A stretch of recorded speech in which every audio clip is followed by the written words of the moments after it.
I see full bars. Good, good. OBS just updated again as I was setting up today, so who knows what's going to come out of that. I really should Every time I update... Go ahead. I'll continue.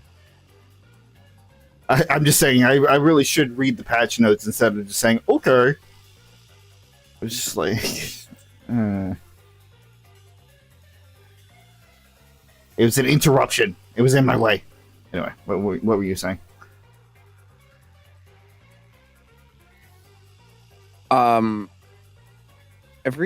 time that it updates, I keep trying to like move because I have the audio level bar and the slide transition bar on the same like on the same tab because I don't really use this scene transition one that often, and if I decided to change it, I probably wouldn't like go and fiddle around with it too much. But it keeps trying to replace it keeps trying to move the audio mixer back to where the scene like the scene sources are, which I do actively need to look at all the time, and it keeps trying to like go back to that slot. I'm like, stop it.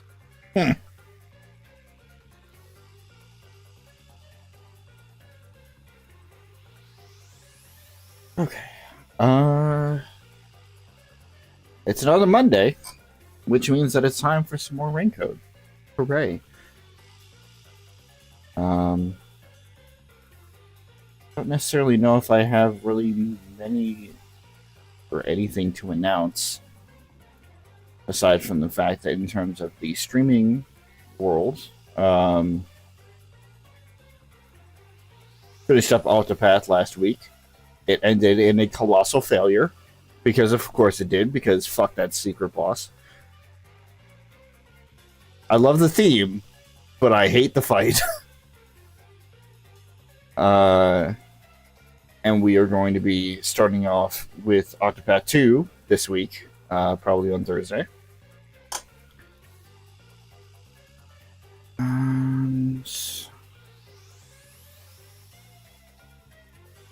Yeah, no, that's really about it. But the way that we began the stream last week was fantastic, and it gave me a bunch of energy because Zephyr is a really good fucking song. So I figured, you know what? Maybe if we repeat the formula, this will also be a good stream, and I will be full of energy and whatnot.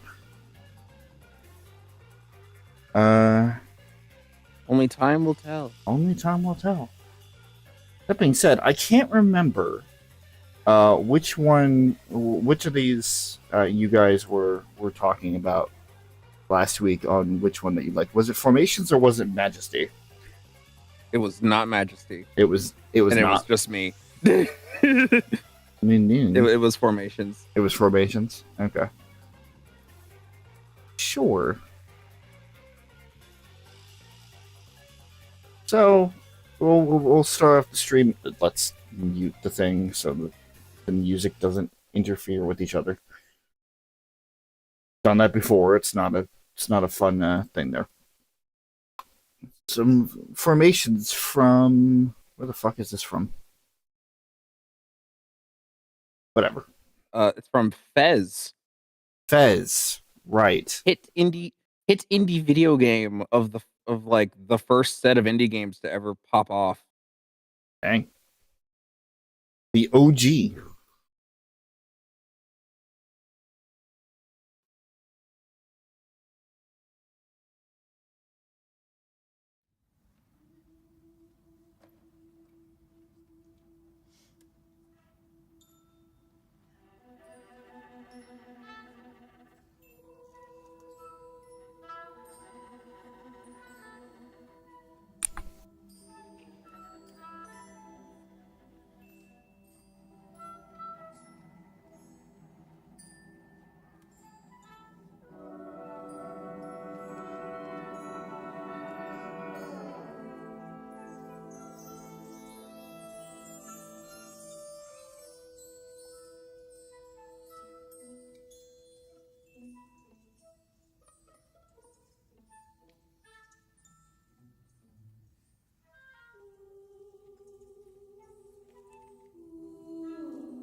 a very unorthodox piece, from what I heard.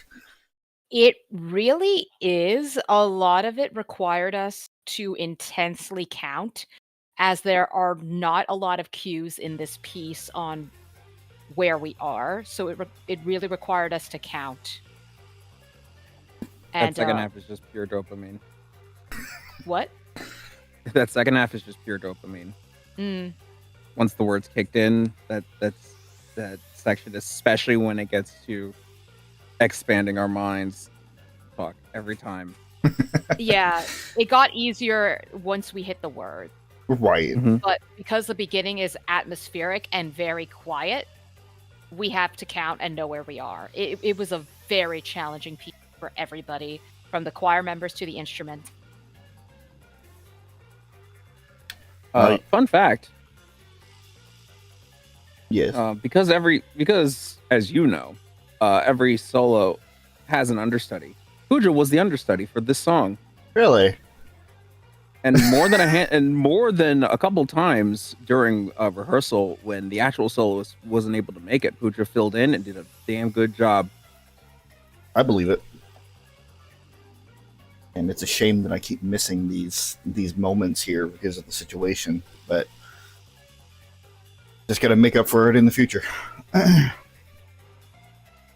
And I was about to say, it's like that a song is very unique and very well written when it feels like you've been through an entire fucking journey, but it's only been a few minutes. Like, that is how I felt listening to this song, because the song is only like 3 or 4 minutes long, but it feels like it's so densely packed. And like Majesty is like a good, like, triumphant end to that journey. And I think does match like that flow, but like Formation's so good. I think that's why I got it mixed up, because like you were talking about, it's like, oh, how there was a dopamine hit, and I'm like, oh, it has to be Majesty, because that was the thing with like the big brass and royal sounding whatever, like super regal. No, I mean, listen, Majesty's a good song. Like, it sounds more like a traditional song, and again, it's very triumphant. It's very like boisterous. It has its own like feel, and it's quite good. But I specifically mean the chord that plays in Expanding Our Minds, when it's just the choir and it's held out and it's a discordant chord, like that. Those notes are just peak. I don't know how else to describe it. It's my favorite part of the song. Yeah. No, I get you. And again, in a complete tonal and musical shift. Yeah, we gotta get back to not Danganronpa. We're getting there. We're making our way towards the end, and it has been a fucking journey. Does our recapper have enough energy and brain power to help us out here today? Sure, I can do my best, but I think there's a couple of details that are a little fuzzy for me, but I will give it my best shot. So last time on Rain Code, we picked up where we left off, which was working with Desuhiko and Chief Yako, as they had infiltrated Amaterasu Corp and the laboratories anyway, and essentially found us. We were Yuma was essentially taken and put in a room as like he was imprisoned in a room, and they were going to deal with him later. Desuhiko and Yako were able to disguise themselves by wearing peacekeepers, the uniform of the peacekeepers, and essentially trading shifts with them and walking in and revealing themselves. Yako decided to go ahead and try to distract the peacekeepers, as before we left the room, there was a bit of a power outage. The power went off briefly and picked back up. So the the research facility was now on backup power. However, Yako was concerned, as this could mean that that someone is in danger, as he revealed that they received a death threat that was sent to the head researcher of Amaterasu, Dr. Huesca. This was the reason why we were imprisoned, because upon coming here with Makoto, Yomi was also aware of, as the peacekeepers received the death threat as well. He removed Makoto from the situation as he wanted to interrogate him privately, and thus led to the rest. Yako understands how important Dr. Huesca is, as he could be related to the ultimate secret of Kanai Ward, and holds a lot of answers to what is going on with this city and a lot of the inner workings of Amaterasu Corp. Thus, he wanted to get all the detectives of the Nocturnal Detective Agency in charge, and on this case, to essentially protect Dr. Huesca and bring him to custody.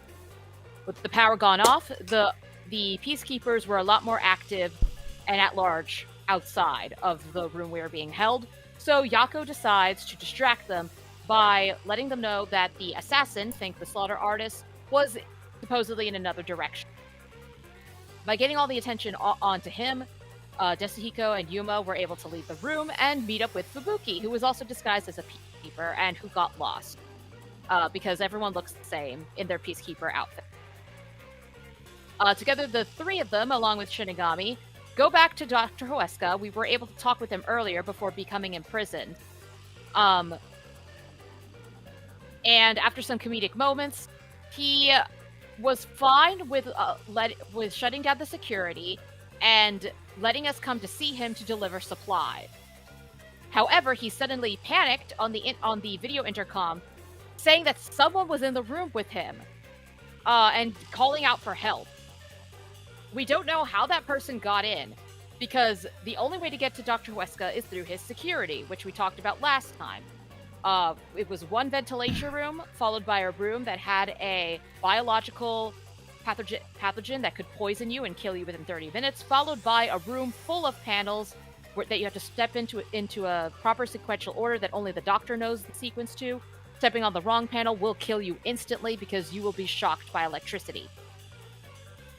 Yuma tried to think about what to do, and he remembered that one of the things in the research facility was a little robot called Amapal, a toy robot that could be given to children and also be used as a little care assistant for adults as well. Talking to one of the scientists, he manages to convince them to let them borrow Amapal. Some of the things we had to know about Amapal is it moved on tank controls. Not only that, but the only other feature it had was it was able to extend its little ball arm and hands out forward to push buttons. But once the arm has been commanded to be put out, retract out, you need to physically input the command to retract the arm back in, because Amapal cannot move around while the arm is out. So Amapal was easily able to get through Dr. Huesca's security. Upon entering and looking through a tablet where we could see what Amapal sees, we got a little bit of a glitch for some reason. There was some bizarre error in the camera footage when we entered in the ventilation room, but it went away. And it looked like Amapal was fine and back online, so we proceeded to the second room, which was the gas chamber full of the biological poison. Amapal was able to get through that fine, and was disinfected as it approached the final room, which was with the electric panels. This is where we needed Fubuki to use her forte to rewind time, so that we could try as many times as we needed to in order to get the correct sequence to be able to pass through the floor paneling and reach the end to hit a button to disarm the security system. We did that, and the door slowly swung open, very slowly. Then Yuma had to retract the arm of the Amapal back in order to get it moving again and going through the door. And upon going through the door, we did indeed find that Dr. Huesca was dead on the floor. He had a knife stabbed through his back with the letter F on him.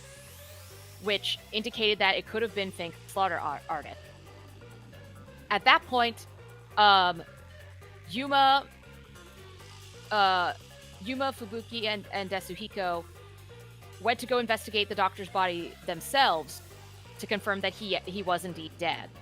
However, we were then caught by the peacekeepers, and Yomi wanted to use this as an opportunity to arrest us, as we were intruders, and in his eyes, we were the only ones that could have done it. But again, he doesn't like us. He has been irritated with Yuma and the rest of the Nocturnal Detectives for a while now. So again, this was a perfect excuse for him to arrest everybody.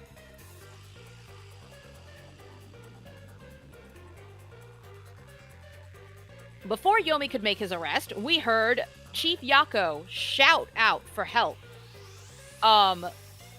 Desuhiko was worried, thinking that Chief Yako may have run into Fink the Slaughter Artist. He held back Yomi so that Yuma could run through and try to find Chief Yako. We found Chief Yako in the hallway. And unfortunately, it does seem that Fink the Slaughter Artist got to him before we... Upon finding Yako, he also had... he was also stabbed by Fink the Slaughter Artist. He had the same knife that Dr. Huesca was stabbed with that had the signature F. Yuma did notice a figure walk off and walk past him and then leave the hallway, but he was in too much shock to go after them or react. Audience members noticed that the figure that walked off, that was fully covered in a coat and a cloak, switched out of it into a laboratory uniform, which is probably how they snuck in. And Yuma was completely and utterly plummeted into despair, with Shinigami bluntly and truthfully telling him that Yako will die. This is a fatal wound that he received, and for once, she is not joking. When Yomi catches up to the rest of them, Fubuki reveals that she did try to rewind time to save Yako, but couldn't rewind far enough, and it kept resulting in the same outcome. Yomi, noticing Yako was dead, still took it upon himself to blame Yuma and the rest, thinking with the claim that this was a power struggle, and Yuma took the opportunity to kill Chief Yako himself. Yuma pleaded with Yomi, asking him to basically get Yako help so that he could have a chance at living. Yomi is a sadistic, crazy bastard and refuses and just proceeds to stomp on Yako's body over and over, only further driving Yuma into despair. He has the rest of us taken under arrest and implies that Desuhiko, Fubuki, and Yuma will be tortured.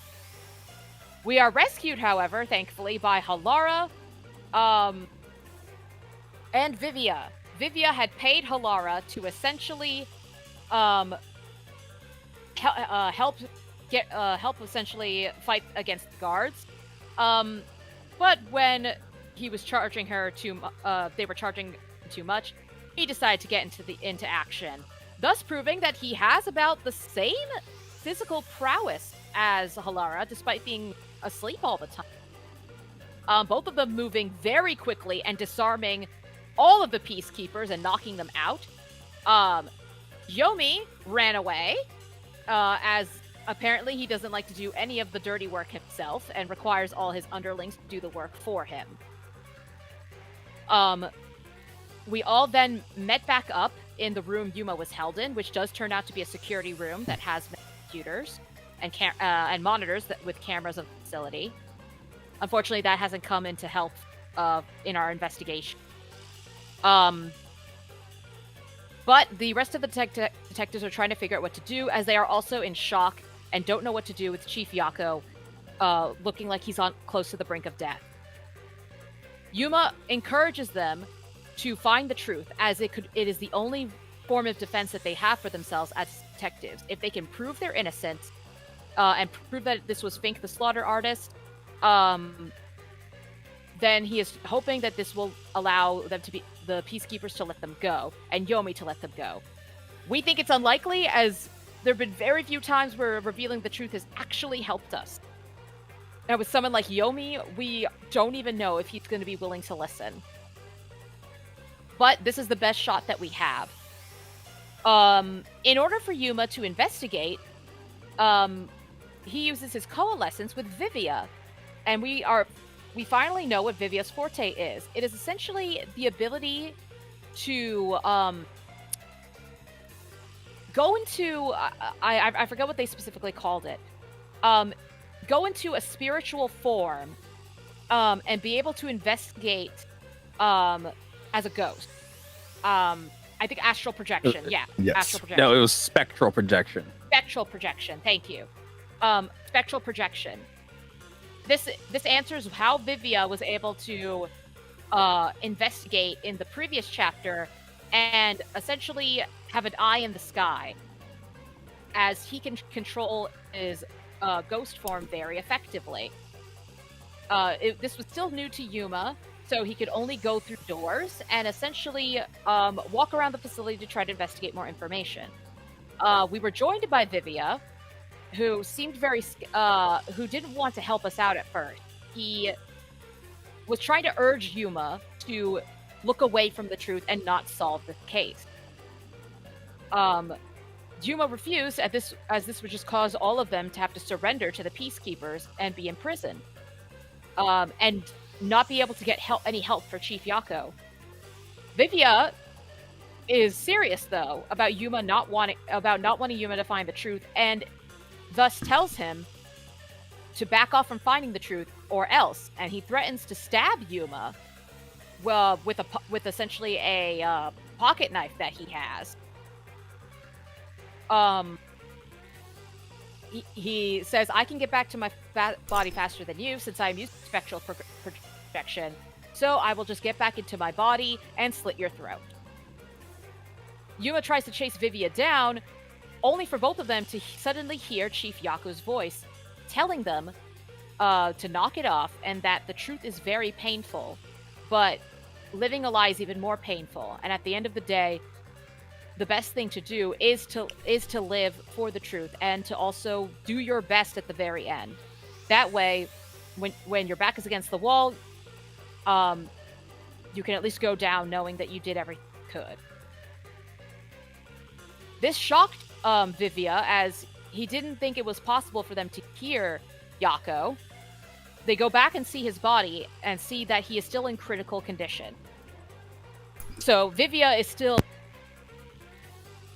Well,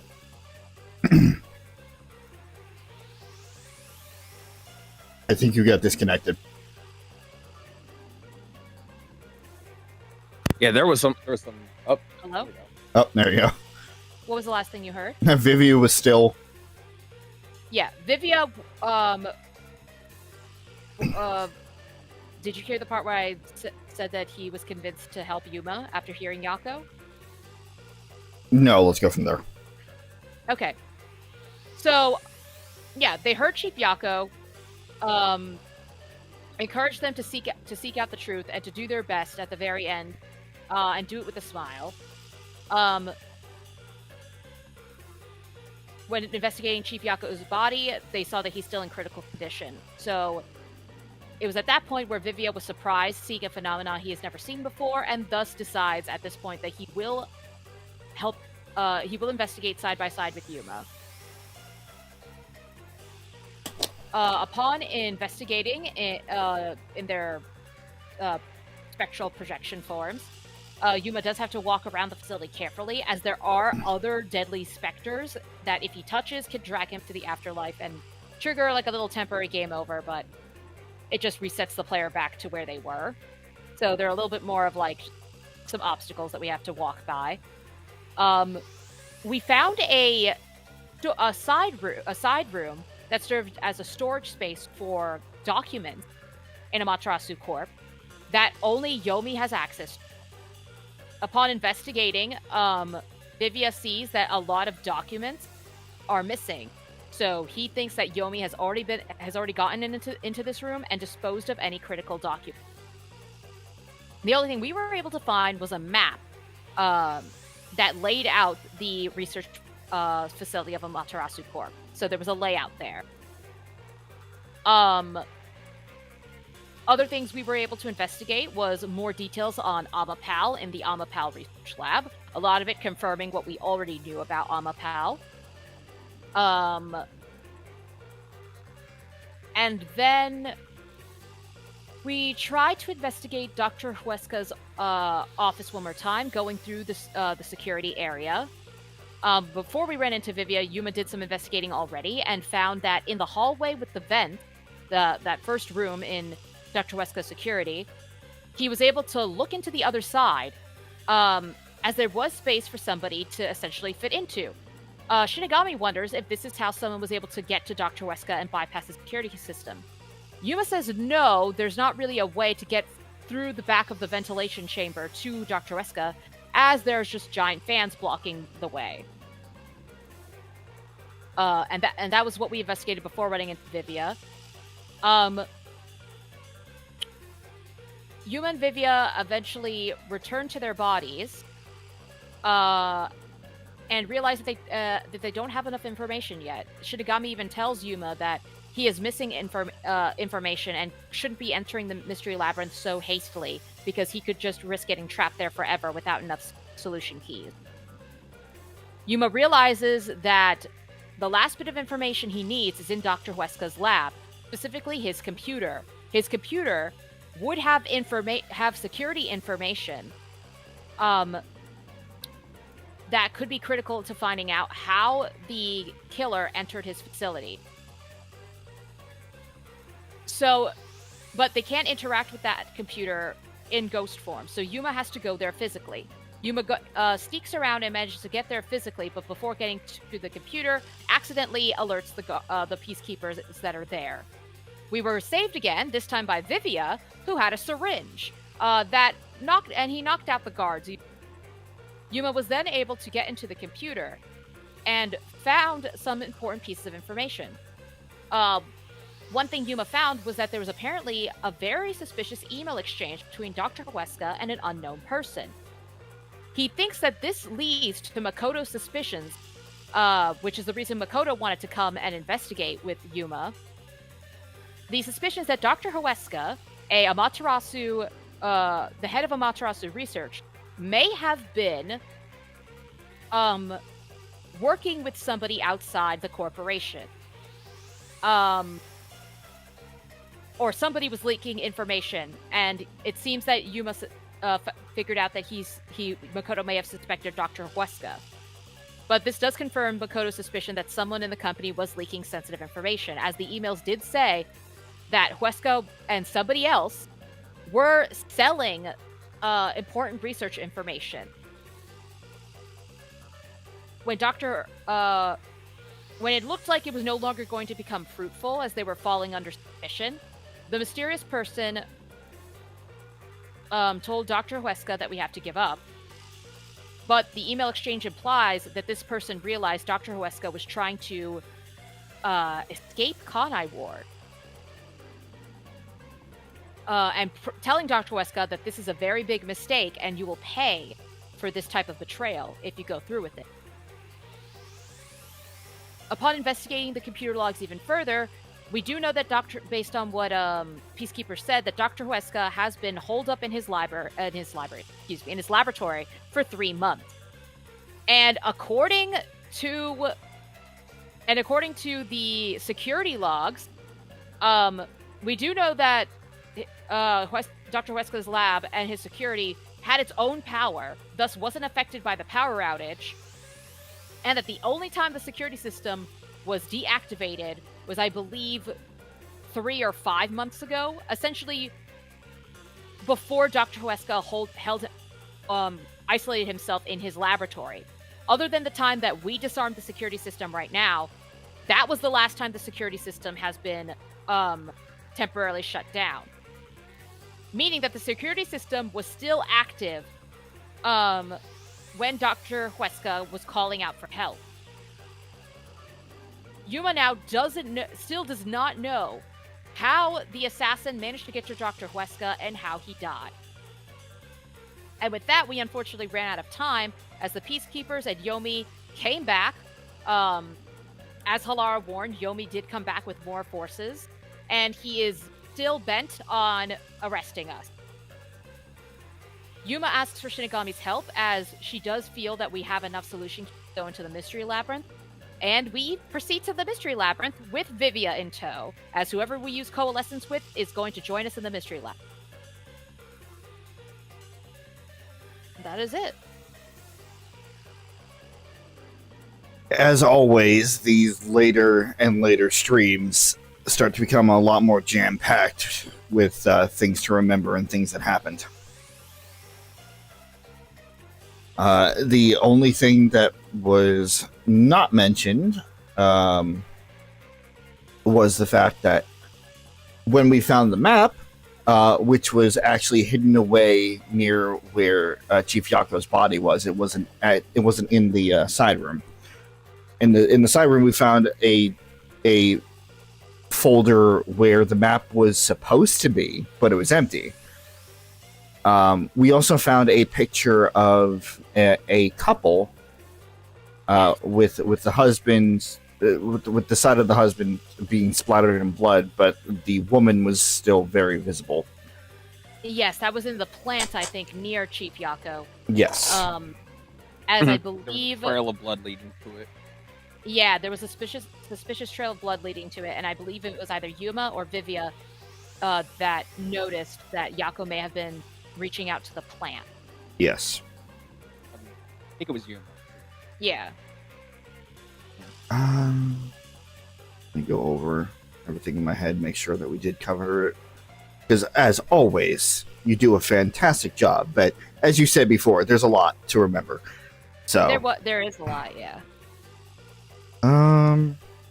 What about the very obvious detail of honking every single horn option on Amapal as when we were going through the system that wasn't as important. often as possible? That wasn't important. That was extremely important. What are you talking about? No.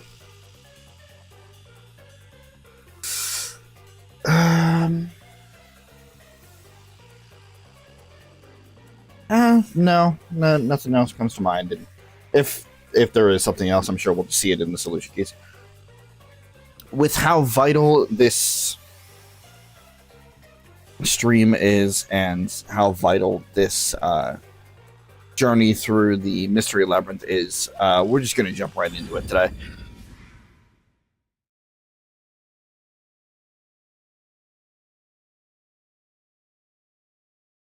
Because, I mean, let's be honest, who wants to talk to Desuhiko?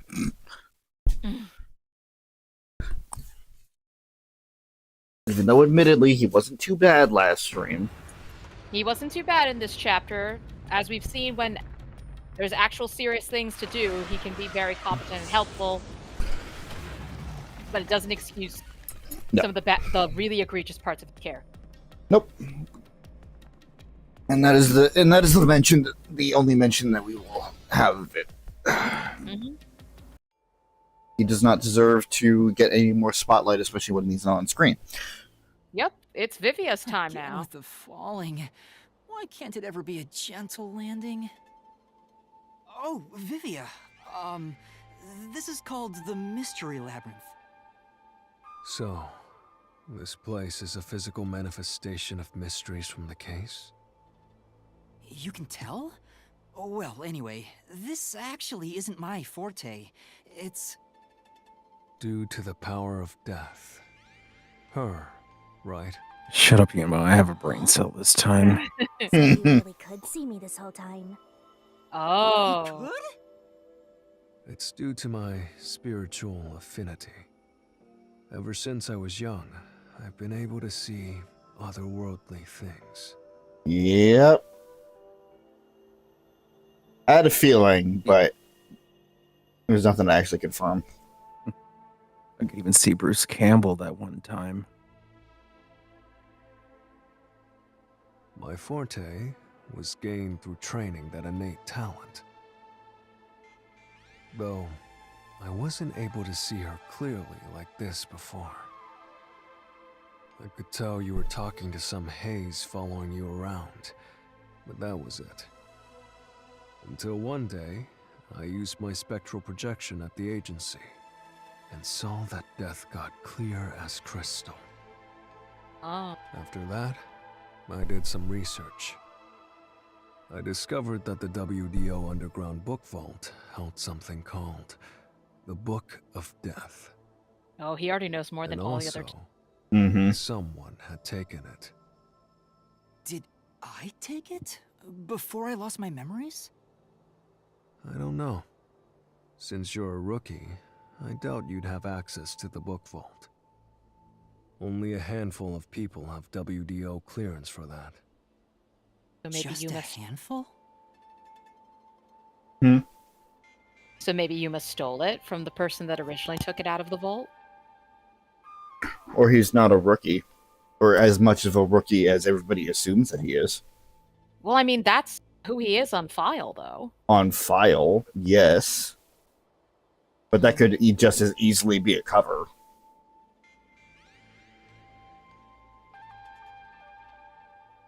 That's true. Anyway, you've been using this ability to solve the other cases up till now, haven't you? He is right on the money. I'm glad we don't have to explain a single goddamn thing to him. Yep. Quite nice, ain't it? Yeah, it is nice. I'm back. No. Fucking interruptions. There goes my train of thought.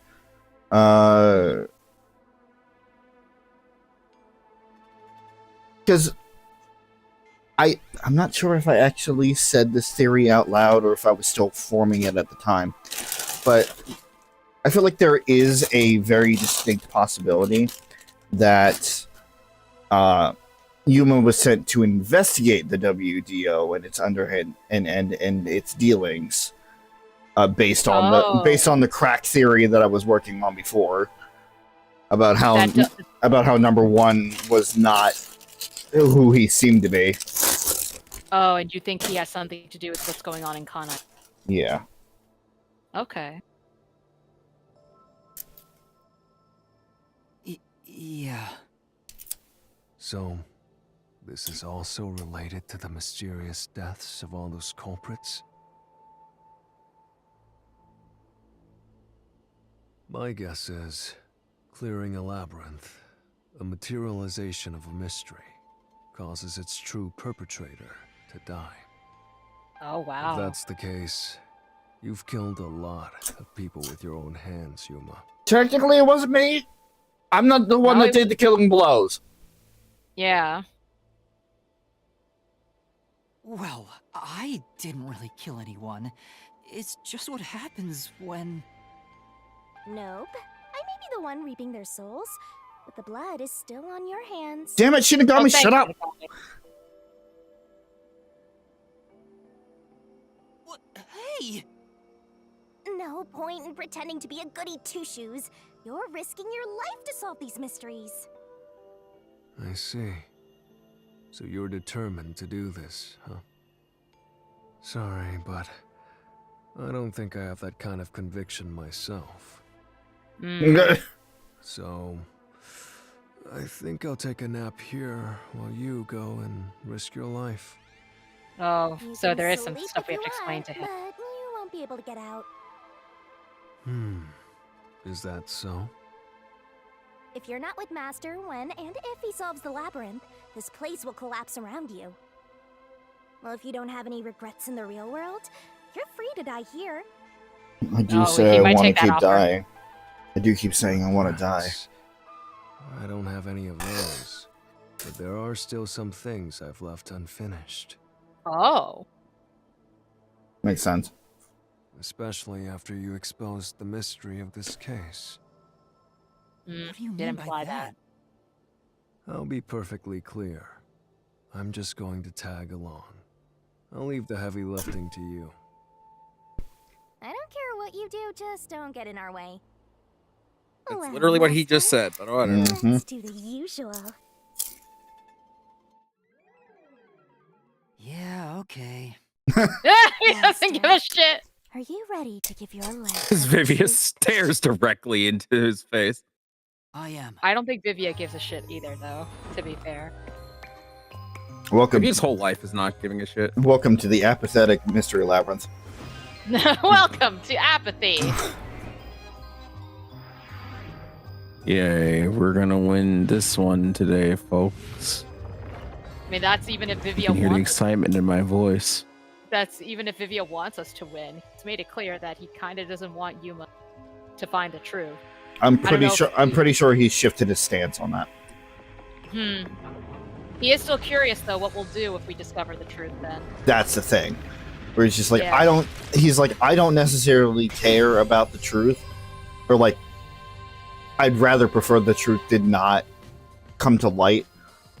Is that sword for cutting through mysteries?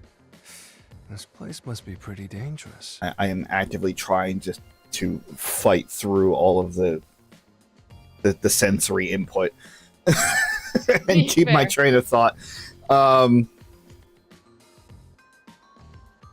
Vivian's stance is pretty much now is just like, you can do what you want, discover the truth, but I need to find an answer that I am comfortable with, whether or not that may be the actual truth of the matter.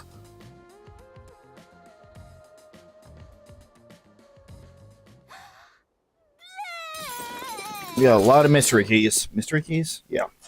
Solution keys. Here you go, Master. Solution Here's key. your solution key. Is that key something like a clue for the case? Wow. Looks like you're ready to go. Ah. Could you be more of a doubter? Whatever. I'm gonna ignore you. So let's go and unriddle this mystery labyrinth. The one that Shinigami can't even bother to try and insult. So the truth. Yeah. We have to walk? This is unbearable.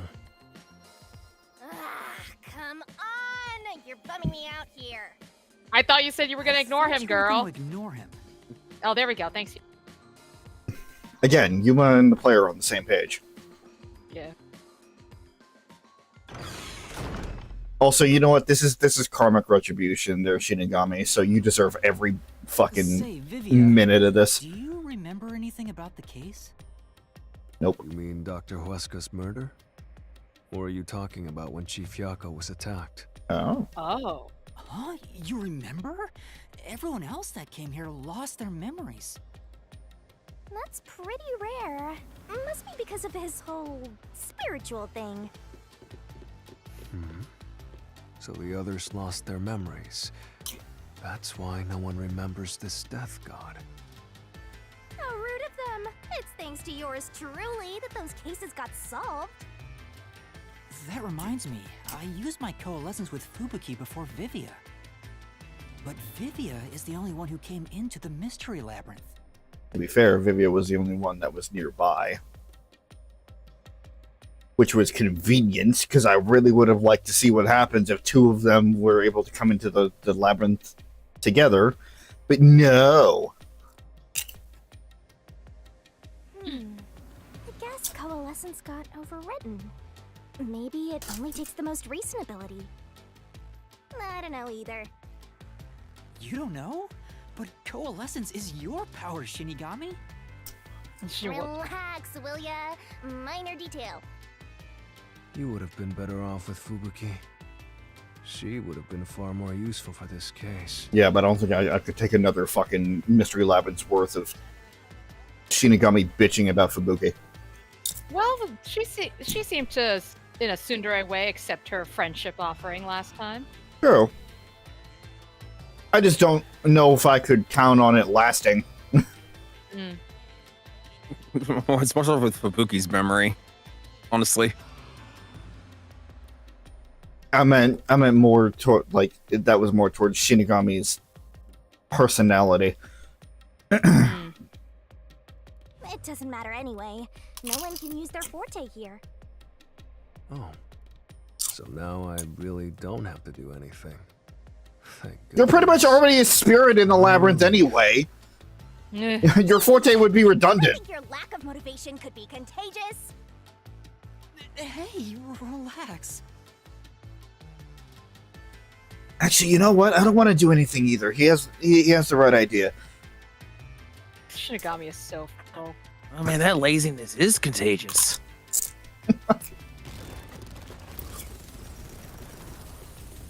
Oh my god, his fucking run cycle. Yeah, I'm he Naruto. just kind of running. goes. Here I come, you. It's like a half-assed Naruto run. We.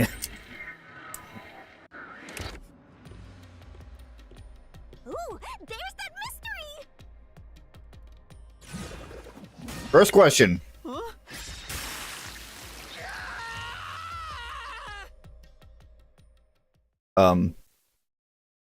Oh. I told you to stop surprising me like that.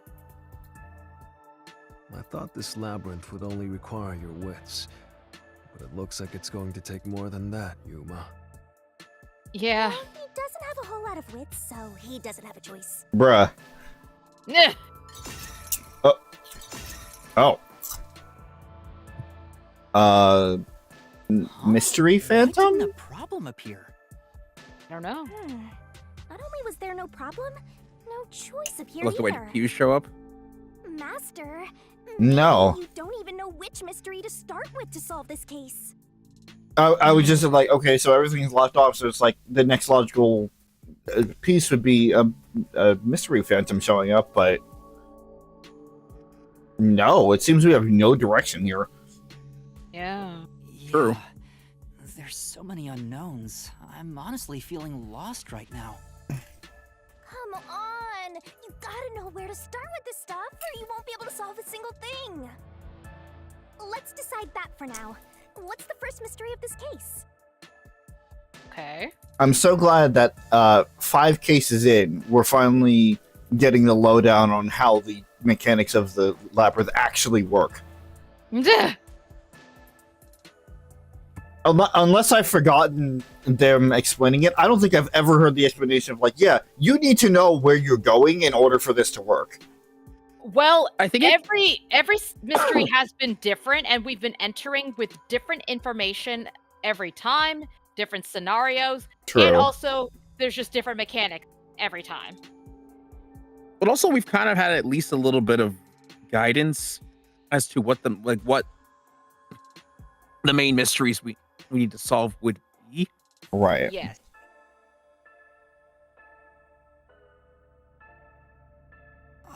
The first mystery is the fact that Dr. Wesker was murdered in a completely locked room with no way in or out. Was the first one doctor was killed? located deep in the critical lab, behind layers of security. And yet, he was found stabbed to death. We were the first to discover the body. At the time, we were controlling the robot, Amapel. Because of that, we were thought to be the culprits, but we obviously aren't. So how did the culprit get in and out of the doctor's lab? That's what I don't know. But the culprit is definitely the hitman, right? I think so, but I'm not absolutely sure. Besides, even if the hitman did it, there's the question of who hired him. But there's no doubt the hitman stabbed Chief Yako. That's the only thing I'm absolutely certain about.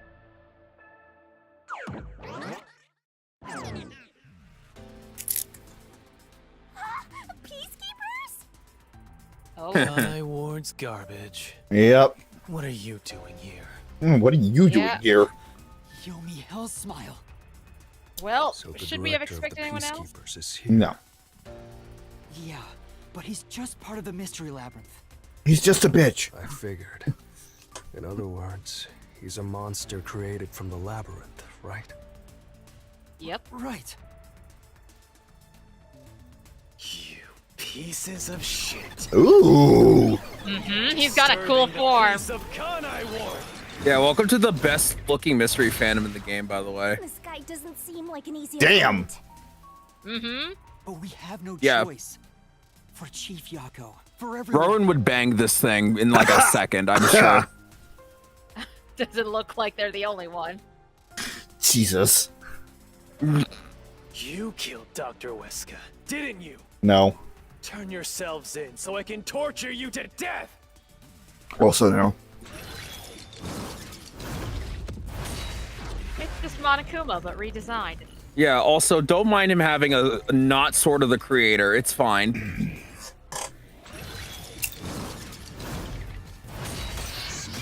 Just not trying to attack you in all directions, Rob. It's fine. I hate how floppy it looks, though. It looks so Yeah. flaccid. Kill Dr. It's very Wesker. talent. You disarmed the security. 30 minutes after exposure for the toxins to spread and death is certain. I can almost guarantee that's going to be the one. System to the doctor's lab. And then murdered him inside. Until you actually entered the lab, the security system for the critical lab stayed active. That's true. It's impossible to bypass the system while it's active. In other words, Oh.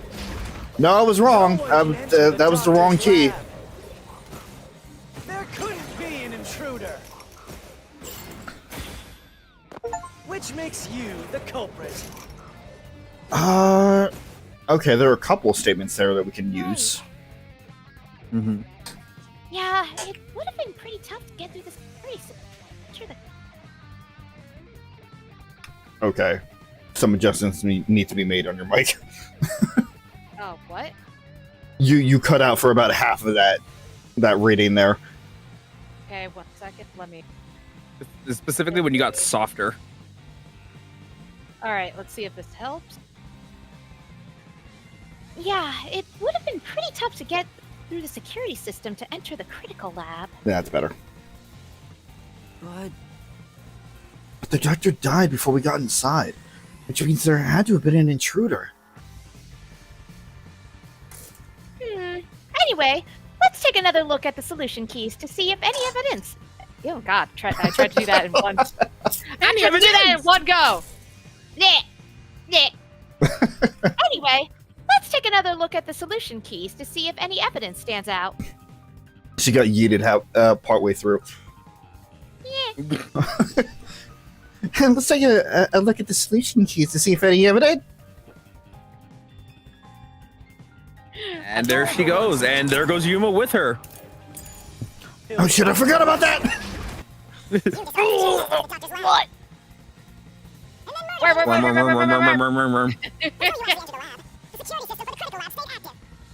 It's fine. You was just Impossible to asking if bypass you the would love system to. while it's active.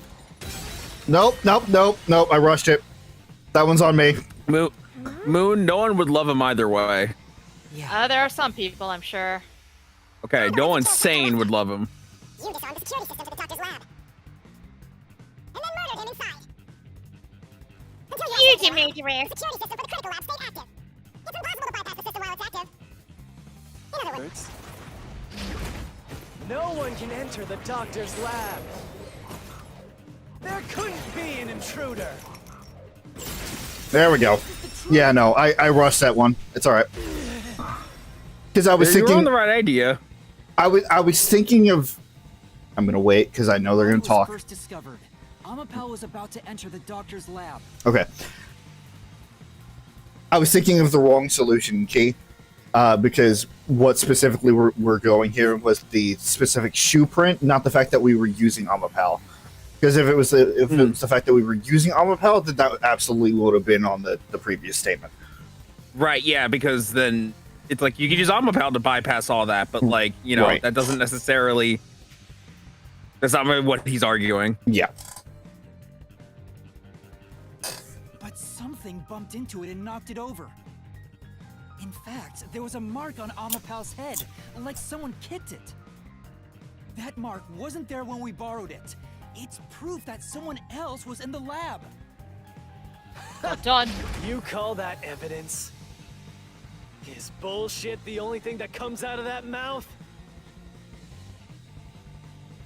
He is definitely going to be a tough person to convince. Good. Don't make me laugh. Shut up! Shit. It was an intruder? Oh? Ow! That's impossible. And in fact, you proved that yourself. What? Let's see what he Flame doesn't says. hold up. Oh, never mind. There's a repelled statement. What do you mean? We proved there wasn't an intruder. You still don't understand? Don't make me laugh. Okay. If there... Supposed to be a file, but it was hidden. Okay. What is Barbara as a hint to make? Okay. There was another intruder. I'm almost positive that would probably be the lock if he's still talking about how to get into the room. Whoop. A nice greatsword, buddy. Oh, that was dirty. Mhm. There was no one else, right? I mean, he is Yes. gonna be a bitch. There's no place to hide in the critical lab. No, not critical lab. Oh. It's alright, you still got Or plenty are of you health. saying they slipped away and you missed it? Yes? That's obviously impossible. Isn't that funny? You just proved you committed the crime. Right. Huh. Right. It's true we didn't see anyone on our way to the lab after disabling security. What does that mean? Yuma, please. What does that Keep mean? your head in the game here. Lock in. How could the culprit have hidden from us? For now, let's check the solution keys. You might find a useful clue. If there Okay. Clarification. When they say inside the critical lab, we're talking about the specific part where Dr. Wesker was found, right? Not the entire thing? Yes. Yes. Okay. was another intruder, Oh, I did it again! where Whoa! did he go? Oh. Oh, they just uploaded the first solo piece from the concert. Oh, cool. There was no one else, right? Oh. Yeah, I just got that notification now. There's no place to hide in the critical lab. Okay, yeah, that's There's where... no way they got past it. So I probably would have gotten that wrong anyway. Or are you saying they Yeah. slipped away Watch and out you for the missed it? rotation! Really?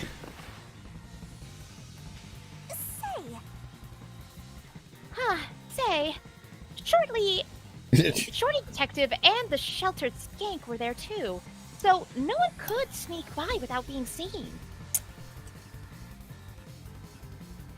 But look at that solution key. There was a space in the room that a person could fit in. That's right. So maybe someone could have hidden there. If Wait. there was Can you look at the keys real quick? another Because I also thought it was supposed to be the critical lab. Like look at it in more depth. You can press square.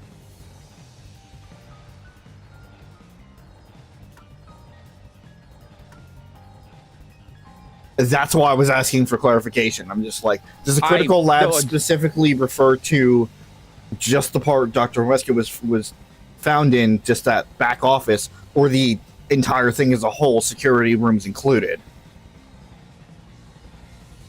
Let me double check. Because I genuinely thought that was how that was worded. Because that makes the most sense.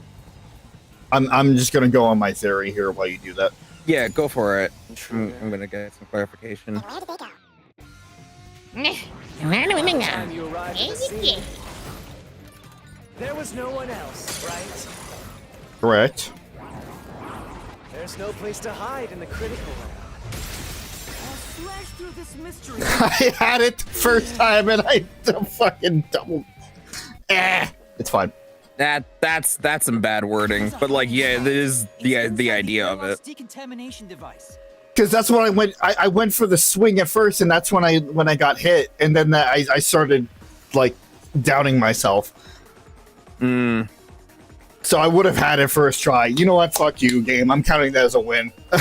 The vent cover can be easily removed, and there's just enough space for someone to fit inside. If they hid inside the decontamination device, we wouldn't have seen them when we arrived at the scene.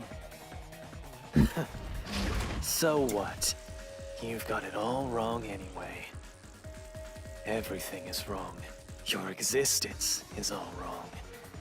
Have fun chasing that fake truth you found. Oh, looks like we got rid of him. Oh, he'll be back. Yeah. He'll be back and stealing more of Zoshia's bullshit. Okay, there we go. Yeah, no, that was just some bad We wording managed on to that defeat him prompt this there. time, but it's not over yet. He sure is persistent, huh? Anyway, there's no doubt someone else was inside the doctor's lab. So let's unravel each mystery one at a time. All right, we'll get it this time. No, we don't need to do this again. There's already blood there. No! Come on, why does it have to be so sudden? Okay, now that we've wedged our way into this mystery, we just gotta head through the labyrinth and reach the truth! Was there an intruder? Yes. Say, The mystery is just getting started. No slip up. No slips up.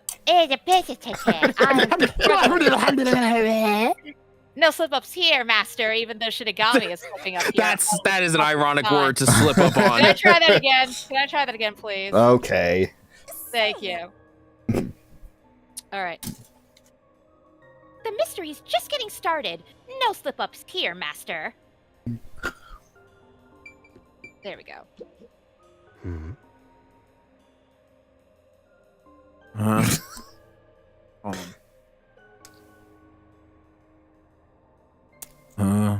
You better not say that you don't know which to pick. Fucking smug Vivia face. Don't be a whiny bitch about it, Yuba. Yeah, no, I think that's you. Hey, I said whiny bitch. I'm only just a bitch. You thought I was gonna say whiny, but no. We're just now getting to the point. What a pain. All right, Himiko, knock it off. I'm gonna die someday. hey, don't sigh. This is a good thing. Sorry. Anyway, let's head inside. Careful, you're summon monsters.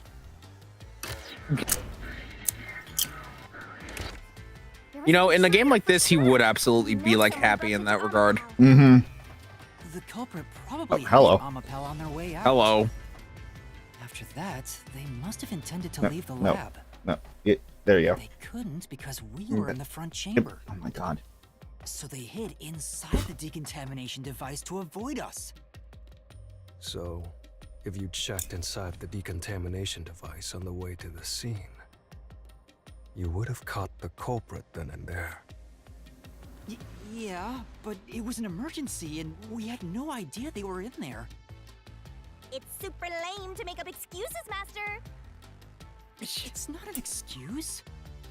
Who would have thought to check a wall? Mm-hmm.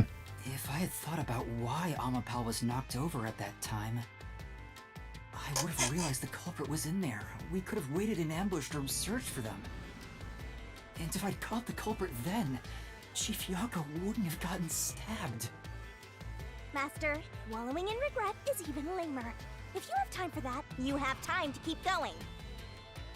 Right.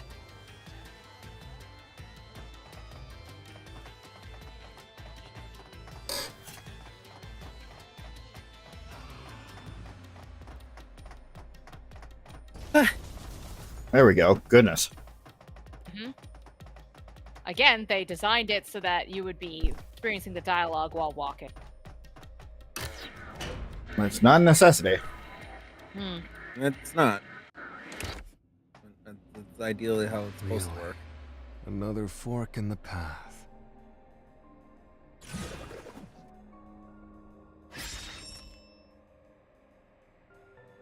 Seems like we're finally at the central question. This is the first step to solving how the culprit committed an impossible murder. I leave the rest to you. Jesus I'm Christ. going to read a book or something. He brought a book with him. You can bring your own stuff into the mystery labyrinth? He's just special. He's just don't think about it. I'll leave it to you to solve this one, Yuma. Come on. Sure, that good for nothing anemic vampire. What's up with your killer deductions, Master? There we go. Well- Finally got it. There you go. Well, that's just stupid. Must be The- the wind. It must have been the wind. We know that security has not shut down in 3 months. So, and if we're going by what I was kind of theorizing last time, technically, yeah, he was invited in. Right here.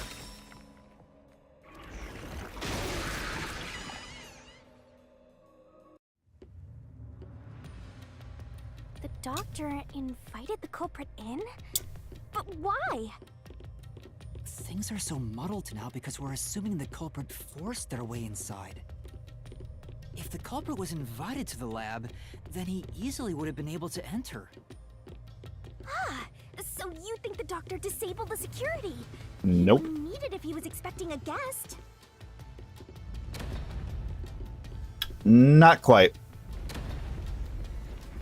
Huh? A trap? Guess you were wrong, Yuma. Well, I already knew that before you entered. Just shut up, Vivian. What? Why didn't you tell me? I knew it before it was cool. You wanted me to tell you? You should have said so earlier. You smug bastard. I think that's a new face. I haven't seen that one. Nuts not new. Rare. Yeah. People only grow by learning from past mistakes, which is why I purposely... Ball.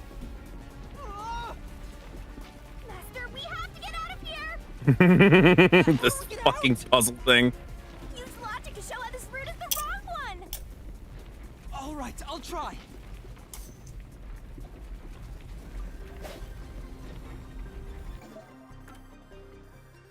Why is invited in by the doctor not correct? The security log. It wasn't disabled within the past 3 months.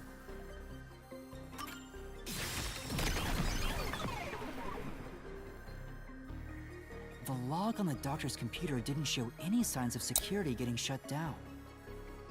If that's the case, he certainly didn't cut security just to let someone in.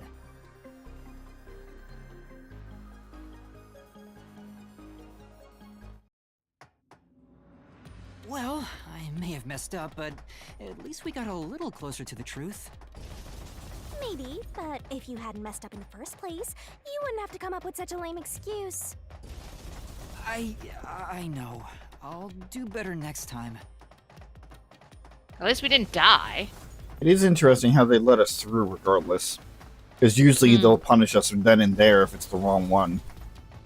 I guess that's true. It is true. That's what happened during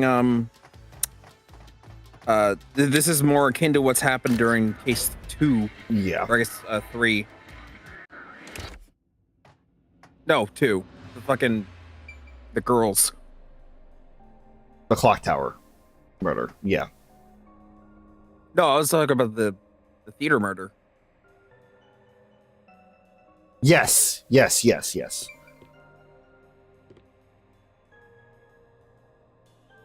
Yeah. Okay. Again, I still think by technicality, the third one is the most correct out of the 3 of them.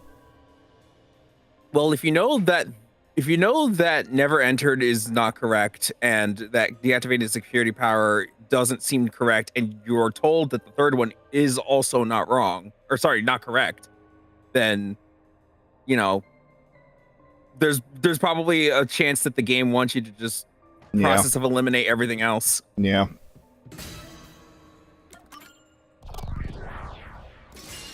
Right here.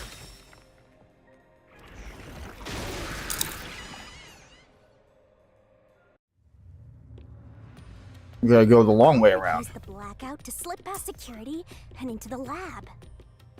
That answer is pretty simple. Almost too simple. What's that supposed to It means it's wrong. Because while I do find it interesting, Huh? This route is wrong too? Okay. I was gonna say, while it is interesting that, like, you know, they do the thing where they make you think it's one thing, but in reality, the actual answer is the other thing.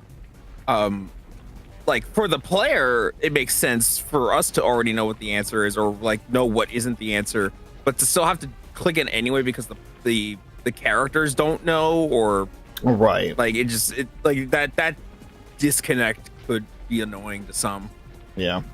I know that when I was watching Save Data play through it, a lot of times when the game's like telling you this is what it could be, and they're like, this clearly isn't the thing, but go through it anyway because we want you to go through it. Yeah. Again? No need to worry. Also, this Levi. dumb animation. I don't mind it at all if we can't find a way to move forward. Of course not. Oh. Sheesh. Even I'm losing motivation. You can take care of this on your own, can't you, Master? Oh god, it finally got to her. Even though I'm a death god, I want to die someday. Oh my god. Okay. On a separate security, it's on a separate power grid, so when the blackout went through the main building, it wouldn't have affected the critical lab. I wonder if this would have felt a bit Doctor better said if the it was an critical lab was RDM. on a separate grid. Like with and the lab switchboard Director wasn't in Yomi the giving us this electrical room. information. I feel like it would have. I feel like it would have been less tedious. The security wouldn't shut off, even if there was a blackout in the building. Mm-hmm.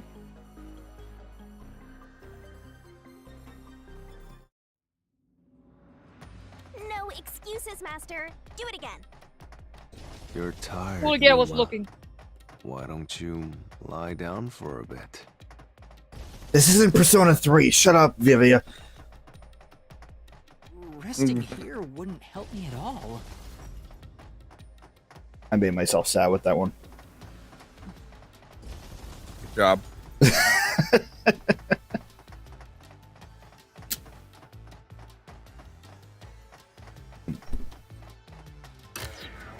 I wanted to go through the like that door right there, and Yuma just turns around like, really? We really? We literally just had an RDM that proved that there was somebody else in there.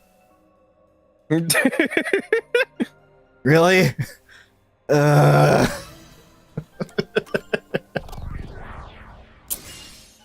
here!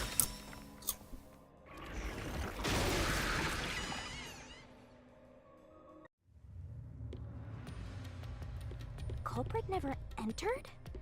But you said there's no doubt the culprit was in there. Perhaps the intruder is not the culprit after all. So you're saying that the doctor committed suicide? That would be pretty fucking impressive, considering the I'm gonna wounds. I'm gonna Yeah. fall backwards onto this knife. That'll show them. 3 times. I'm gonna throw this boomerang knife directly into my back just to see who is going to figure out that this is a suicide or not. 3 times though. There were 3 fucking stab wounds. I was a really good shot and didn't die the first 2 times. My vigor stat was too high. I absorbed those. Oh my those gosh. wounds. Wait, is that just a live example of all the times Erebos almost died? Oh my god. Dr. Huesca was there post all this time. Ooh, that's a cursed future there. If the doctor committed Yeah, it is. suicide, then the culprit wasn't the intruder, but the doctor himself. But if the doctor did it, there would be no intruder. The doctor was already in the lab.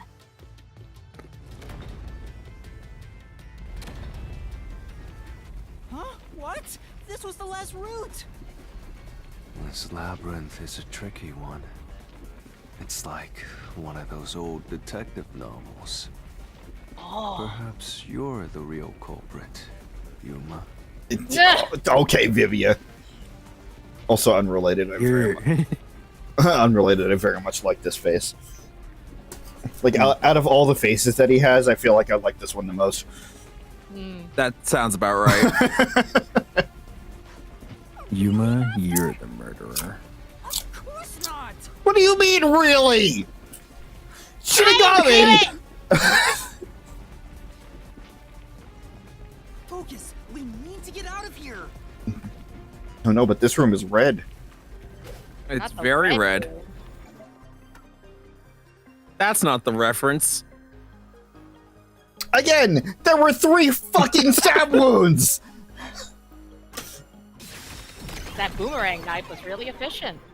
It was Well, really not- efficient, but yet somehow not lethal until the 3rd time. Yes, so I guess The not doctor was efficient. stabbed 3 times in the back. One stab would have indicated that he held the knife in place, then fell on it to kill himself. But he couldn't have made 3 wounds like that.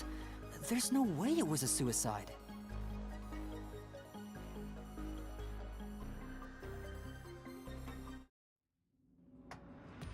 What's going on? Were all 3 routes wrong? I wonder what it means. I gotta give her a pass on this one because it's clear that she doesn't know the entirety of how the mystery labyrinth works. But there's a part of me that's like, what do you mean? What do you mean? I wonder how it means. Again, she's said it before, she's not good at solving mysteries. Clearly.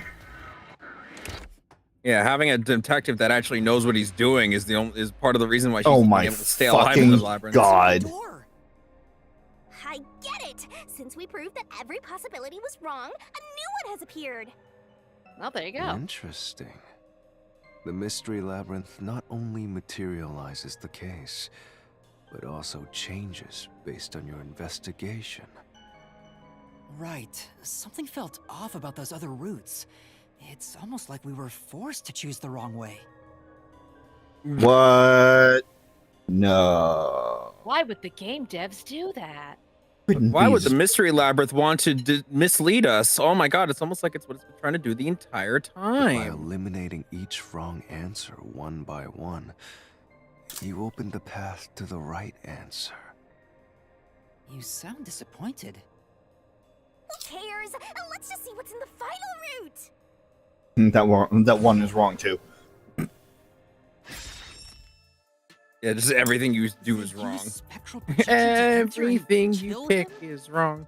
Then I- the culprit is. What? No. No. Why would the mystery labyrinth suggest that, though? That is an interesting. Well, I don't know. Is it to make Vivia look suspicious? Maybe. I guess. To be fair, Vivia. Okay. Vivia was able to hold the knife and threaten us when we were both in spectral projection.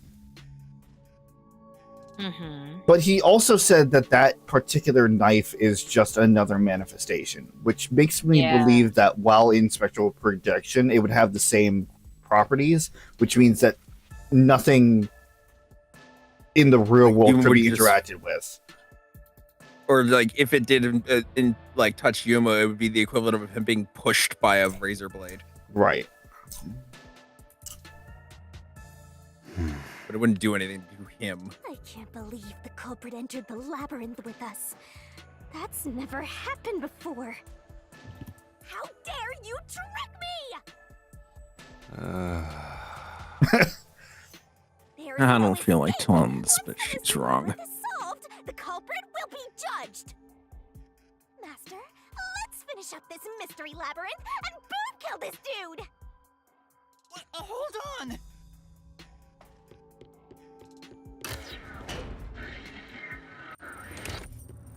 It seems like this labyrinth does want us to consider all possibilities. Mm-hmm. Huh? Another trap? Yep. That's why. Yeah, I shocker, said to wait. Shinigami. There's no way Vivi is the culprit. Then prove it and beat this thing. Yeah. Oh, there's 4 of us. 5. Oh, wait. Where's the... Oh, it's in the back. I didn't see him. Ghost form traits. You cannot touch anything while using spectral projection.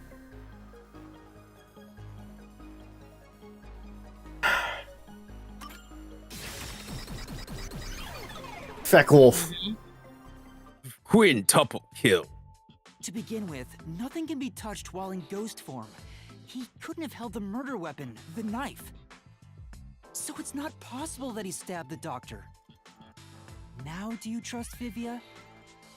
Master, I've said this 1,000 times, but a detective must suspect everything. Besides, it's his fault for being so sketchy. The way he looks, how he talks, everything is super suspicious. He's so sus, Sorry. Master. I do try to stay out of sight. Wait, so play that fucking voice line again? Sorry. My Good. bad. Sorry. Mobby. Sorry. Sorry. The most depressed game of sorry.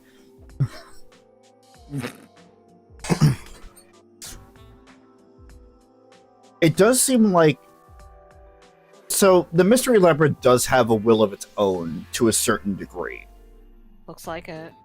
But it definitely seems like this particular labyrinth is trying to give us the runaround.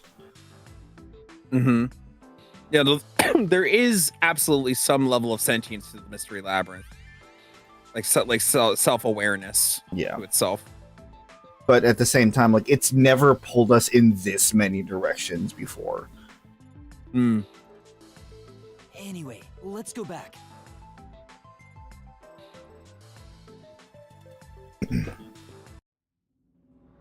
If he's not the culprit, then we're back to square one. Let's try going back to the fork in the path. Maybe something else changed.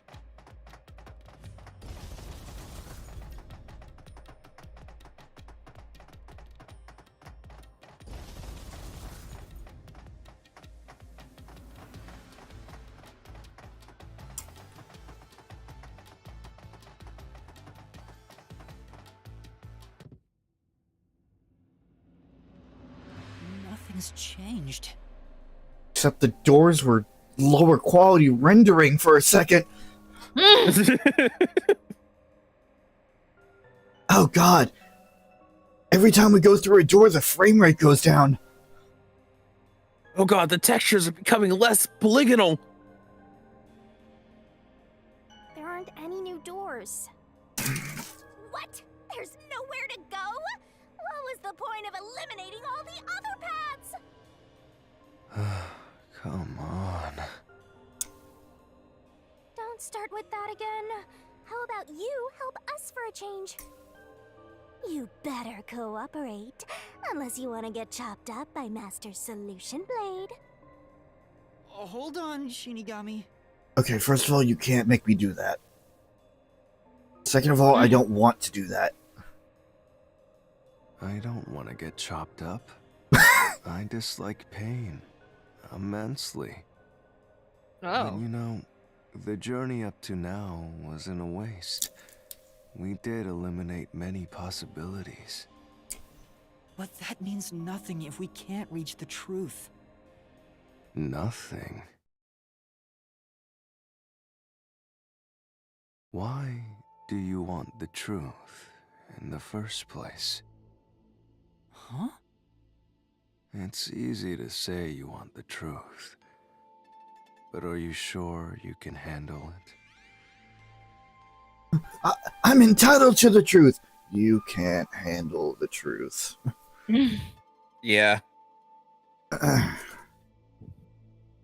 No matter how cruel hello. the truth may be. Now Bobby let me wasn't get a ready for that. little closer. See, even Yuma's sweating like, oh god, he's so close. Oh no, he's hot.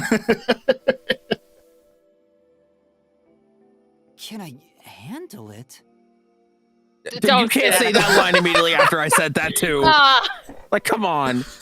I don't like this show anymore. Like this screenshot right here, just out of context. Out of God. context, this is just a dojin. This is just a dojin. This mystery Oh boy. Okay. I was trying to screenshot the damn thing, but fucking It's F12 keyboard but, controls.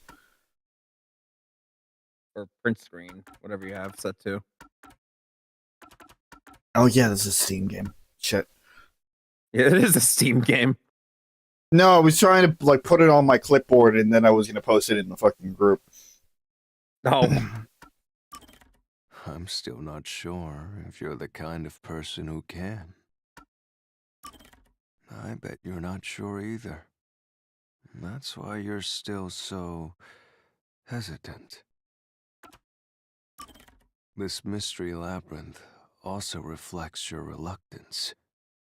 Maybe that's why you can't reach the truth. Also reflects your reluctance. Maybe that's why you can't reach the truth. Lydia, why are you repeating yourself? I feel like that was important to say twice. What are you talking about? I've said it before and I'll say it again. I won't hesitate to expose the truth. Yeah, kinda. Yes, kinda no. When we get to the culprit, for the most part, unless it's last case, in which case nobody is fucking surprised. There always is a bit of hesitation into, like, making that final hit there. So maybe you're not as confident about it as you like to think you are. I think it's more the act of exposing the truth he will not stop to find, even if the truth is awful and he doesn't want to accept it. Right. He still keeps seeking out what the truth is. Right, yeah. So you still haven't realized it? Guess you're not quite there yet. Well, that's fine for now. But eventually, you'll be forced to make a choice. When that happens, you have to prove your conviction and expose the truth, like you said. Enough nonsense. Let's find some clues. As an apology for the distraction, let me tell you something. This labyrinth appears to change shape by reflecting our investigation. Yes. So, instead of following the revealed path, isn't it possible to carve your own path? Carve my own path? That's right, Shinigami! We can create new routes with our own deductions. Which you haven't done since Maybe the we can first do it one. here.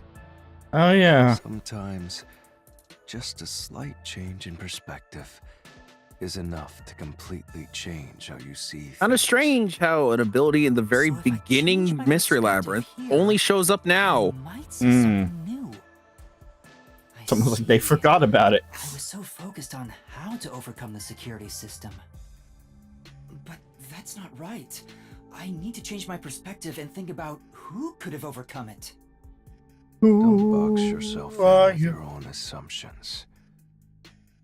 Okay, I'll give it a shot. I hate when the anemic vampire tells us what to do. But if Master wants to... Hey, Shinigami, you were the one that said, why don't you help us out for a change? And he's doing just that. Shut your mouth. Fine. I'll lend you my power. Oh, Lay it wait, no. all out, Master. Can you spell the truth?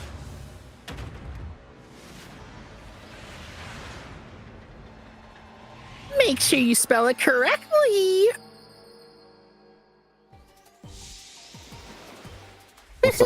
What's the prompt?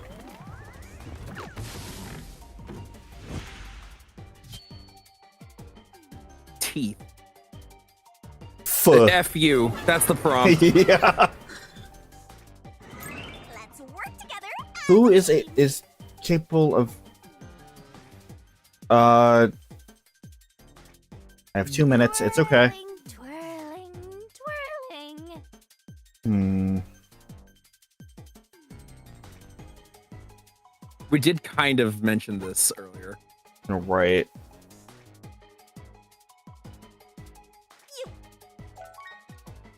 Candle chamber was so. Oh, okay. I got it. Yeah. We did literally answer this question just a few RDMs ago. Right. What? Oh, God damn it.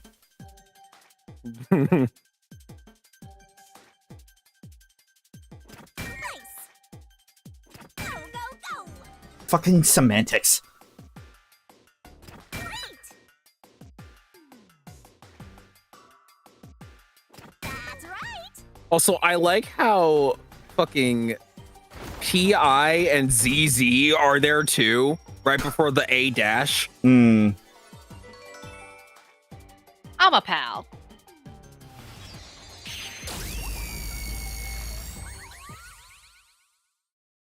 Pizza Pal. Keep the time.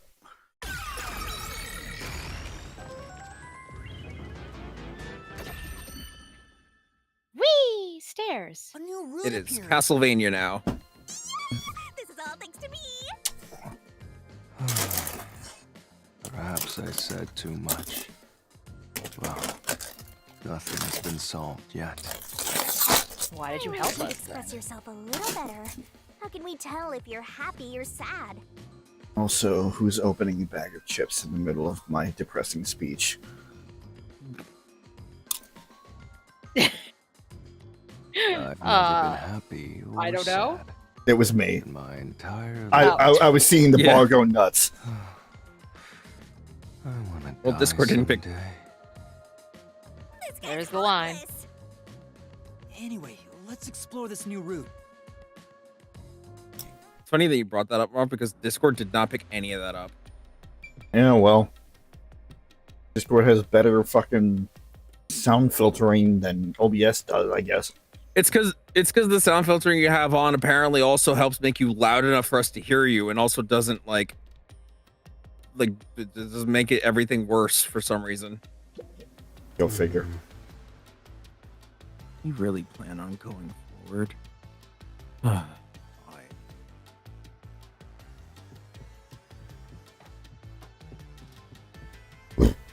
Excuse me. Oh, good.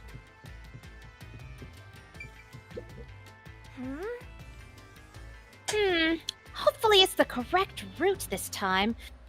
Let's move it, Master!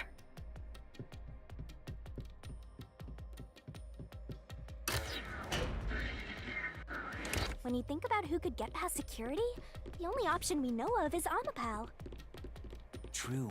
And that's how we were able to get through security ourselves. But Whoa. it's just a toy robot, right? How is it related to the case? I don't know yet, but since Amapal can get through security, it must be important.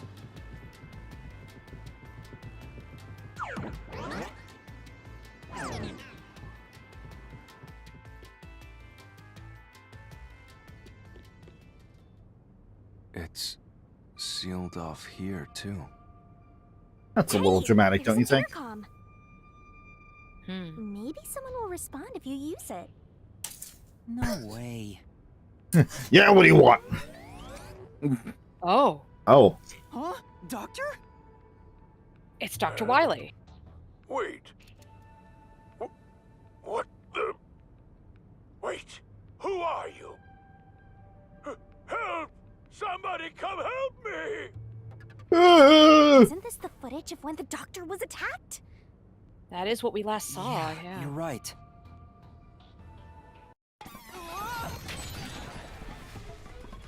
The mystery materialized. It must be related to what the doctor just said. Rattle be bones. who are you? So the question is, who did the doctor say, who are you, to? Well, I'll leave it to you. I don't get how you can keep reading at a time like this.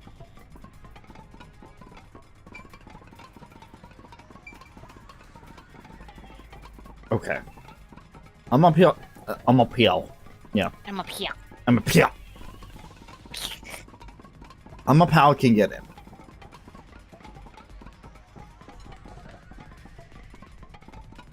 Which naturally leads to the assumption that this wasn't the time that we did it was not the first time that somebody used Amapal to bypass the security. That makes sense because security is only truly bypassed when you press the button from the inside. I believe. I think that's the only time that it's actually like logged into the system at the very least of the security being deactivated. The only When it's person logged that- into the system, yes, that button is what's used for that. Yeah, or the doctor disabling the security system. Which is the button From on him. the inside. That's what I mean. Ah.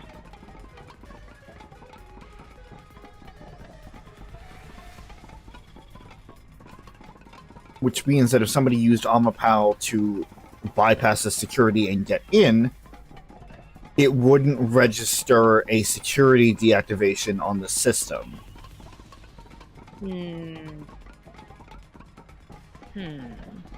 But that's only if they were able to get through all of the safeguards without getting murdered in one way or another.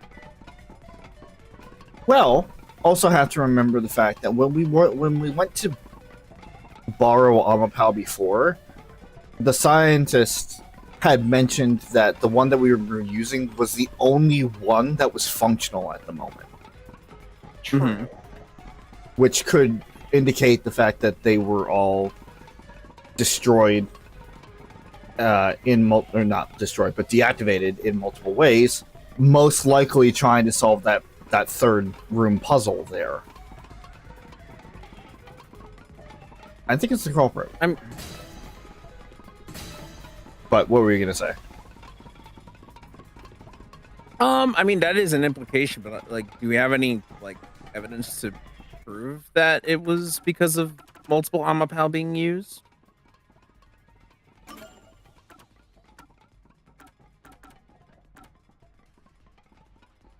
Like, I know we have the thing saying that that was the only one that was functional, but do you know why the other ones weren't?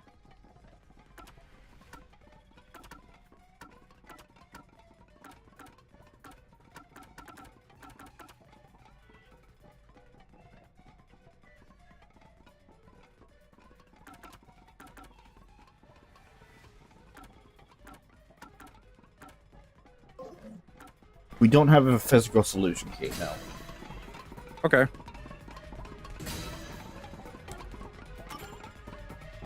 I can certainly understand why you'd want to choose that. But wasn't security active at that point? What? I considered all the various possibilities, but I couldn't figure out a way to get past the security. If I'm right, then there is no basis to infer that someone had entered the doctor's lab at this point. Why are you Which helping us? means you can't say the doctor was directing those words to the culprit. Yeah, that sounds right.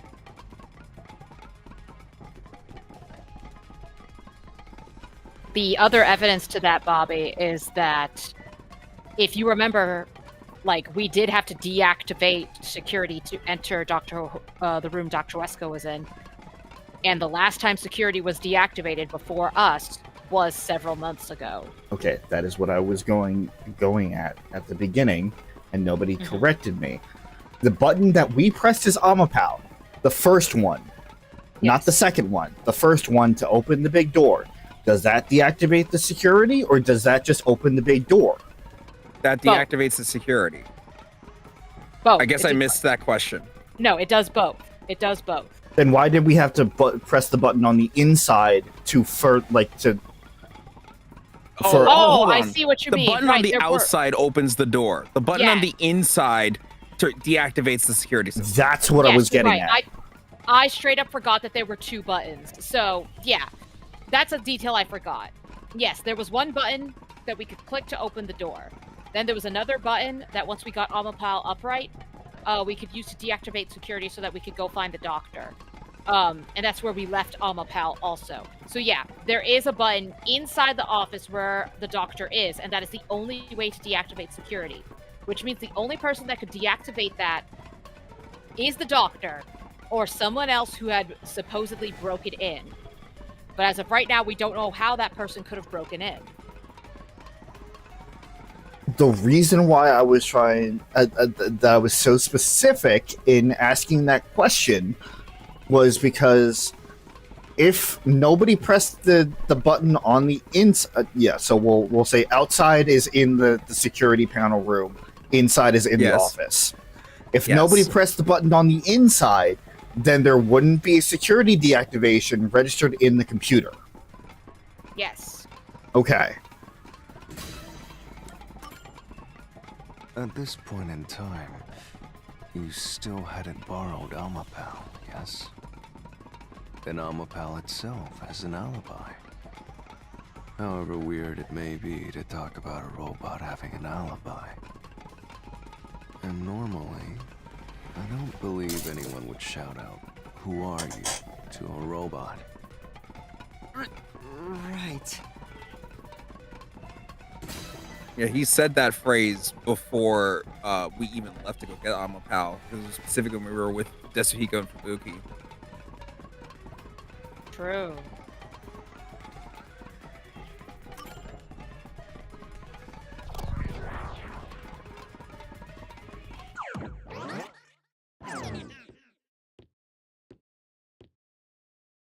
The trap didn't activate. Does that mean we found the right answer? Huh? So the right answer is no one? Why would the doctor say, "Who are you?" if no one was there? To create an excuse to disappear. Rob, you still there? Yeah? Hello? Oh, shit. Yeah, there was a blip on. It froze for a bit. Is the stream okay? Frame's fine. Barely dropped any Okay. frames. Okay.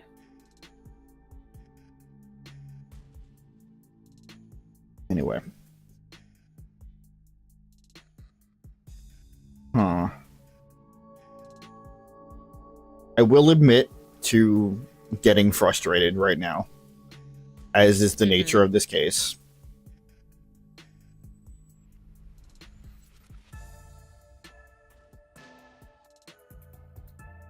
Okay. Well- no, I'm going through. Well, I was saying that, like, based on something that we know about Dr. Weska, the fact that he said that and reacted to someone shouldn't really make sense. Yeah, this is supposed to be tricky. Like we're in like we're past the midway point of the game, so it's going to try to deliberately trip you up. Whether I understand that logically or not, I still have that knee-jerk reaction. I feel my body fucking reacting with frustration. Regardless,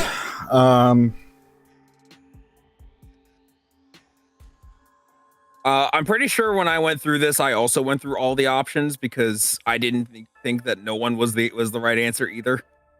because it seems completely illogical. It does. But of course, I also forgot about a very key thing.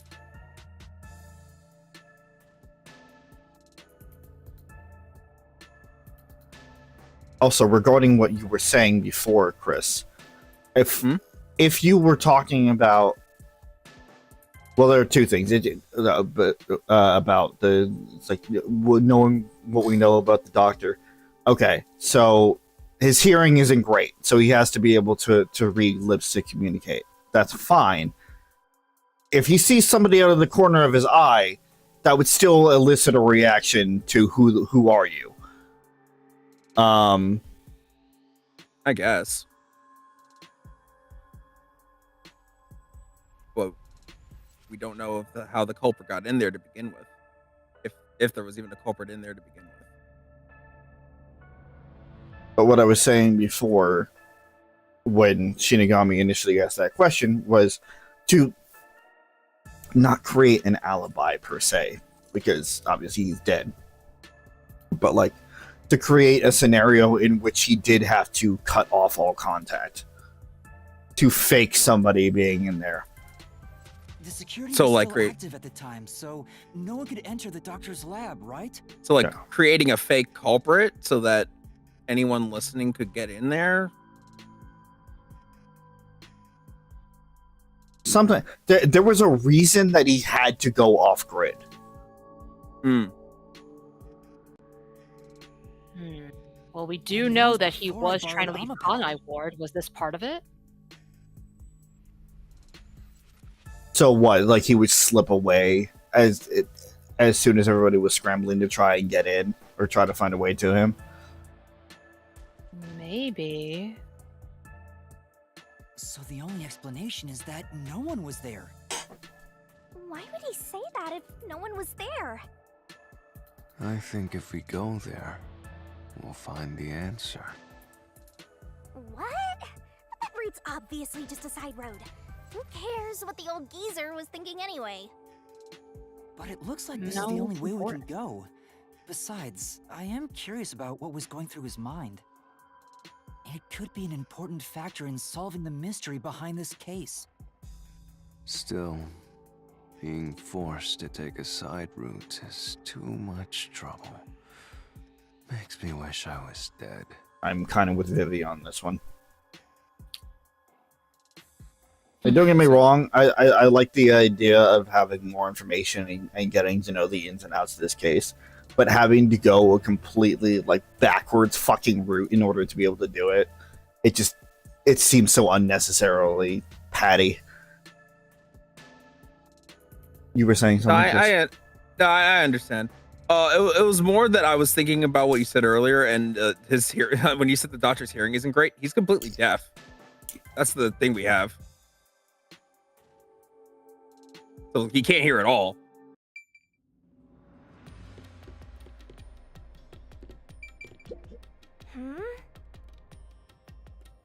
Is this really the right path? I've got a bad feeling about this. You really plan on going forward? Fine. God, you're so lazy that you can't even think of new lines to say per room. Yeah, this is literally the same dialogue. So, Master, do you have an idea about what the geezer was thinking? Not yet, but I think it has to do with why he said, "Who are you?" I think the doctor was putting on an act. An act? Really? The doctor put on an act for a reason, but I have no idea why. We have to figure that out by going down this doctor's motive route.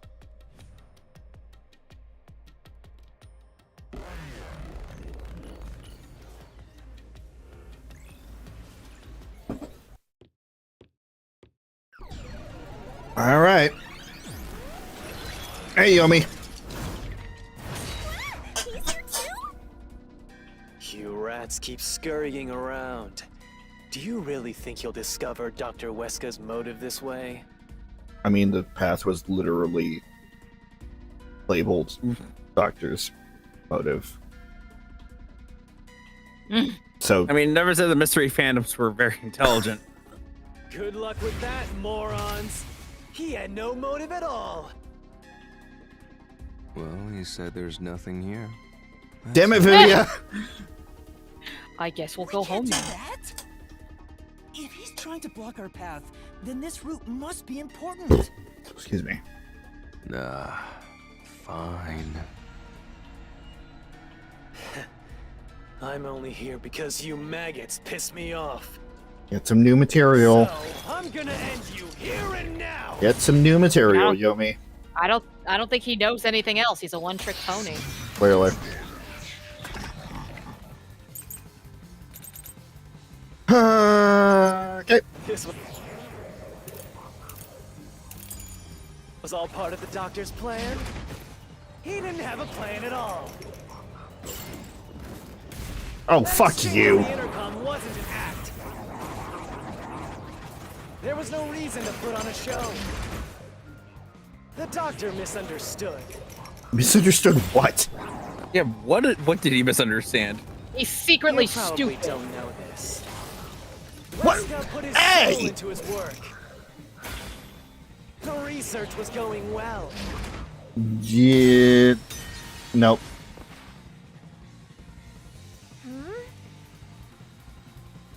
Yeah. We don't know how the doctor's research was going, and refuting that statement won't help us find the culprit anyway.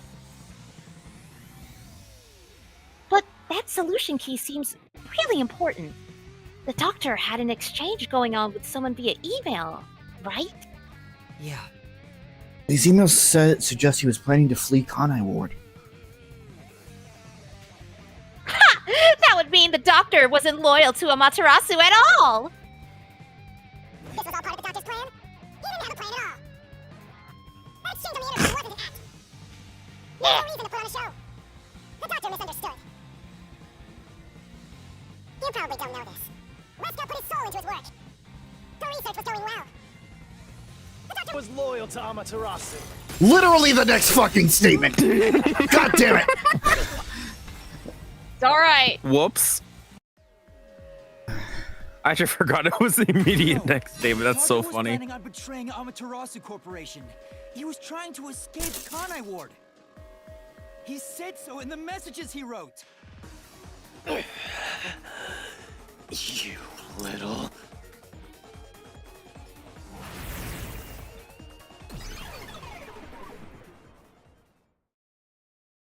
Oh, you're turning out to be a disappointment, Yomi. Thought you were going to give me more of a fight than that. Yomi's rebuttal? What was that? What was he trying to deny? Why was he covering up the doctor's motives? It seems that this case involves the inner workings of Amaterasu. Right. The doctor was going to betray Amaterasu. And whoever he was emailing knew that. So the doctor locked himself in the lab to protect himself from that person. Perhaps the doctor's act had something to do with that.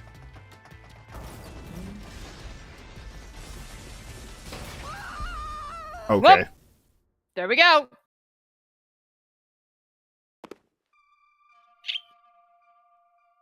It's the security gate. Everything's locked up.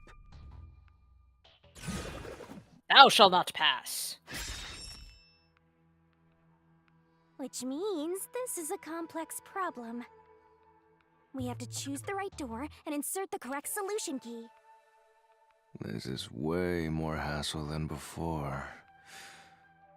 Guess I'll leave it to you, Yuma. As always.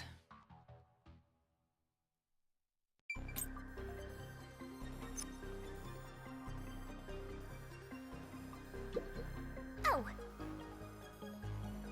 When in doubt, start by thinking about the door first. Then you can find the right solution key.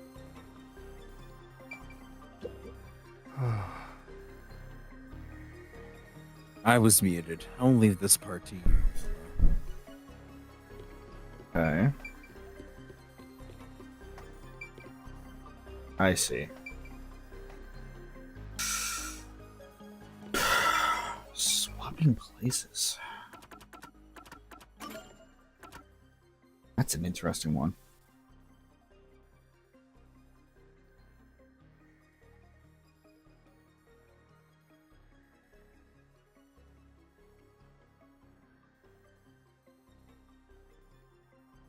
Doctor, Betrayal, prepare yourself.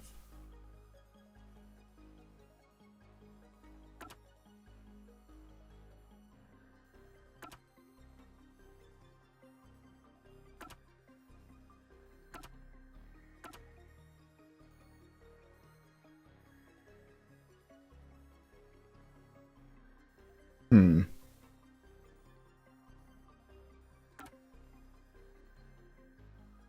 Witness dark silhouette pass through the shadows. thought process here. I'm trying to figure out which any of these keys would be able to interact with any of the locks that we have. Hmm.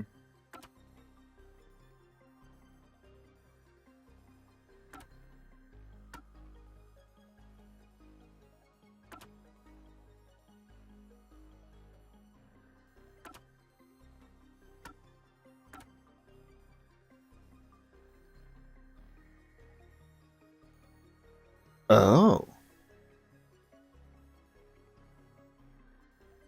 Doing this would cause clothes and skin to melt, rendering the victim unrecognizable. Huh.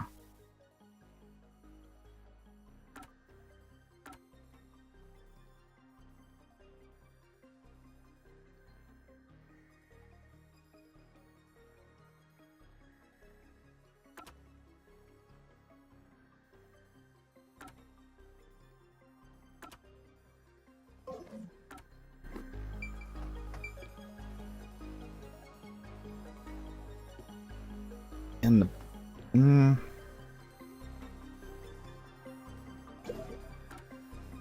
Oh, right, there are different...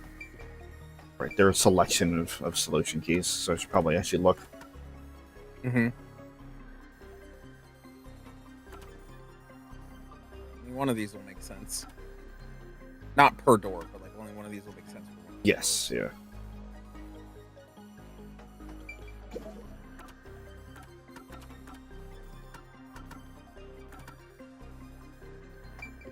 Okay.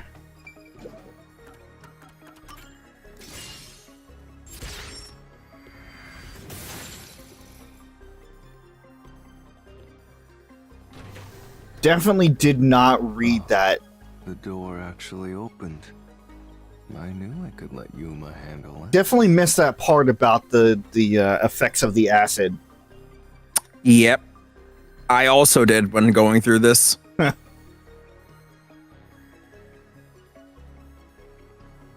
Are you sure you aren't a phantom?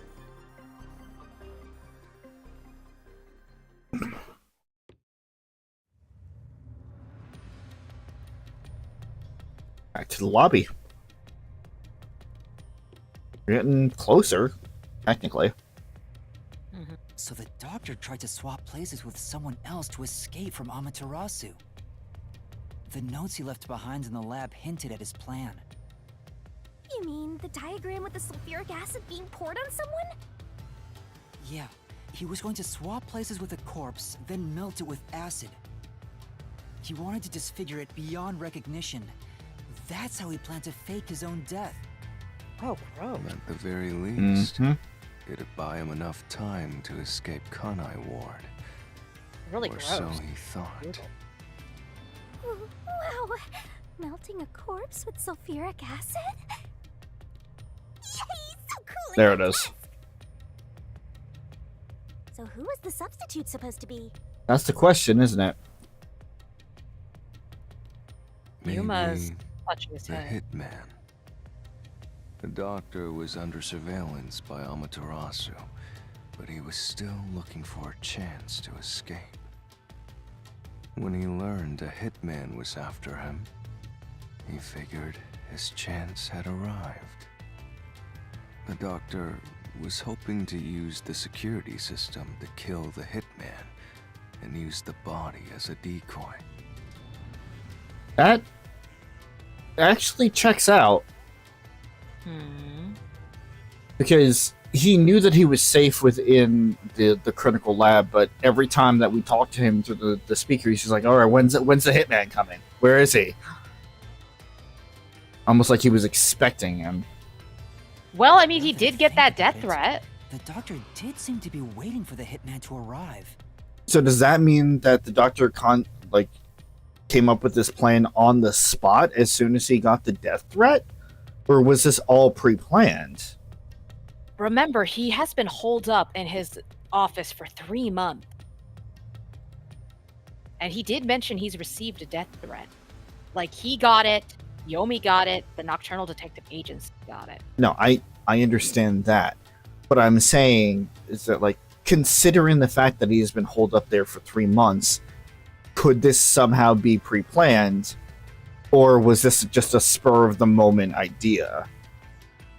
Once he got the death threat, because I'm assuming that the death threat only arrived like maybe a day or so prior. It couldn't have been that long. Yeah, it wasn't. The hitman It hasn't arrived arrived years yet. ago. When will he show up? Don't tell me this so-called first-rate hitman was captured by peacekeepers. But the hitman never did show up. That's why the doctor had a sudden change of plans. And that was the act he put on by asking you, who are you?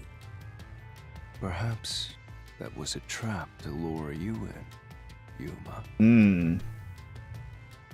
He was trying to lure Master? He considered taking advantage of the detectives, since the hitman never showed up. So if he called for help, he would charge into the lab, not knowing anything about the security system. That wouldn't have made sense, though, because Yuma is a lot shorter and skinnier than the doctor is. The builds wouldn't have matched up. Again, the point was apparently to buy time. Yeah, but, well, we gotta know that the Peacekeepers actually don't do their job. Mm-hmm. I still think back to the special attention that he put on Fubuki, specifically asking about her. He did do that, yeah. And we thought at first that was because he had a thing for her. Acquire the corpse he needed as his decoy. That seems overly complicated. Like those guys who overthink asking girls out. Shut up.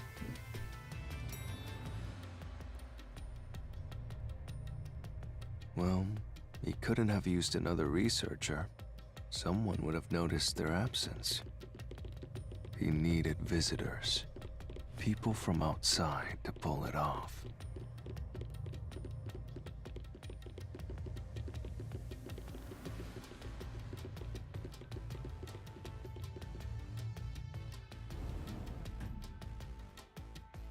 So if I didn't know about the security and had rushed into the lab... You'd be a super sexy skeleton right now. Zish! Aw, so close. You want that? But the doctor's plan failed, and he actually got boom killed by the hitman. I get what he was trying to do, but what about the impossible murder? Assuming the attack on the doctor was just an act when we saw him through the intercom, we at least know for sure the real attack hadn't happened yet. In other But he was words, dead. The culprit entered the lab after that exchange. That's a problem. Because ever since we had seen that fake attack there, Fubuki was watching the lab the entire time while we were trying to get Amapal. Mm-hmm. So the problem is, when did they actually enter?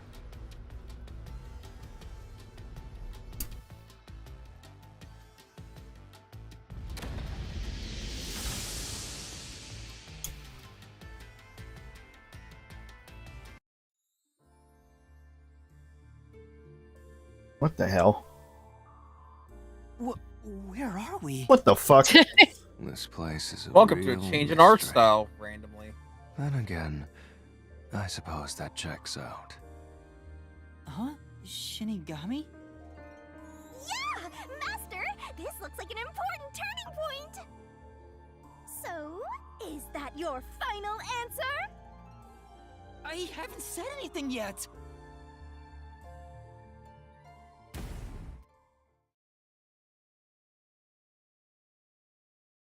Oh? Master, you need to narrow down the timing for when the culprit got inside. Now then, here's our fateful fork in the road. It's life or death! We are at the crossroads of mystery and solution. This earth-shattering choice may be your last. Now, Master, which one will you choose? Which one? Bah, ha, ha.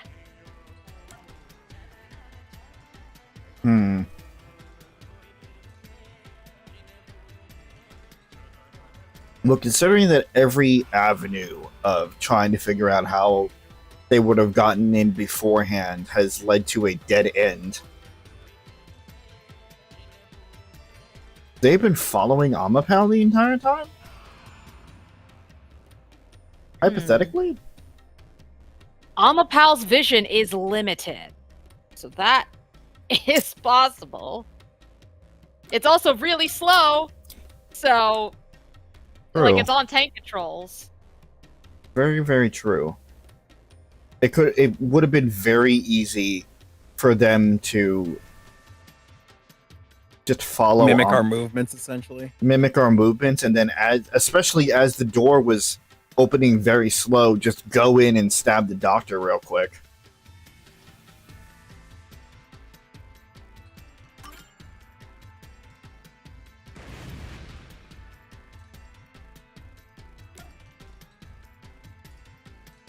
I hate you, game.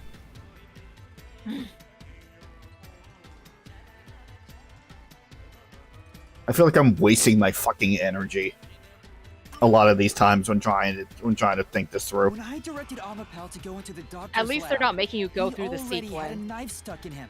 So they're trying to streamline it Which if you get means it he was wrong. murdered before Amapal entered the doctor's lab. Your answer? It has to be correct because when I said no, it fucking punished me. Yeah, right. Is correct! Congratulations, Master! Would you like to double down? What are you talking about? Anyway, let's keep going. The 2D art's super cute, though.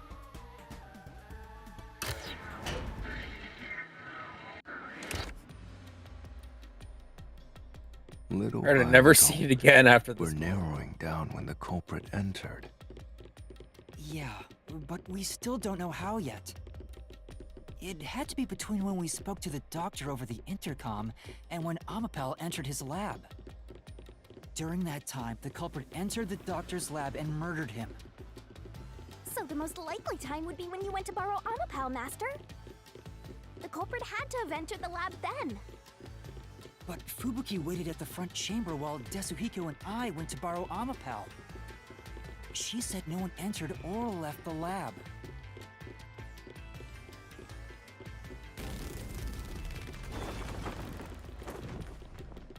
That is true.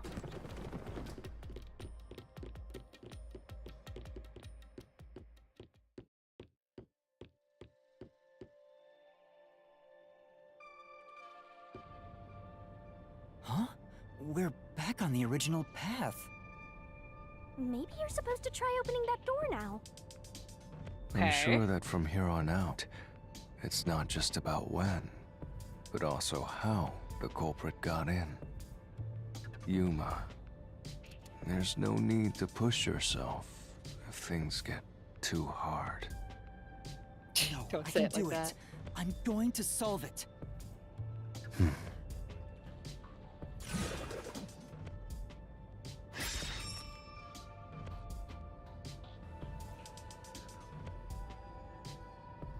Oh, This is a map of the critical lab. So we have to determine where the culprit was before the murder. We'll have to solve them one at a time. Let's start with this mystery. If we know where the culprit was before they got in, this route will be clear too. Do you know where, Yuma?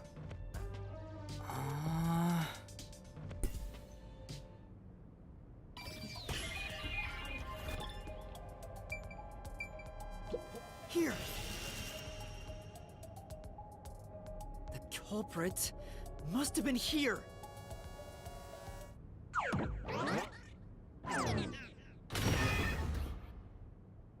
Yay! It opened! After the exchange on the intercom, given there was always a detective at the front chamber, when we went to borrow Amapal, the culprit had to have already made their way inside. But the airlock is the only location that isn't affected by the security system. There. The culprit had to be inside that decontamination device before committing the crime.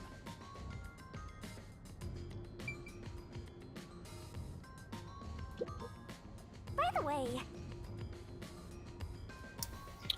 Right, you went inside the decontamination device to check it out. Nice memory. Yeah. Another mystery solved. Just how far are you planning to go, Yuma?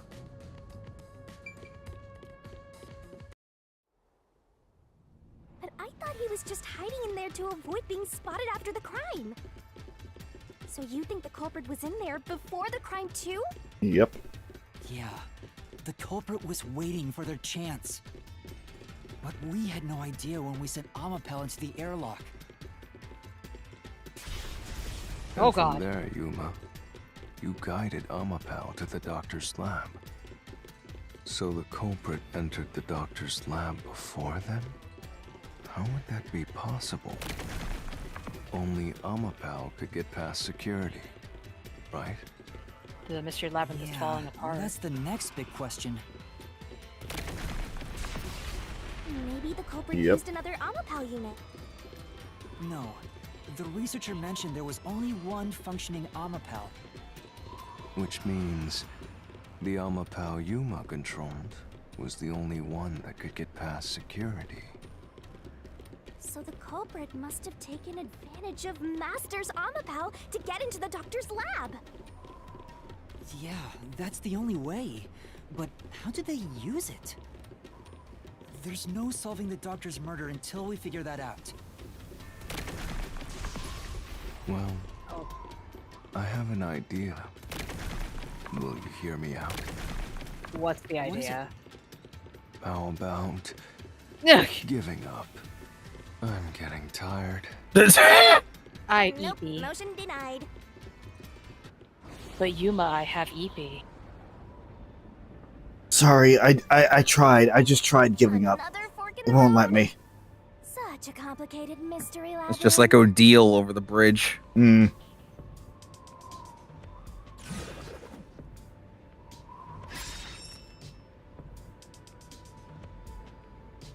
How do they use Amapal? Each problem lies the truth. We're definitely getting closer to the heart of this mystery. As a weapon, as a shield. Nope. Okay, this is just a straight up door choice this time. Yep. Mhm. As a shield, technically.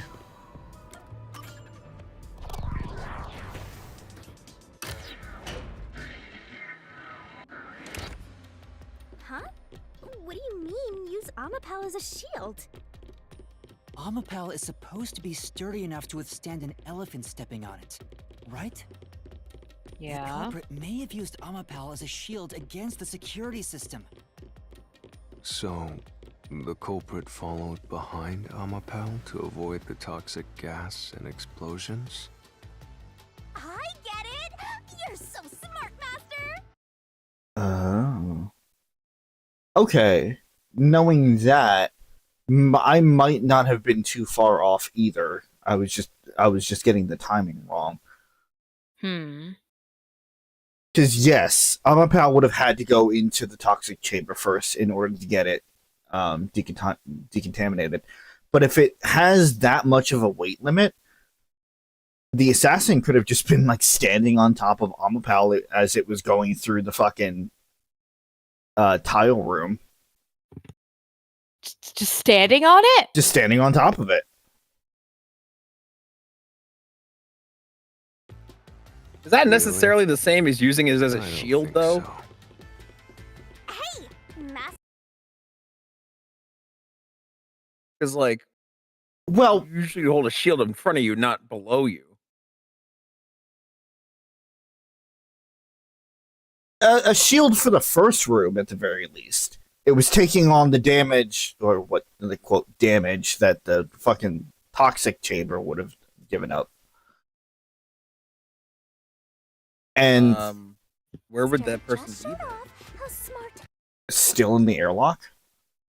They would have been in the airlock until Amapal had gone through the toxic chamber and the room had been decontaminated, then they would have just followed behind. Logical he is. Oh! Big Amapal! Big Amapal. Wasn't smart after all. Come on, take it from the top. Toxic gas can be bypassed with Amapal. Yes! It's gonna crush us! Jeez.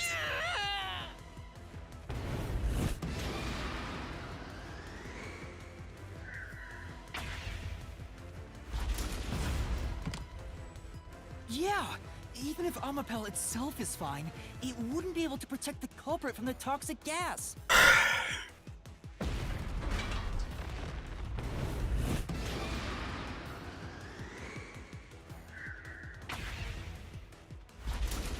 Oh. What? Even though Amapel is sturdy, it couldn't withstand the high voltage shock from the panel chamber. That's true.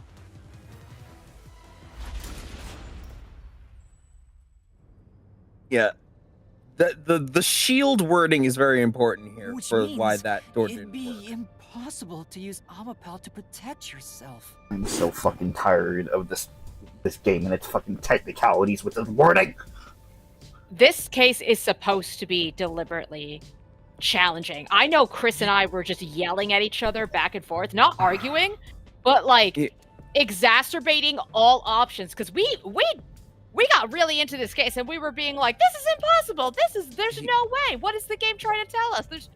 This doesn't make any sense. Like we got really into it. The thing is that you're not far off from the right track. It is the wording, because it being used as a shield implies that it is protecting the culprit, which it would not have been able to do. Like if we didn't have Fubuki with us, then Amapal would have been roasted by the high voltage stuff,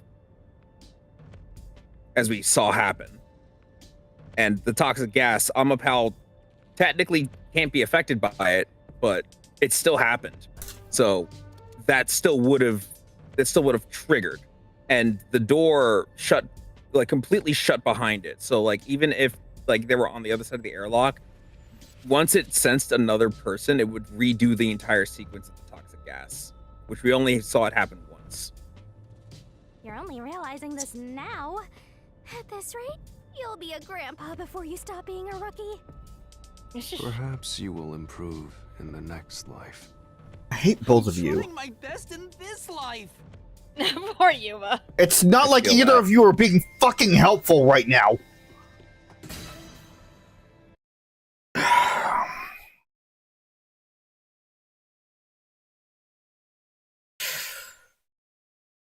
Do you need to take a break? No, we need to keep going. We only have so much time, especially now.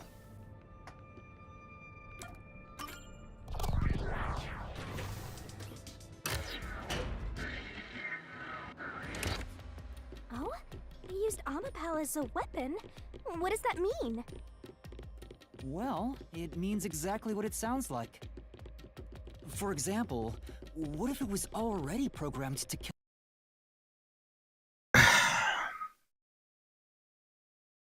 It's not what I meant by that either. The doctor on site. Alright. Or maybe there were two controllers, and the culprit was controlling it at the exact moment of the crime. Nope. If that's the case, then I was the one who brought the murder weapon right to the doctor. But Yuma, you watched Amapal's camera footage the whole time, didn't you? You would have seen the moment Amapal murdered the doctor. Maybe fake footage was being shown instead. It could have fooled us. Someone could program all that? How convenient! It's like I could do anything! What do you think of my reasoning, Vivia? I have nothing to say about it. Besides...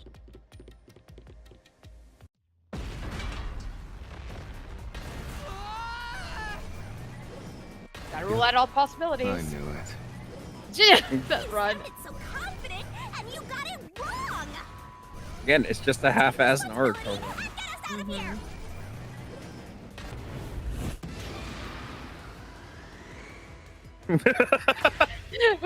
with his ball I arms. want to he sure see did. that. That's right. It's just taped to the front of it. Are shaped, it's impossible for it to hold a knife. One more, Master!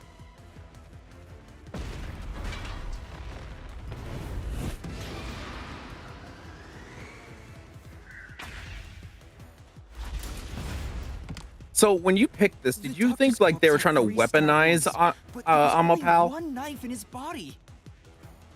Was that what you thought that the wording was? No, I thought that if the shield wording was wrong, then I thought that they would have been using, I can't even remember. Well, what was the wording? It was using it as a shield and using it as a weapon. As a weapon. To I was just genuinely curious. No, okay, all right.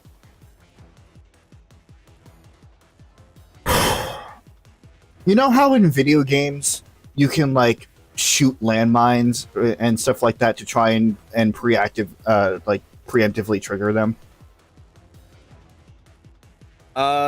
Yeah, or like shoot, or like even in Overwatch's case, when you like shoot the dynamite to just make it explode earlier. Yeah, like triggering traps before you actually get to them.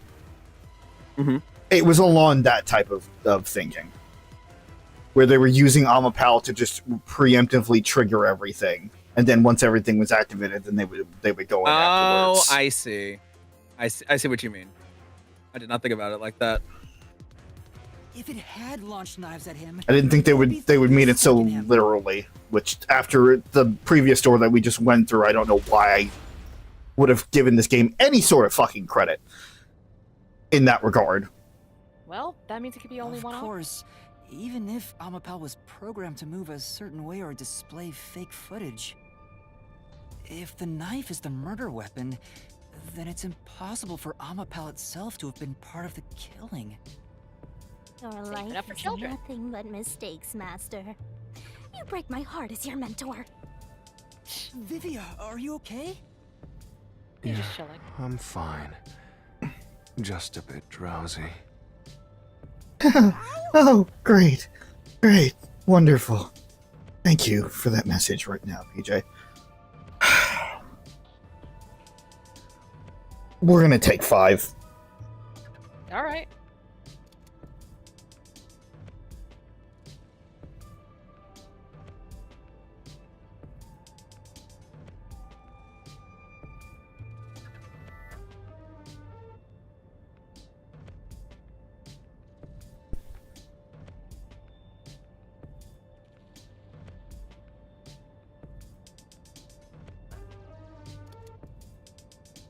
So everyone's schedule's updated.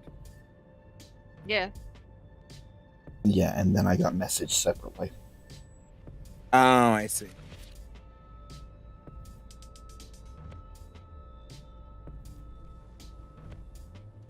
It's really not something that I should talk about on stream because I'm just going to fucking it's nobody's issue but my own. I assume if it applies to tomorrow's stream. Mm-hmm. Gotcha.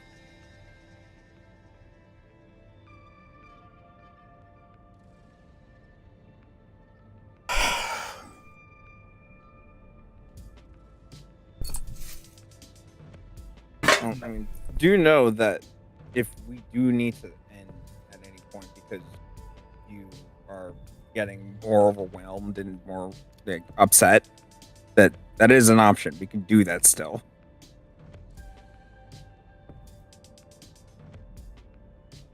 Like even at the pace we were going, just full disclosure, I don't think this is going to be a one-stream labyrinth. Like even if we were still continuing going things at normal pace, it's long, and you're seeing why that is the case.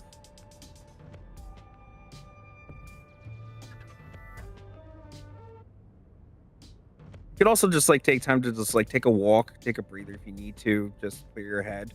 Yeah. And again, remember this is like what, case number 4, I believe, in this game. Like, we're in late game. It's deliberately going to be tricky. Mm-hmm. Like, I'll mention it again when we're back, but like, you followed the exact same options that I did when I was playing through. Like, literally the same options in the same order for the same reasoning. I haven't, like, the stream can still hear us. I just put it on a BRB just so people would know that there is an active gameplay right now. No, okay. Okay. That's why I'm not saying anything specific.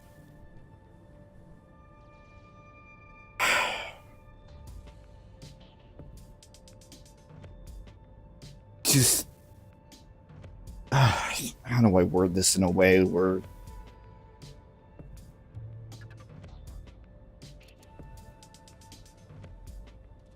if I'm wrong, I'm wrong. I've been wrong multiple times during these cases. And yeah, it hits hard, but whatever, we've gotten through it. My problem is the fact that, like, I'm wrong. It takes us back to the beginning, so that, like, it pads things out. And then the game has to berate me for being wrong. So it just kind of rubs salt in the wound.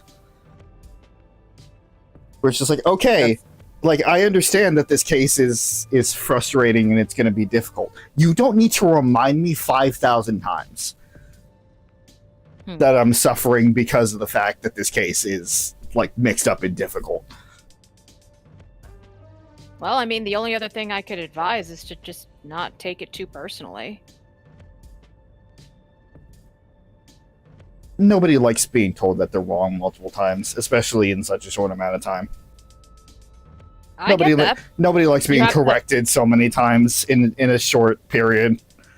No, I get that, but at the same time, you this is a detective visual novel game akin to Danganronpa, Ace Attorney, etc. So that's just going to happen if you've not played the game before. Right. Yeah, the characters obviously berate the main leads whenever they fuck up a lot, because they would. They're supposed to know shit and they don't. Right, yeah. Like, it's not a call on your character as a person if they berate the main character for doing something that was deemed not correct. And welcome back to the underlying issue that I have in multiple times when it comes to playing a character, is that line between character and player. Well, becoming an actor, or actor related role would require you to be able to separate your character from yourself. It's like you can bleed the roles together to get like some level of like sentimentality or more emotion behind it, but they can't be inextricably linked. Right.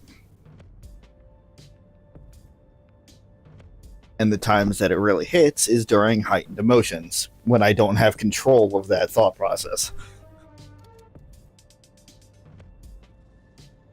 Like, I understand the logic of what I should do and the logic of why I am not able to do it.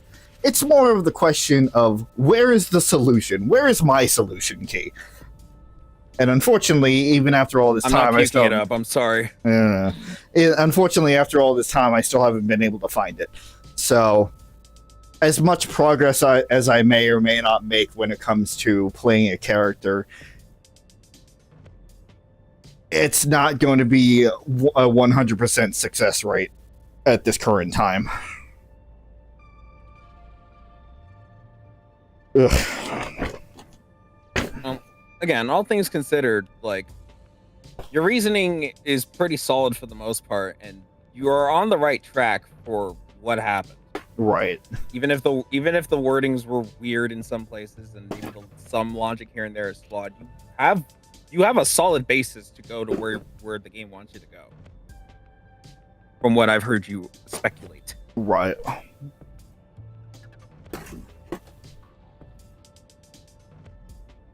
And as I said, we've been down this road before. I've been caught in this ditch before. We've gotten over it, and we moved on, and we've solved the case, and we moved on to the next one. It's going to be the same here. Just gotta kind of lay on the brakes a little bit and just cruise it out. Mm-hmm. Yeah. We know the game's not perfect. Mm-hmm. But we're like so close. Which is kind of what makes it even more frustrating. Listen, I can't say that like your stuff is like your faults with the game are invalid, because they are absolutely, like, this game rambles on a bunch, pads on a bunch, goes on separate tedious things a bunch.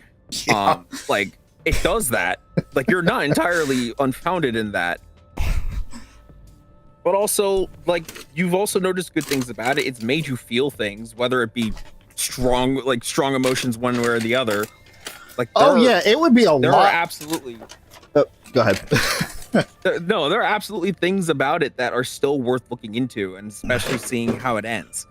Right. But, like, I knew going into this that this was going to be a series that was going to take you on a fucking ride. It certainly whether has. you wanted to or not. I did not consent to this expletive, non-family friendly activity that this game is trying to do to me. Again, it's just like a Toshin, except it's spike tuned soft. Ugh.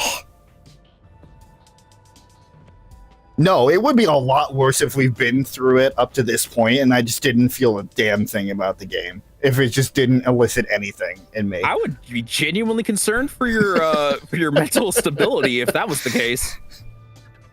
Like, even I would be more happy if you just blatantly hated the game forever rather than feeling nothing about the game after all this. Yeah, no, that's fair. All right. Getting up my dinner right now, but we'll continue on. Yeah, talking things out is cool. And while, yeah, maybe one way to solve this would have been to mute and be able to talk about this more in depth, I think it's nice to be able to. I mean, it's just like when, actually solving the mysteries. When you want to hear the player's thought process on how they're trying to get to point A to point B.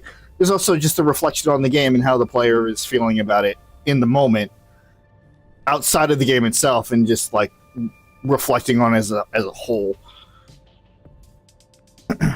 Yeah. Don't forget that you've predicted a lot of things going into the game well before we even got to those points. Yeah. Like when they happened. Like, I can't remember specific scenarios at the moment, but like I remember in chapter 1 and 3, like Pooja and I were having conversations about how you're figuring things out within those chapters before they were supposed to actually happen, just because of deduction. Like you pick up on a lot of stuff pretty well, and even like now you're picking up on things, and I think that's a good thing. And even if, honestly, Rob, I'd love to see how wrong you are, because it's so much funnier talking about it after the fact when you finally hit the right answer. And I'm like, yeah, this is the flamethrower and the Amaterasu Express level of like insane logic. I still feel like it's funny. I still feel like my logic is a lot better than what yours was. Okay, but like we're not talking about me now, aren't we? Piece of shit. Okay. So while the thought process may have been there, the game had a different interpretation of the description / usage of the Omapal. Yes. They were using those words as literally as you could possibly imagine. Mm-hmm.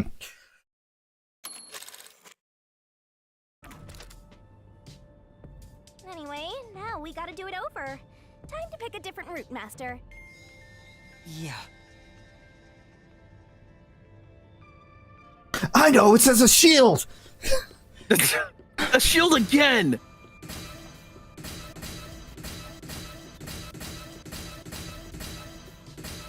Yuma forever spins in circles, trying to not pick the answer out of sheer spite.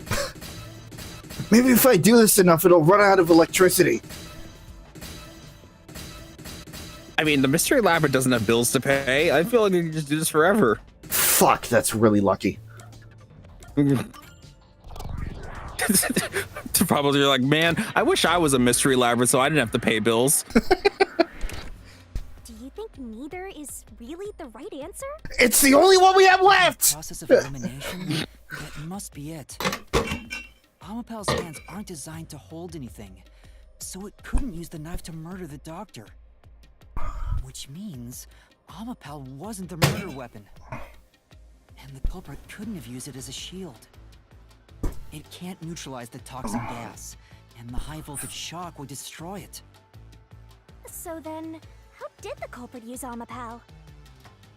I think we'll find out if we continue down this path.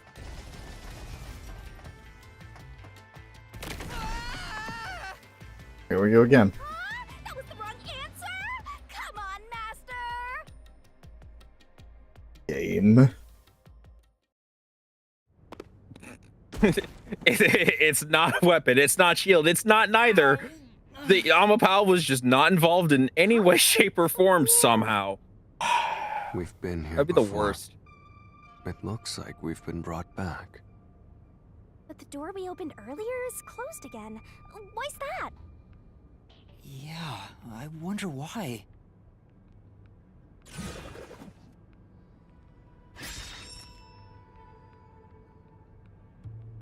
Huh? Even the question is the same. Does that mean we gotta do it all over again? Well, the logic is still sound. There's no other hiding spot for the culprit besides the airlock. So you want to choose the same answer and keep going? If you do, you'll just repeat the whole process again. We'll just be brought back here if we can't figure out how did the culprit use Amapal. And I refuse to walk any more than I have to. Hey, don't sit down! What should I do? Stand up! Stand up right now! Stop it. Leave me alone. Stop it. Leave me alone. Rob, I feel like that should just be an alert for your channel. Why do you think I was getting a clean fucking soundbite? Like, if that's not a channel point redeemed, then that should be some kind of big alert. It's too perfect for you. If you want me to leave you alone, then help my useless master out! Fine. Just one thing, then. We're back at... Where was the culprit before the crime? Because you're stuck at... How did the culprit use Amapal? With that in mind, these two questions are connected. Connected? Both the culprit's location and how Amapal was used? Help him out more! More, more, more! The culprit was hiding in the airlock, where you also left the robot, right? At that moment, only the culprit and Amapal were there. So maybe the culprit did something. I forgot about this fucking Culprit did rub in the something back to of his head. Amapal? Clues are always there, right under your nose. It's a detective's job to notice them. Did you notice anything strange back then? Any tiny detail? Try to remember. So here's the funny thing about that. Funny enough, when Smiley was doing their recap at the beginning of the stream there, they had mentioned one tiny detail that had gone right over my head. Something that I had completely forgotten about, which I think is the actual answer to this particular problem. So something strange. I tried to do my Hey, job too Now well. that you mention it, Mm. back then, That's a good thing. Yep. But I did forget that The photo, screen lit up. So unfortunately. this is what Amapal says. Yeah, but you had mentioned the glitch when we first logged into Amapel. I completely had forgotten about that. Well, because Hey, it's guess, a small detail that came and went. yeah, guess who also completely forgot about it getting to this point in their playthrough? I mean, yeah, both of us did. Both of us completely just totally forgot. Goodness. It's like the cockpit of a mecha. whoa, what was that? Did it break already? I thought it was state of the art. No, it's all right. It's stabilized. There was a moment when the camera stopped functioning while I was controlling Amapal. It returned to normal pretty quick, but maybe... See? I told you it was right under your nose. You don't need any additional help from me, right? Maybe he has frame perfect laziness down That pat. was a clue Mhm. to help solve this mystery? Actually, everything in this world is a key to solving mysteries. You just haven't noticed them. Perhaps there is more you're overlooking. Was there anything else unusual? Something unusual. Something I missed. Anything else? It's not like Amapal's camera showed the culprit. Wait, No. that's it! Huh? Now that I think about it, wasn't that strange? The What? culprit must have gotten ahead of Amapal, but why didn't they ever show up on the camera?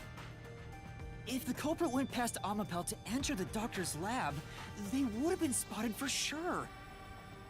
Now that you mention it, But nobody showed up on camera.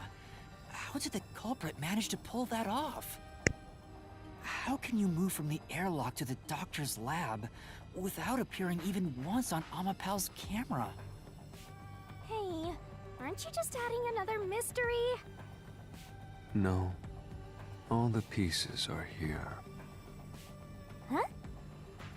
Yuma, the mysteries you face now can be solved with a single answer.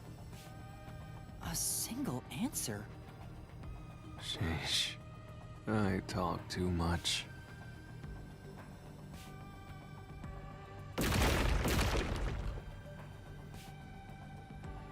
Oh, one mystery after another!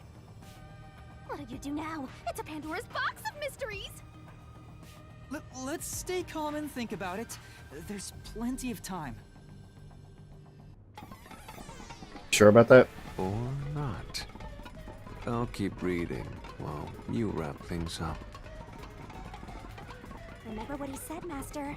All it takes is one answer to solve these mysteries. Use those weak brain cells of yours and think! Culprit's location. Amapal's usage. Its malfunction. Why didn't the culprit appear on camera? All this can be solved with just one answer?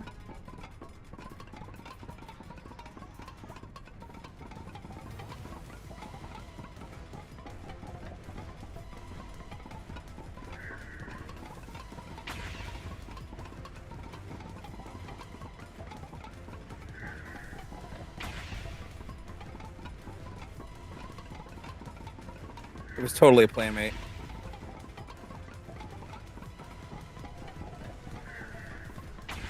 I got it! The culprit rode on Amapal's head, using it as a method of transportation.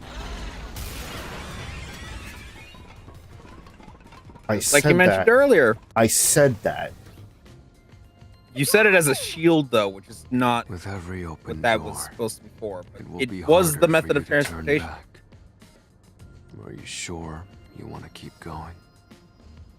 Absolutely. I will find the truth no matter what. This is for the Nocturnal Detective Agency. Also, we'll die if we can't solve the mystery. So. kind of a lose-lose there. Like, Yeah, but then we'll die, You said so. the culprit rode on top of Amapal. What did you mean by that? what do you mean? What do I mean? Said, the culprit rode Amapel and used it to get through. After we left Amapel in the airlock, the culprit came out of the decontamination device. Then they jumped on Amapel's head. The disruption in the footage was from the impact. That's insane. Is it? I think it's fairly reasonable. Amapal can withstand up to 100 kilograms of weight. So, someone riding on it shouldn't affect its functionality. The shoe print on Amapel's head wasn't caused by someone kicking it. It was left there from the culprit hopping on and off. After that, the culprit simply rode on it as it moved toward the doctor's lab. By doing so, the culprit was able to evade the camera and remain hidden as they made their way through the lab. You're right. If it's true, then it does solve all of the previous mysteries.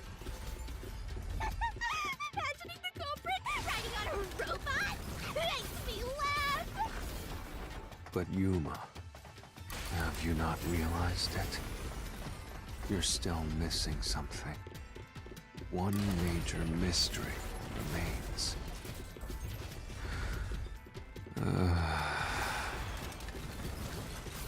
What's with that huge sigh? The greatest mystery of this case should appear soon. Just the thought of it gets me feeling down. This case's greatest mystery?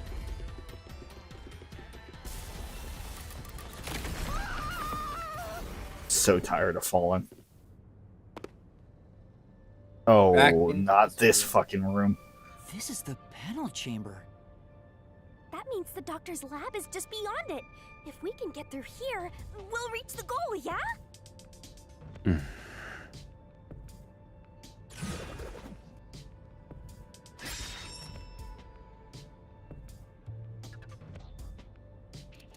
Is this the greatest mystery you mentioned? Not exactly what I was envisioning. You know, this is actually a little lackluster. Well, this is the mystery to be solved, so let's clear it out. This one was easy. Beats me. When would it have been possible for them to get into the room ahead of us?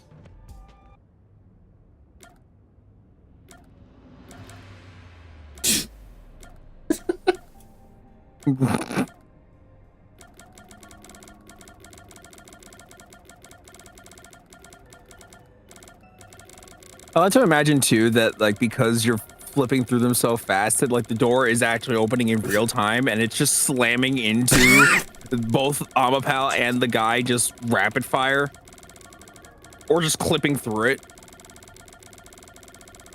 Okay.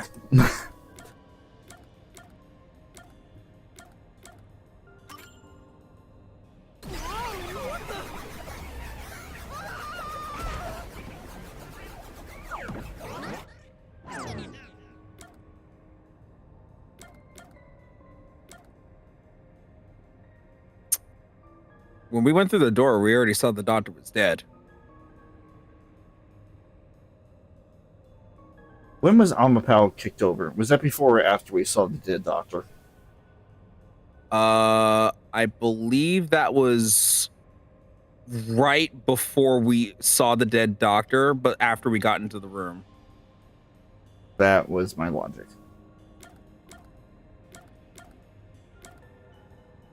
This was like when going through the door, he somehow got off, but we would have seen him at that point. The culprit murdered the doctor before Amapel entered the room. Okay.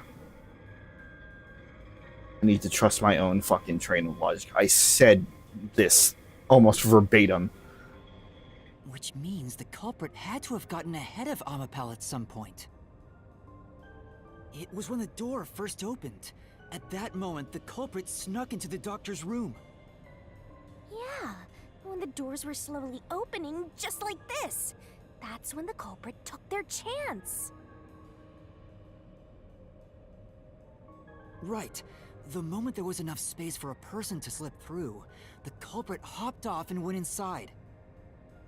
Like this?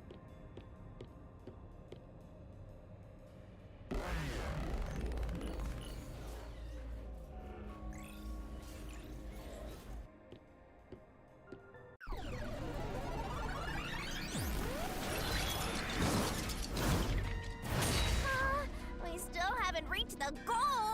I thought we could get into the doc's lab now. Is this a joke to you? Yes. Your deduction is full of holes. If this is a joke, it's not very funny. Never said I was a comedian. Master, you know what to do. Of course. I'll take your garbage deduction and toss it in the trash. I'm just waiting for Vivia for some fucking reason to turn into a mystery phantom at this point. Like, he has all of the fucking pieces to be just as much of an obstacle. I am the saint of Kanai Ward, protecting it from filth like you!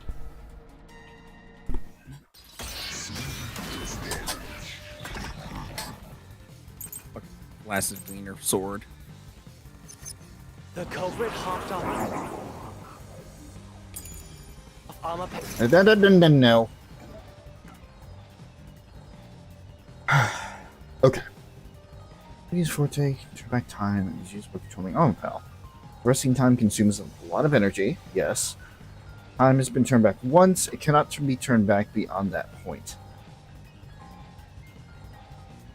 Which we've discussed the meaning of that beforehand, but just for clarification. It means that once... So Fubuki hypothetically turns back time to right when we start controlling Amapel once. Time cannot be turned back past that point. That serves as a starting point and as a barrier for the rewind. Yes. Okay. She could do it multiple times back to that specific point, but she will exhaust herself completely the more time she does it. Right. Okay. When can we use communicate via voice? For safety. Okay.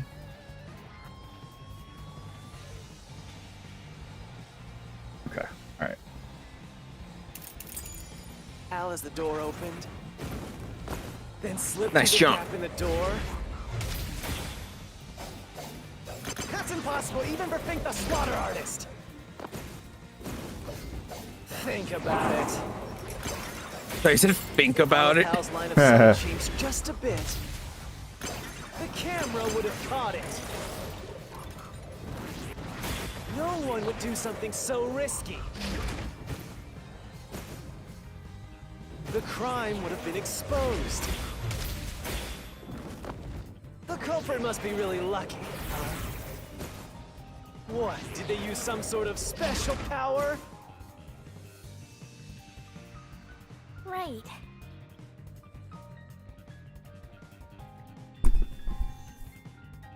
Mm. I saw them on mute. I don't hear anything though. Let's see. Hello? Disconnected Oh, hi. again. Yep. It's the stupid switch on my headphones that keeps getting messed up. I don't know why. Huh. If Amapal's camera had been running, we would have seen the culprit.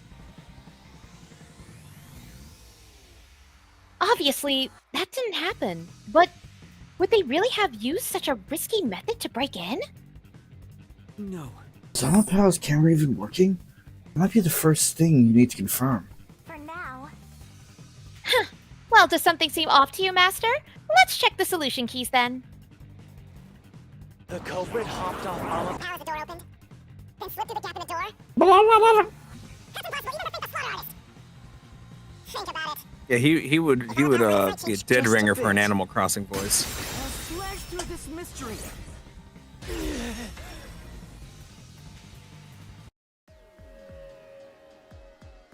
Amapel is designed so that when its hand is stretched out, it won't execute any other inputs.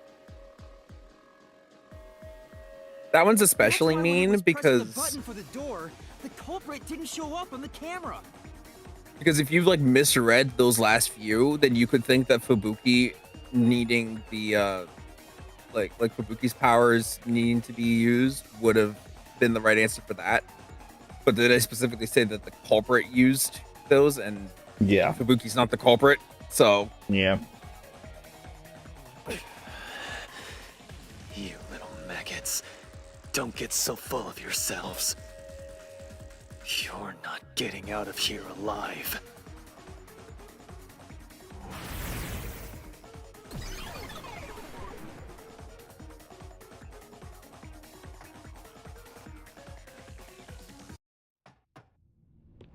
I get it.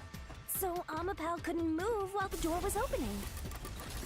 That's when the culprit took their chance. Since the door opens outward, it's possible to take advantage of the blind spot it creates. That's how the culprit managed to stay outside the camera's view as they entered the doctor's room. So it's an elaborate murder that took advantage of Amapau's design, and even the direction the door opens. Whoever planned this must have really wanted the doctor dead. I guess you can call it an obsession. We could. How scary. Just like this passageway. Where will it take us? Perhaps a suite with the culprit's obsession in full display? A room of nightmares? Knock it off with the weird soliloquies. Let's go. You're also it's really nice, but going? also a little sad Huh? that we're only getting unique rooms this far into the game in Yeah. terms of the hallways that you're transitioning through. Yeah. Hey, Yuma. When the culprit entered the doctor's room while the door was open, Huh? Yeah? at the time, the doctor was in the room, right? If the door opened and an intruder entered, how could the doctor not have noticed? So what if he did notice? It's not a big deal. Yes, it is. If he had noticed an intruder, the doctor would have turned to face him. Which means he wouldn't have been stabbed in the back. That piece of trash is right. Your logic is flawed. No, it's not. Hey, what are you, on the Phantom side now? Listen to my incredible words of wisdom. Your crappy deduction is worth less than shit! Everything you do is a fucking mistake! That's not wisdom or criticism. And non-constructive too. It's like a terrible YouTube comment section. Everything you do is wrong. Why? It's just wrong. Just fuck Screw you. Damn it! Like what my comment section would be if it was actually Your deduction is active. inconsistent. Oh, fuck you. No, it's not. Damn. Damn it, that wasn't it. Were there any statements that bothered you? Think carefully and look for any contradictions. All of them bother me. Yeah. Okay, got it.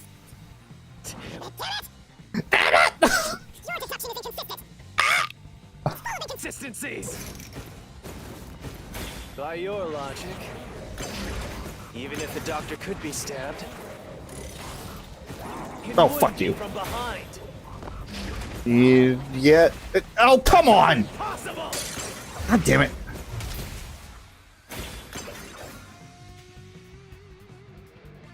Master! Yeah. There should be a contradiction somewhere. You gotta find it and repel it, Master. Okay, I'll try. I tried. I repelled it with my face. Your deduction is inconsistent. It's full of inconsistencies. Whoop. By your logic, even if the doctor could Be stabbed. It wouldn't be from behind. I tried. No. Oh. That's Yuma, why did you jump? I'll just juke you out of frustration. inconsistent. It's full of inconsistencies. By your logic, I can't believe I'm getting away with that. Yeah, I'm also genuinely surprised that you just literally avoided everything by just flailing. Jesus. No, the culprit did stab the doctor in the back. That's how the body was discovered. I learned this from watching somebody play Fox in Smash Brothers. Oh my god. yeah. That's why I'm saying your deduction is inconsistent. By your logic, the doctor couldn't have been murdered in that way! Give me the key. The culprit quickly entered the lab. But the doctor was in the room at the time, right? Yes. It's lagging. It's lagging. Running is noisy. Yes, it is. God, no. Yes, it is. Yes. The culprit quickly entered the lab. Oops. But the doctor was in the room. Yes, at the you are time, correct. right? It is. There's no way he missed an intruder. Because Dr. Weska is deaf, that means that running is silent. So Weska would have heard and turned to face the culprit. Okay. All right. And his chest would have been stabbed, not his back. Unless you think the doctor was asleep. No. Well. Is there any trace of him being drugged? No. Even if he didn't look back from his desk, he would have heard someone coming. Wow. That. This is a fucking mean one. Jesus. The truth. Yep.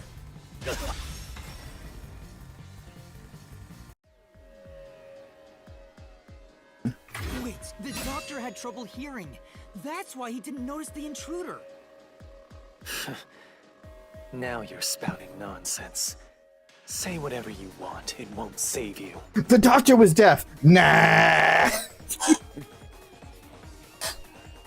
Basically. Nah, because I There's a said gaping so. hole in your logic, and there's no way you're gonna fill it at this rate. Because you, more than anyone else, you're the one refusing to see the truth right before your eyes. You keep saying. What? I refuse to see the truth? Vivius said the same thing, but... It's strange, don't you think? Isn't it about time you noticed that something's off here? Huh? You've solved many mysteries up to now, yet none of them are directly connected to the culprit's identity. That's because the culprit is the hitman. If that's the case, why haven't you reaped the hitman's soul? And that would end the labyrinth. It's not that easy. The culprit will fight back, unless we solve all the mysteries first. Hang on. What are you getting at? In my eyes, the reason a single mystery hasn't been directly connected to the culprit is because of Yuma's reluctance. It's pushing away the mysteries that lead to the culprit. Huh? Subconsciously, you're closing your eyes to the truth. That's why you haven't touched on the hole in your reasoning. What hole? Whatever, that's enough. Just ignore this guy and keep going. Hey!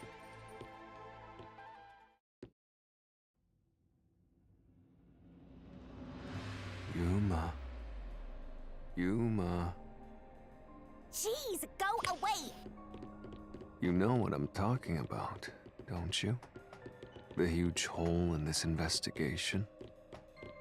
What are you... Just ignore him. Let's review your deduction, shall we? The culprit took advantage of Amapau's locked position and entered the lab. And before the robot entered the room, that person stabbed the doctor from behind. However, they bumped into Amapau while escaping, causing it to fall over. That was obviously a mistake, but since it wasn't captured on video, they were able to avoid detection. After that, the culprit went inside the decontamination device in the airlock to hide from you. That's correct. So what's the hole in my deduction? It's before all of that. It remains the case's greatest mystery. Which is? How did the culprit get past security? What? We already told you that. The culprit rode on top of Amapau as Master controlled it and was taken all the way to the doctor's lab. Not that security. Not that But security. if someone was riding on it, Oh no, how did they okay. get past the Never mind. high voltage shocks in the panel chamber? Oh, So, this is the part that Chris and I were screaming about the entire time for this case, and I was especially screaming about when we got The end for you. You have nowhere left to go. I did not catch the second half of that at all. This was the part that you and Chris were screaming about the entire time, and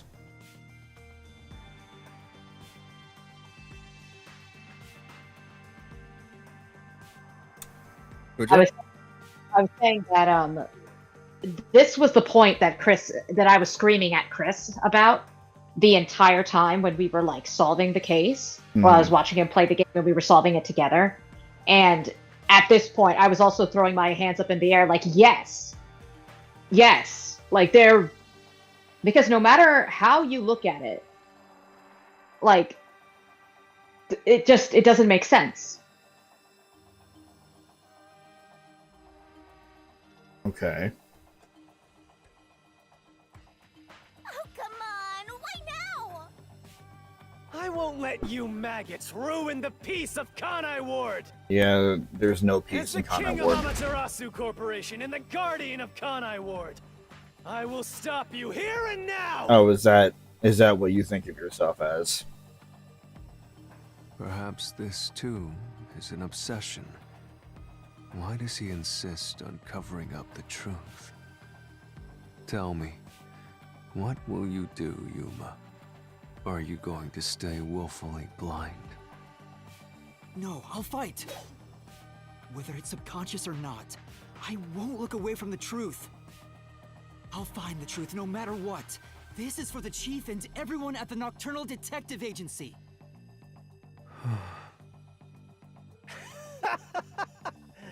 Good luck. You'll never find it.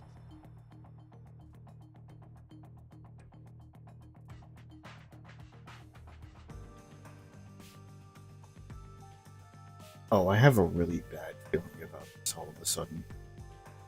Yeah. Uh-huh.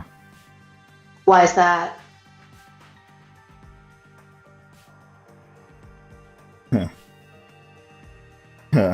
Okay. Well, first of all, just due to the nature of these games and how they want to fucking hurt me. But other than that, there is one piece that's been staring us in the face the entire time.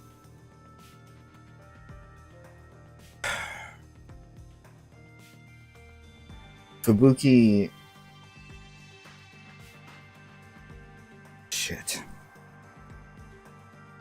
And I really hope that this is just another crack theory.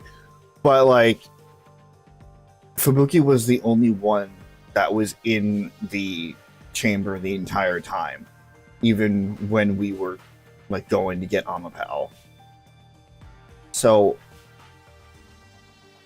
that when?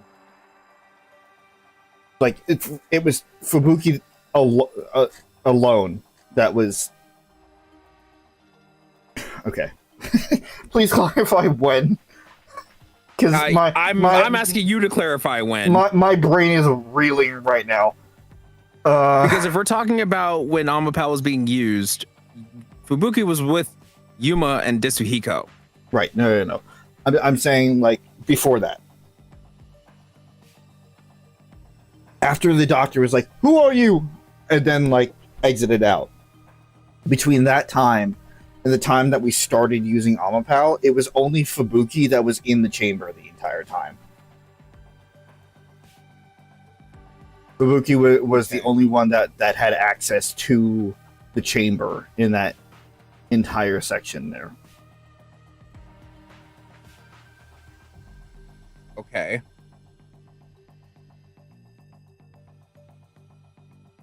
I don't remember if that's accurate or not, because I thought everybody was with each other the whole time after the threat was called out. Chris. The only time Fubuki was left alone from our memory was when Yuma and Desuhiko and Fubuki saw that the doctor was crying for help and the video cut. Yuma and Desuhiko decided to go get Amapal. Fubuki said that Fubuki said she would stay behind and keep a lookout for anyone suspicious. Yuma and Desuhiko returned with Amapal. Yuma asked, "Did anybody come through here?" Fubuki said, "I did not see anyone suspicious come through here." Okay. I guess I forgot about that part. All right. And then once again, there is that little bit of a detail on which the doctor was giving special attention when Fubuki was there. Mm-hmm. Again, I'm really hoping this is just another crack theory and that I'm just reading too much into everything. Because I'm trying to think of what Yuma would subconsciously try to ignore. What truth Yuma would subconsciously try to be covering up. And the only thing that I can think of is that if one of his closest companions was actually the culprit.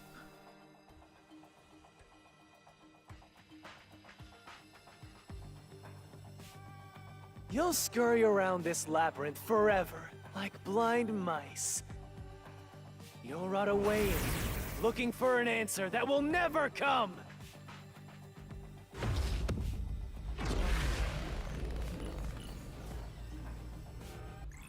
Well, at least for Fubuki, she has an alibi for when the murder actually happened, supposedly.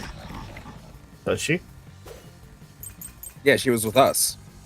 Because we were with Amapal. Keep playing with your shit deductions.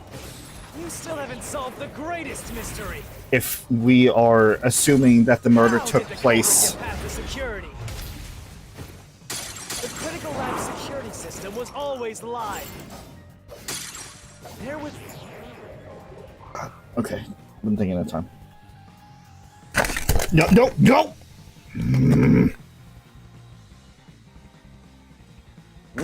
Put that aside. I almost lost my entire fucking dinner. Uh-oh.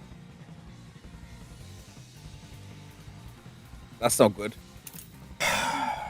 Okay. There's no way to reach the doctor. The panel chamber shocks would have fried the culprit. That security system? No living human can breach it. Don't tell me the culprit is a robot.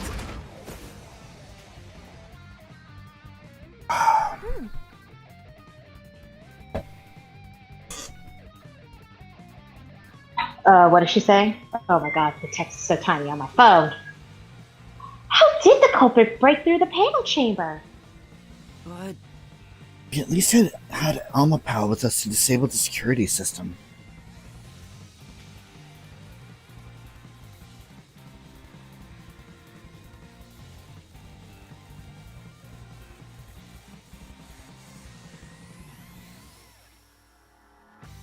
Shit, sorry. Didn't you notice anything else weird at the time? Think hard. That's right. As far as the panel chamber goes, Keep playing with your shit deductions. You still haven't solved the greatest mystery. How did the culprit get past the security? The critical lab security system was always live. There was no way to reach the doctor.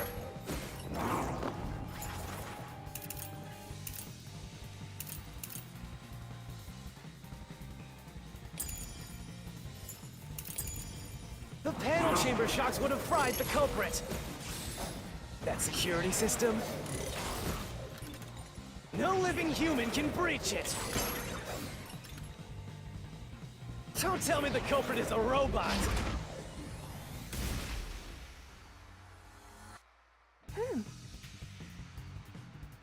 Keep playing with your shit. I don't know which statement is the right one.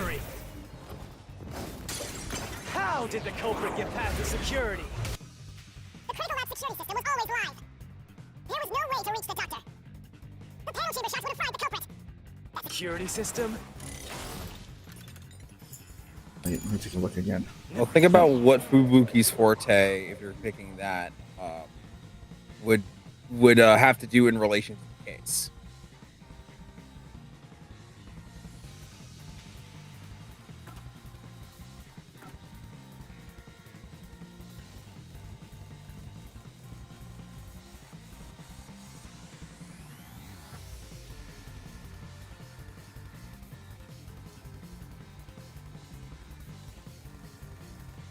I'm trying to rebuttal. So this is supposed to. Okay. This is supposed to counter the arguments that he's saying. It's supposed to prove one of the statements wrong. Yes.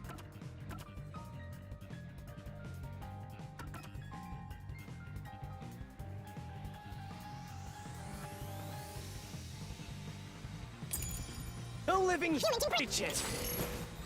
I'll slash through this mystery. There you go.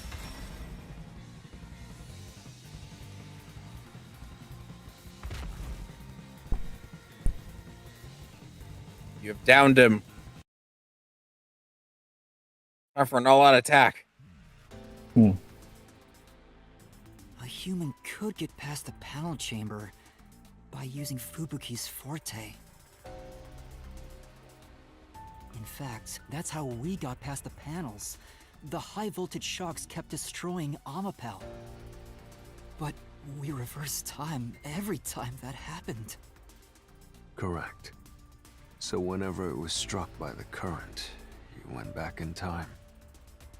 But while that was occurring, the culprit, a human, was riding on top of Amapel. That person was burnt to a crisp every time you failed. But... Which means you killed the culprit over and over again. Vivia... If only you had chosen to remain ignorant, I would have walked beside you in silence. But if you intend to seek the truth, then I must stand in your way. What are you doing? Why are you doing this? He's going to betray you, Master. Betray me? It's up to you, Yuma. This is your final chance to save the world you believe in. What are you going to do? It's time to decide your past and your future. Why, Vivia?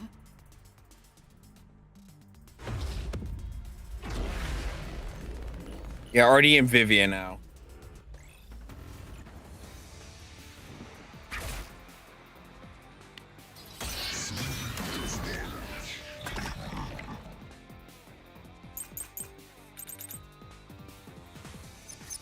Look, Vivia.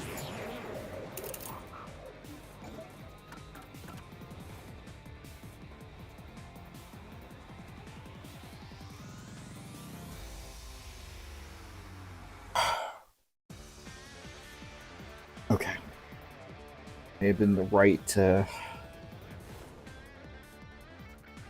idea, but the wrong person. Okay. Wrong person. Let's go a little further before I say it. Okay, fair enough. But yeah, it looks like your prediction on fighting Vivia came true. Uh-huh. He went back and forth on whether to help you or not for some reason.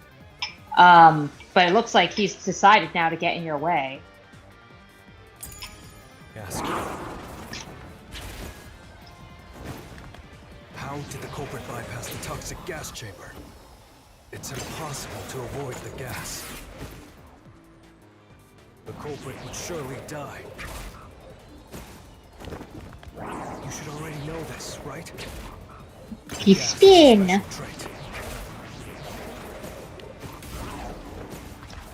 gas can see through even a gas mask.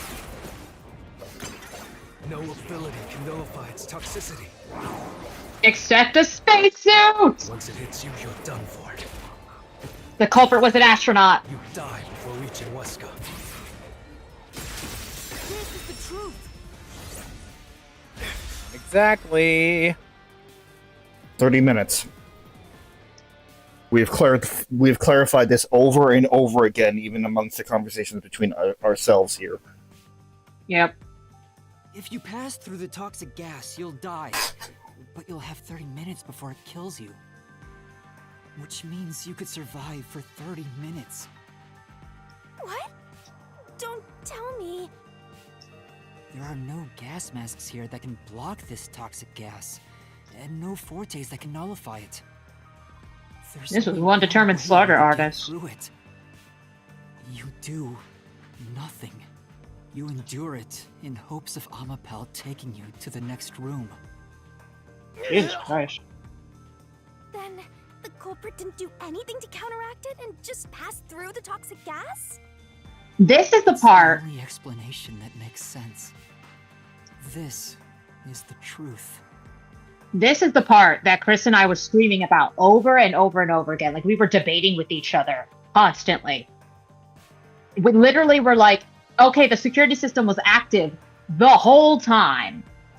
The gas chamber was active the whole time. The electric panels were active the whole time. I think we debated back and forth to be like, okay, did they mess with the system somehow?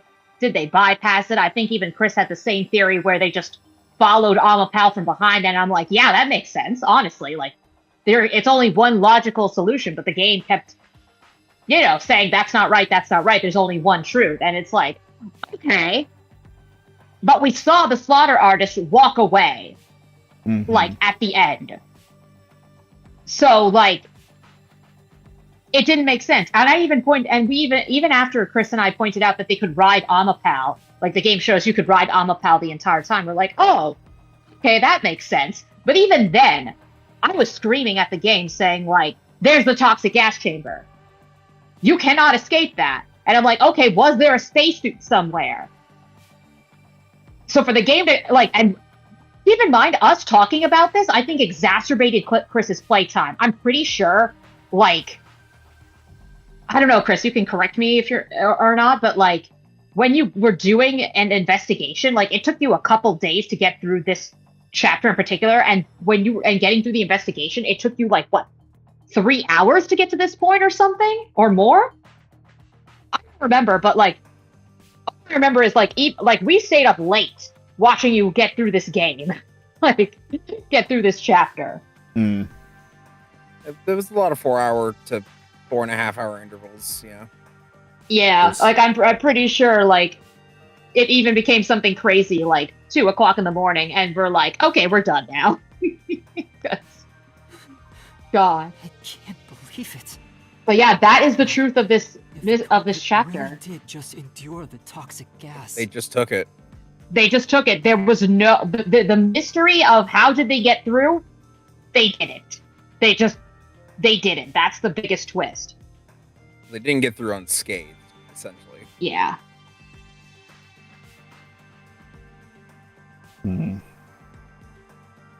again, this was a determined hitman. Apparently, I don't know what they were offered, but apparently, whatever they were being offered was really good. Oh shit. Oh shit. That means they're already dead. Because it was an hour. Like, it's been an hour since we deactivated the security system. There is no culprit in the mystery labyrinth. But the mystery labyrinth is still there. True. But logically, they shouldn't still be alive. Has it been an hour then? I As mean, I literally just said. We saw the hitman walk off. We haven't found their body, so yeah, it could be the fact that maybe they weren't told extensively about the security system. Whoever was talking to Dr. Huesca just wanted Dr. Huesca dead. And if they were able to kill the hitman and Huesca in one go, like, that would be a pretty good win for them if that was an advantage.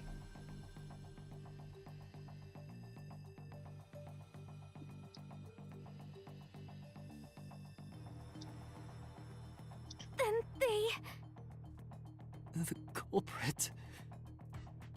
The culprit is... It appears you finally glimpsed the truth. Yuma. Oh boy. How does it feel to have your world shatter before your eyes? Calm down, Isn't Nagito. this what you wanted? What's he talking about? Yomi's mystery phantom and Fifia are both right. Subconsciously, I didn't want to know the truth. Up until now, I feel like this is the gas. mystery labyrinth was withholding the mysteries that led to the culprit. And that's because it's a reflection of my own reluctance. Master, what's wrong? Do you know who the culprit is? It's the hitman, right? Oh.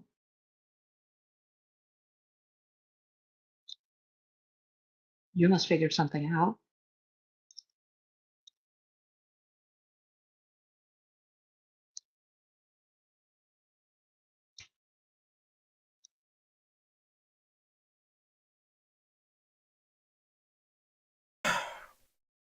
That doesn't make any sense.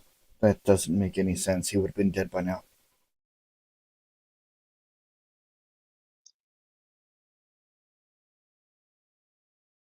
There's...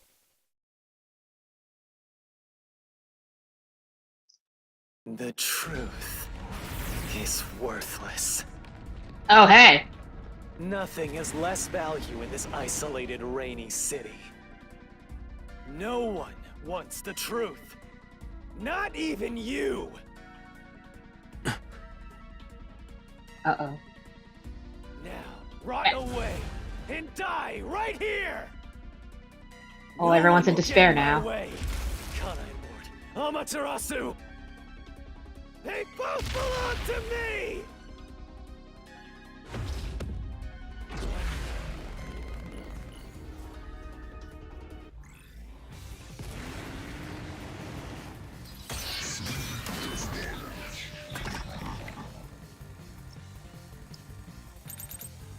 If the culprit carried out the crime like you deduced, then they should be dead from the toxic gas. Uh-huh. But no one at the scene has died from poisoning. If you can understand that much, then what are you still doing here? You're right that no one in that lab died from that toxic gas. But that was part of the culprit's plan from the beginning. They planned to distort the facts of their death. Yuma, Okay. are you sure you want to face the Shit, truth? shit, shit, shit!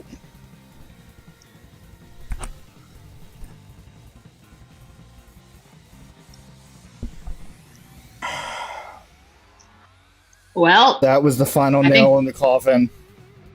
I think Vivia's also asking you this, Bobby. Are you ready?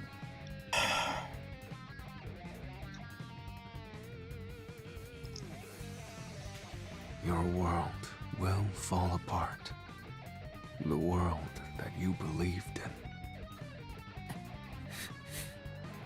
I mean, what choice do we have now? If that's the case. Your deduction is wrong. Don't disturb the peace. It's not even worth debating. Is this the best you can do to refute it? Just give up and die!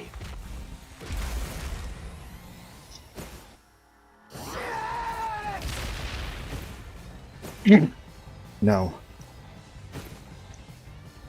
Culprit misrepresented the death by using...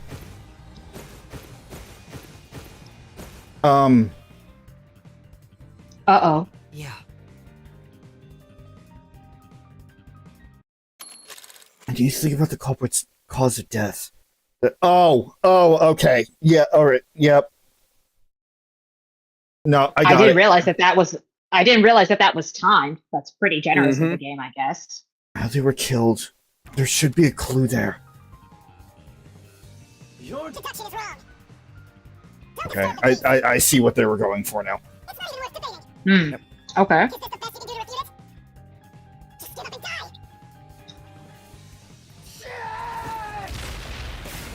With this, I'll expose the truth!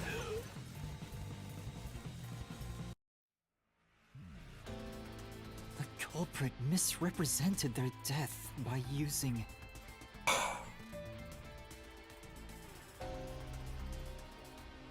In that last part, my brain kept circling around everything, and I was feeling what Yuma was feeling at that exact fucking moment. Well, that was probably Yeah, definitely a narrative choice. That's why I said it's like it doesn't make sense because he should be dead by now. Not in critical condition, not on death's door. Dead. The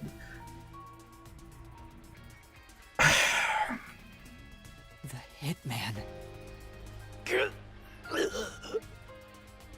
The culprit realized their plan would be exposed if someone in the lab died from toxic gas. So they used the hitman to cover up their own death. Use the hitman? Meaning, the hitman wasn't hired to assassinate the doctor. They were What? hired to cover up the culprit's death by toxic gas. Yep. Huh? The hitman's target was the culprit? Not the doctor? But the doctor was stabbed by the knife with the inscribed F. Doesn't that belong to the hitman?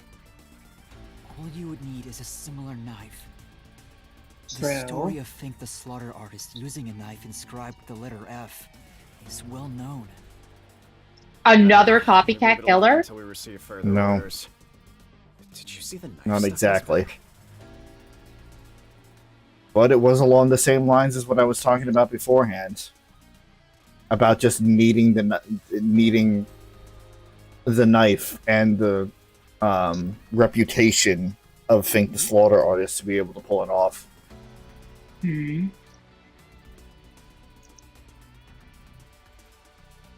It's the one that Fink the Slaughter Artist uses, right? I've heard about his knives inscribed with the letter F. Because originally I'm just like, oh, it must be somebody within the Peacekeepers, because they surely have had the knives collected as evidence from the previous murders. Not I mean, quite. that makes sense. I mean, that makes sense. That logically makes sense. So, Unless they, like, was destroyed evidence. The real culprit made it look like the hitman did it? Stop. Stop! You useless garbage! To hell with detectives and the truth! I won't let you have your way in my city! So at this point, Shinigami's the only one that doesn't know what the truth is. Dr. Wesker was killed by the hitman! Huh? What's going on? Who's the real culprit? real culprit. The real culprit is... Shinigami, Time you don't has need to have your finally fingers. come, Yuma. It's time for you to acknowledge what you've known all along. If the tiny crack spreads any further, the mirror will shatter, exposing the chaos of the real world. All Knowing right. this, will you still expose the truth? I mean, he can't leave. Show me your conviction.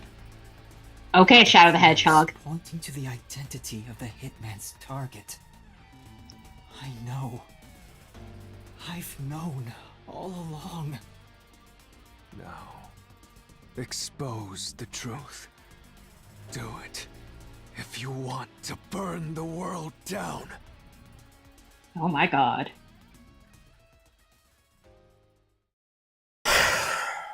Okay. Defeat Yomi with the key.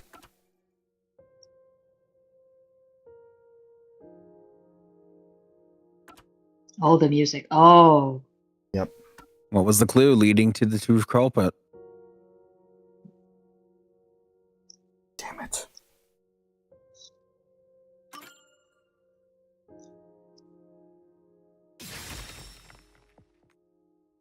The bloodstains photo found in the hallway near the lab. There was a person pictured with a woman. That was the hitman's target. The real culprit behind this case. The blood obscured the person's face, but I know who it is. It could only be one person. It could only be... How do you know? That person in the photo is the hitman's target. And who is it? It's... No. Vivia's really gonna force it out of him. Stop! Yeah. Don't you dare say another word! No one wants the truth! I don't understand, but... Good luck, Master! I'm always by your side, haunting you!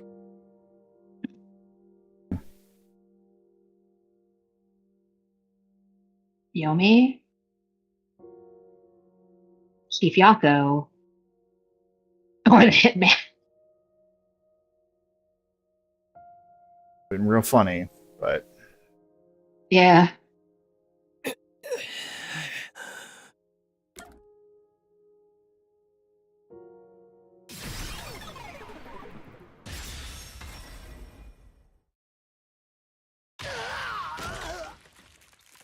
cutscene?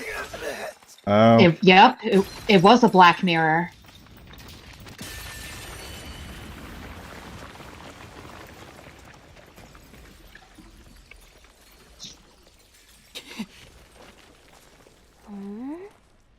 Huh? Chief. Oh. Yako. He was pretending to be Yomi this whole time.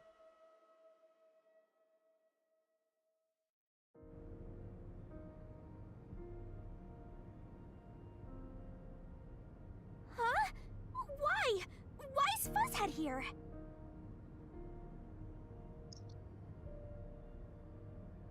Dr. Huesca used anyone and anything he could in order to further his experiments. Yes. There was one thing that was tying Yako to this city. One thing that he said he needed to do over and over and over again. And the picture that he had left behind revealed the motive behind it all. Huesca used... I don't know what the relationship is. I'm assuming it's his wife. Don't confirm or deny. Already on it. I'm just making sure. Huesca used his wife in the experiments, and this is what his wife wound up passing away.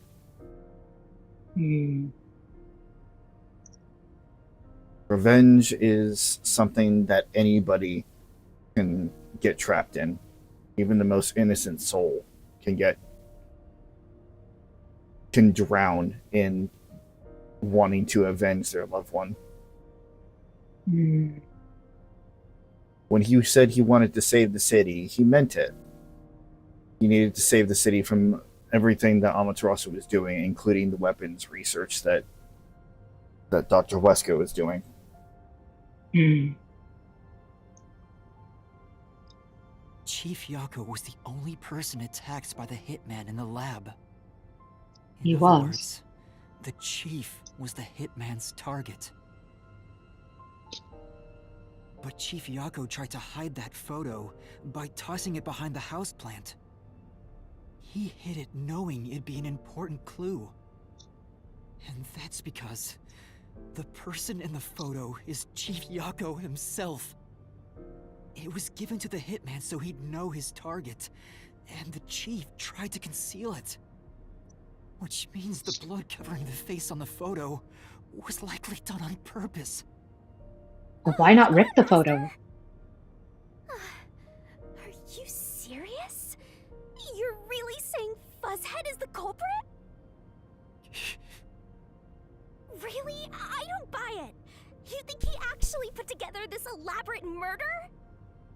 He's knocking on death's door just for this? I don't want to believe it either, but there's no other way. So he murdered the doctor and then got the hitman to murder himself instead? Mm-hmm.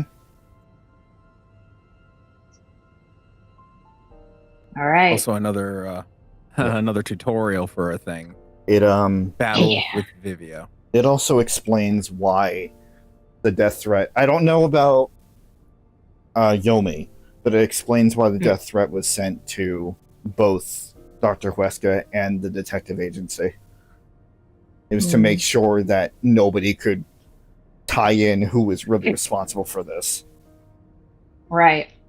I know the whole time, Chris and I was telling Chris that it had to be Yomi that did this murder. And I was excited because that meant we could finally kill him by solving the mystery. Mm-hmm. But if he didn't murder anybody, then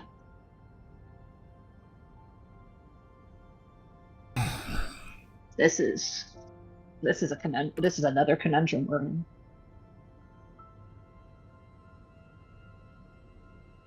The phantom vanished. The truth has been mostly exposed, and the labyrinth cannot function much longer. Anything I do now might not matter,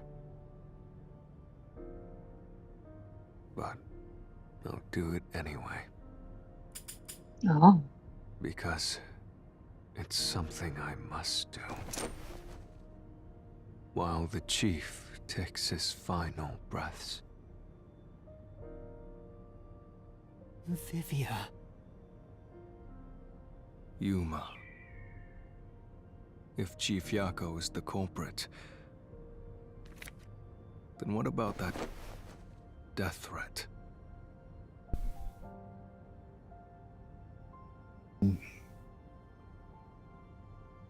Why would the chief send it? If he was the killer.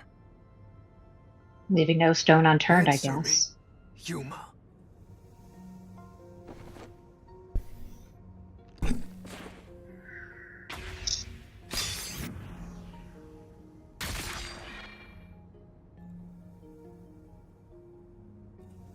By sending that note, everyone would believe the doctor's life was in danger. Which was necessary for this sequence of events to take place. All the master detectives headed to the secret lab because of that note. Mm-hmm. Oh, right, Yako Bobby. brought them here to take advantage of their abilities and murder the doctor. You did say that one of the biggest reasons a death threat was sent to the Peacekeepers, to the Nocturnal Detective Agency, and to Dr. Huesca was to bring everybody to the same place. Mm-hmm. So it looks like that theory was right too. Huh? Their abilities? But The death threat wasn't sent just to the detectives. The peacekeepers received it too. They did. What was the point of that? Why put them on high alert? What is the truth behind it all?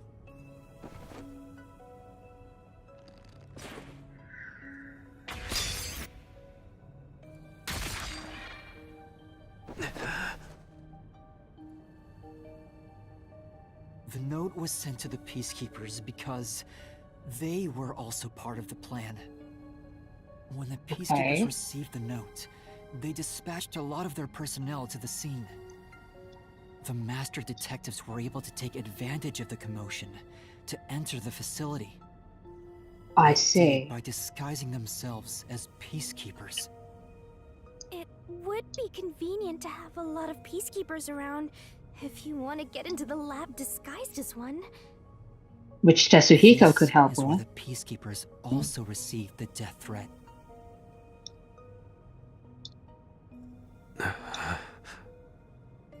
Hey, you still want to do this? It's not too late to give up. Well, even I'm Shinigami's aware telling of the us. danger. I haven't Oh, telling gotten this Vivian. much exercise in a long time. But this is something I must do. I can't leave the chief like this. Vivia. So he did this all because he cares for Let's Yako. continue, Yuma. So, everyone disguised themselves as peacekeepers and entered the lab. You were already at the lab, and that's where you met up with the chief, right? Mm-hmm. Yes, but we decided to split up after the blackout occurred. Wait! That blackout should have caused a commotion. If we leave now, the peacekeepers will see us. Even that was planned. This place Oh is my crawling god. with them. What do we do? I'll draw their attention to buy some time. In the meantime, you two hurry to that doctor. The chief said he'd buy us some time, but he actually went and hid inside the airlock. Was the blackout part of the plan? So the one who caused it, was that also the chief? No.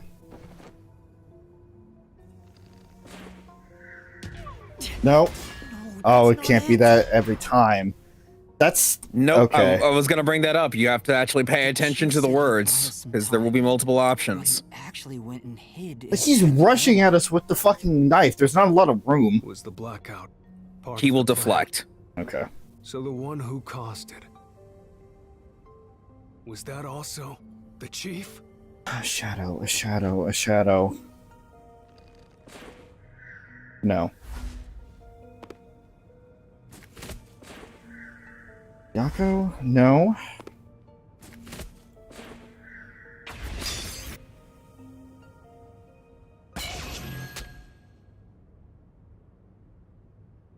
The chief was with me in the security room at the time of the blackout. It's impossible for him to have caused it. So the only person it could be is the hitman. It must have been part of the job. He instructed the hitman to cause a blackout at a specific time. But why? It made us think the doctor was in danger, so we'd go check on him. We used Amapal and Fortes to get through the tight security system. Chief Yako had it all planned out from the start.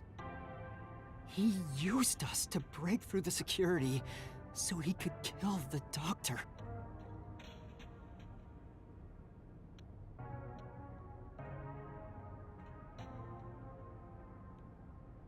So, Master using Amapal and the Sheltered Skank's time rewinding ability at the panel chamber? That was all part of Fuzzhead's plan?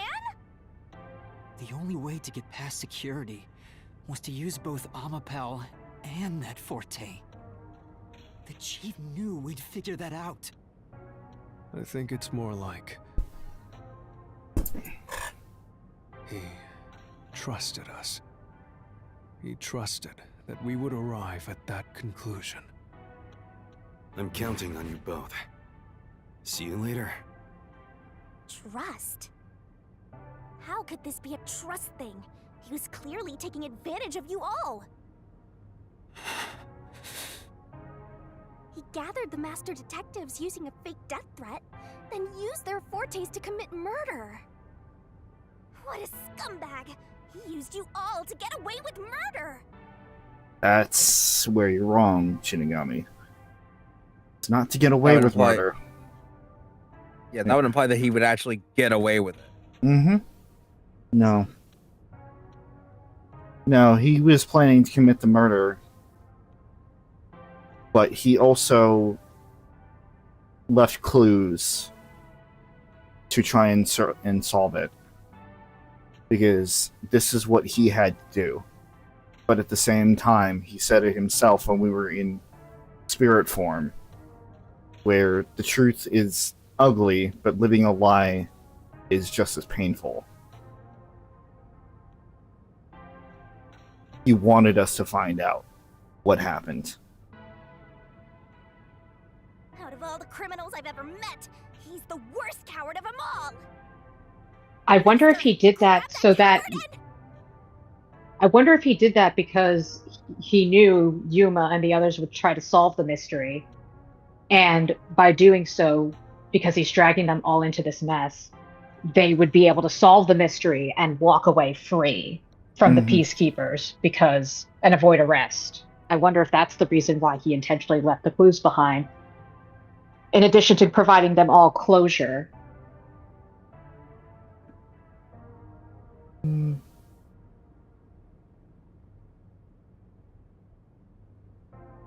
Possibly.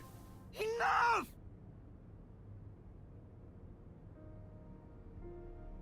Why did it have to come to this? Chief Yago saved me. He took me in. I had lost everything, even my memories. Sure, he may have been a little pushy at times, but still, I really admired him. So, why? Why did you do it?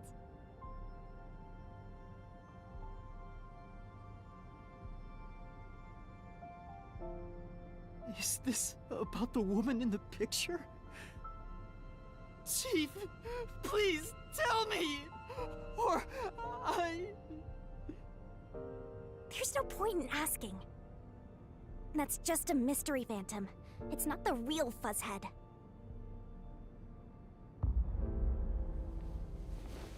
Master, watch out!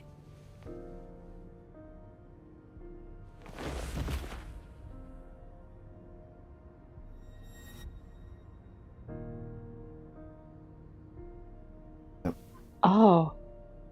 The phantoms are a reflection of the same people in the real world, right? Which means he should hold the same thoughts. Exactly. The photo behind the houseplant. I don't know what the chief was hiding.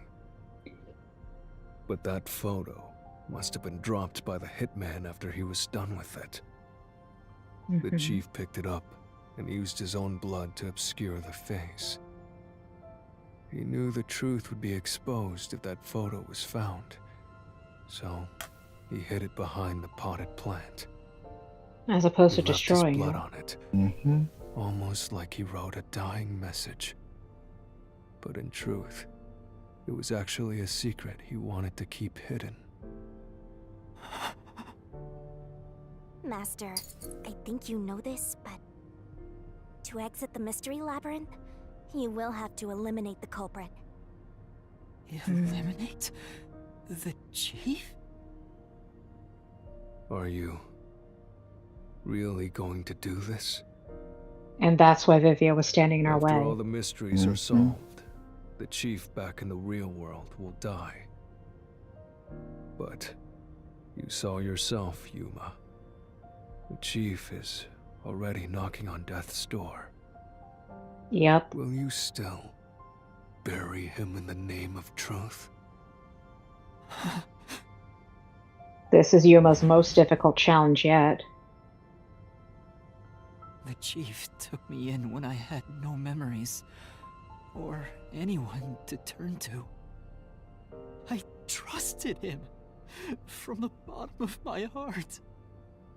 Now, I have to end his life? You know, Oh.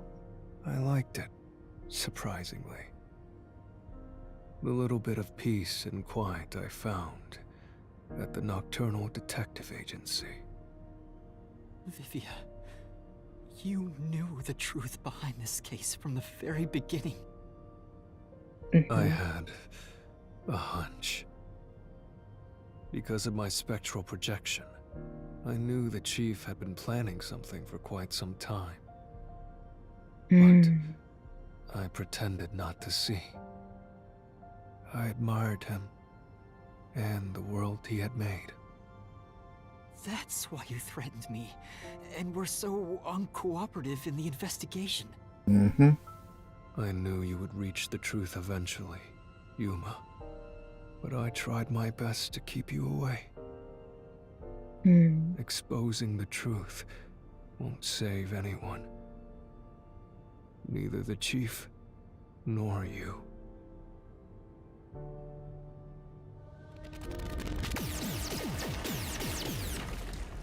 Master, you've already come this far. You've got to finish this. What'll happen to the other master detectives if you die here? Didn't That's you say you true. wanted to expose the truth and save everyone? Vivia, you told me that the time would come when I'd have to prove my conviction. The conviction to accept the truth, no matter how cruel it may be. So this whole time he was testing Yuma's resolve. It's that time, isn't it? Yes, and yet you intend to continue. If you're prepared for it. Hey, you better not get in Master's way again! Yuma, do you remember when the chief's soul called out to us? Huh? Yeah, the truth is cruel. Never in history has the truth been known to be kind. But you know what? Turning your eyes away from the truth and living a lie is harsh too. In the end, you can never look away from the truth. As long as you live, you must face that pain. So really, what's the point of worrying so much about it? When you're lost, believe in your own heart. That way, even if things end up all wrong, at least you can stand proud. I always averted my eyes from the truth. For my own sake. My own peace and quiet. But I could never say with confidence that I was proud of myself. Oh. In the end, I was just running away from everything. That's why I entrust this to you, Yuma. And trust what? You signed a pact with the Death God in your desire for the truth. I want to see your conviction. Coward. As long as you don't stray from exposing all truth, I believe you'll be able to face it, cruel as it may be. I want to see it through to the end. It's why I followed you here. Maybe it's because In that he's sense, acknowledging. We're accomplices. Oh. Finish your thought. I was saying, like, I think it's just him acknowledging that Yuma has what he lacks. That's fine, but at the same time, it is once again salt in the wound because Yuma has had to bear so fucking much, and Vivia is almost literally just taking more of that load and physically putting it on his back. I think so. It does feel that way, but again, I think it's to just test Yuma in his resolve and his conviction, because at the end of the day, logically, he is the only one that can do this. He is the only one that has made the pact with Shinigami that can go into mystery labyrinths and solve the truth and expose the culprit and destroy the mystery labyrinths and bring it all to light. He is the only one that could do this. Vivio was able to follow us in because of his forte, but he could not have done any of this. And it's If you probably must why bring he down wanted the to help chief, and then I will test lend a Yuma. hand. If you must bring down the chief, then I will. I won't avert my eyes any longer. I, too, want to live with my head held high. Because So there we go. He's not going to abandon I, us. too, am a detective. He's going to take responsibility too. When you're lost, believe in your own heart. That way, even if things end up all wrong, at least you can stand proud. I understand, Chief Yako. Thank you for everything you've done for me!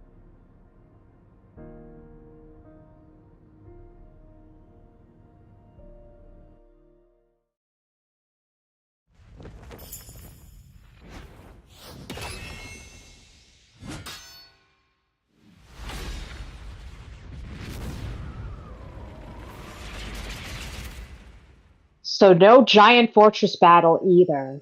This whole sequence replaced that.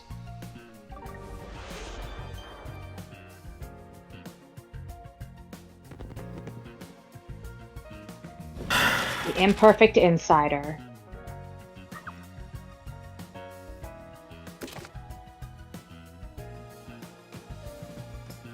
Knife! A knife!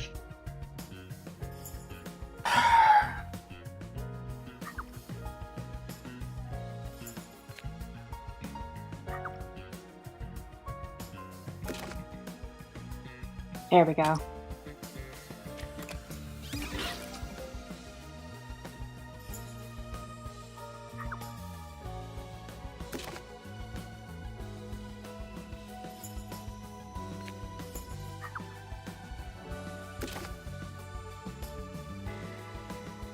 On the topic of you saying that he should already be dead by now,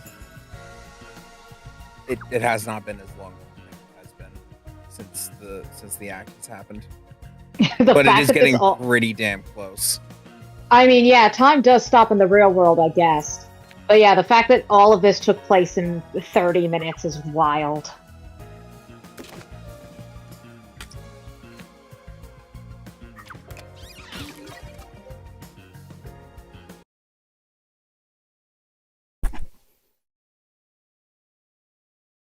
In the solution key, it said that the security system was deactivated an hour ago, and that was when we deactivated it. Okay. So if it's not as long as it has been, then that means the game was actively had misinformation in it.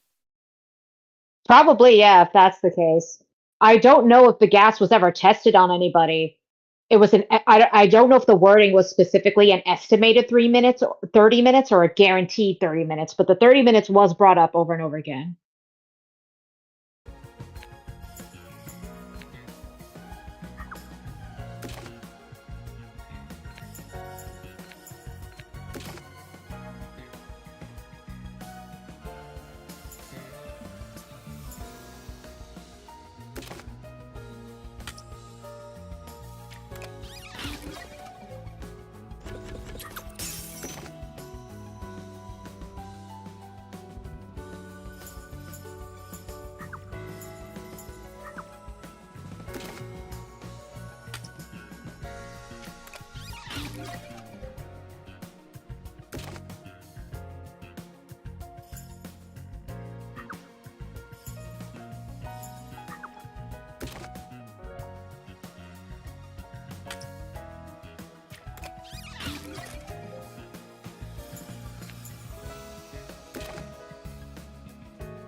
We go. Okay. Right up, step right up! Peacekeepers, a CEO, a research doctor, a hitman, and master detectives! 2 dead bodies, but lots of shady characters! Truth bombs are about to be dropped! Time for the deduction denouement! The victim in this case is one Dr. Weska. This incident features a sinister and meticulously detailed plot centered on the doctor. The old geezer was holed up inside a lab at Amaterasu HQ.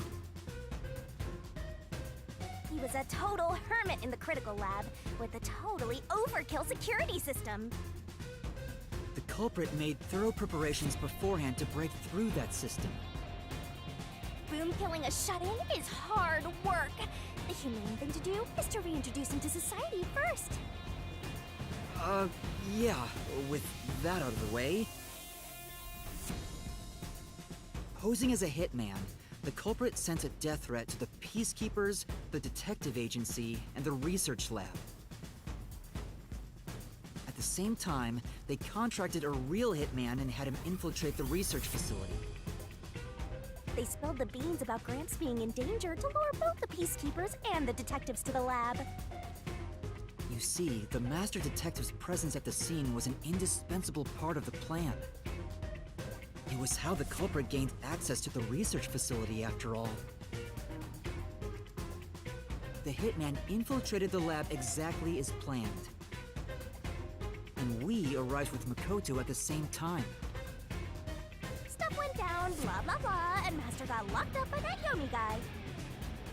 I was rescued by Desuhiko and the culprit, who were disguised as peacekeepers.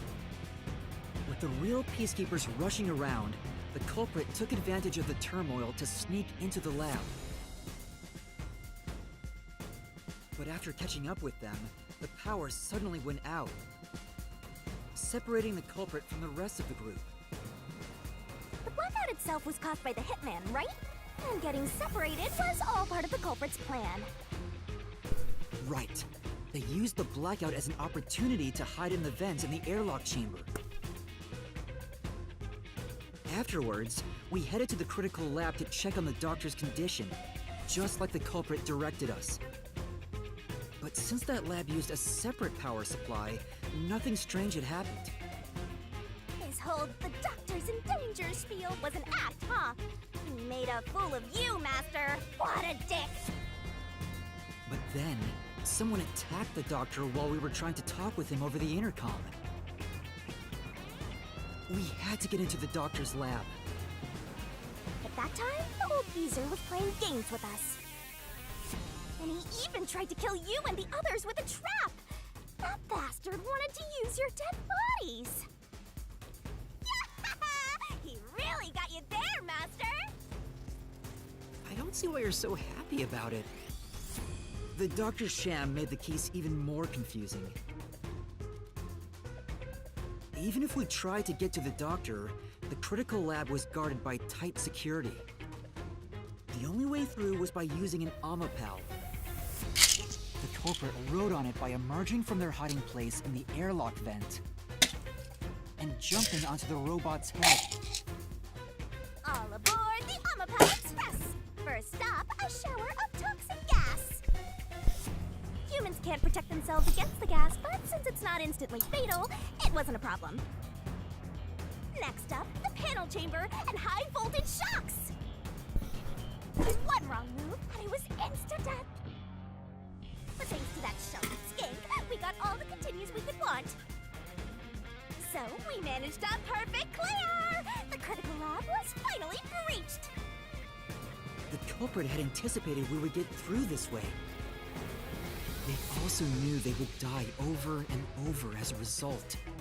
Yup, made sure to let you know about that. The camera feed was affected when the culprit jumped on. I should have realized what was happening. No use crying over spilled blood.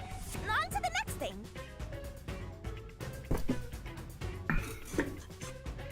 Where were we? Oh yeah! To open the door to the doctor's lab, Amapal had to reach out its arm and hit a switch. And when the door opened wide enough for a person to squeeze through, the killer snuck inside. Amapel can't follow any new commands while its arm is extended, so the culprit didn't show up on the camera.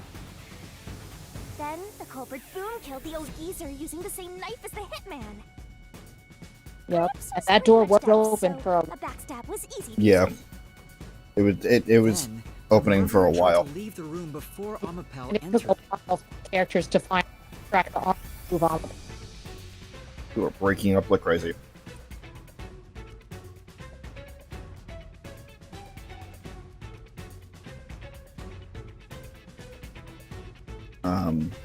What? So you're breaking up like crazy. Couldn't understand you. Let's see if that worked. Yep. Okay. Yeah, I assume I was said one. I was saying that the door took a while to open, and the game made sure that you were aware of how slow the door was opening and how fixed the camera angle was. Mm-hmm. In addition to how long it took for Yuma to retract the arm and get Amapel moving again. Yep, there was plenty of time. Yeah, I forget if the Amapal's camera was like jolted when the door finished opening or not. No, it wasn't. No, okay. Keep in mind with how the person got, in this case, Yako got in, was they just climbed on top of the door from Amapal and then slipped on the other side. Well, yeah, There was but no- he's had to kick off of the robot in order to get up, right? No, Or he he could has just that above body strength. no, he just stood up and reached up at the top of the door with his arms and pulled himself up. It was upper body strength. That's pretty impressive in that regard. Mm-hmm. It knocked the robot over on the way out. They then went back into the airlock chamber vent to wait for you and the others to go by. We entered the critical lab and found the doctor's body. The culprit used that time to get out of the vent and head for the hallway. That was when they were found by the hitman. And stabbed. Yep. They'd already been in contact with a toxic gas, so death was inevitable. However, dying by gas would expose them as the doctor's killer. So they hired the hitman to kill them, thereby concealing any involvement.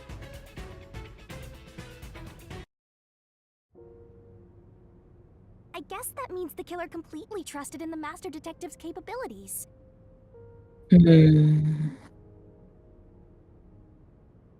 They knew those powers would get them close to the doctor. But why were they willing to die to hide the crime? I can't say for certain. Was it his pride as a detective? Did he simply not want his friends to know? Whatever it may be, I'm prepared to face the truth. The culprit who murdered Dr. Weska, and even included his own death in the plot. Yako Furio! It was you! Yep, and he smiles even.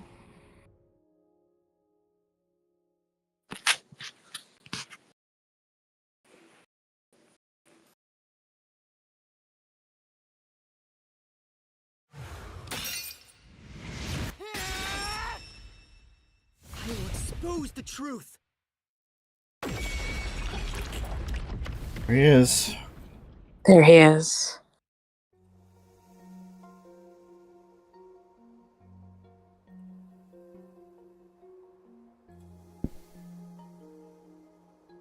But why? Chief Yako, why? Why didn't you ever talk to us about this? Why did it have to end this way? Why didn't you tell us? Is this really what you wanted? Can you even hear me? It doesn't matter who it is. Exterminating the real culprit's soul and destroying the mystery labyrinth. That's why I'm here. We're not. Here she comes. Surging bloodlust. Overflowing despair. Gotta happen. Yep. I know it has to happen. The brilliant soul But- of Shinigami. Just In- let it play out. Fine. Trust me. Fine. All deplorables. Through into the vile mystery labyrinth.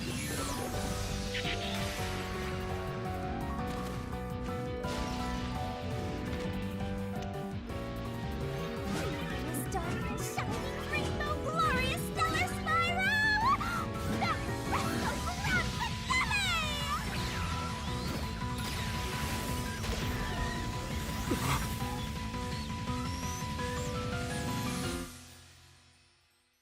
Yep.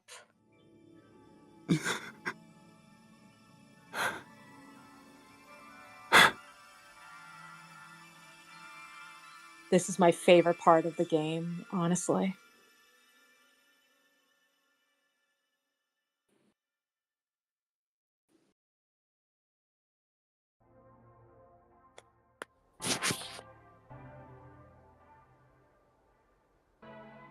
I loved that so much.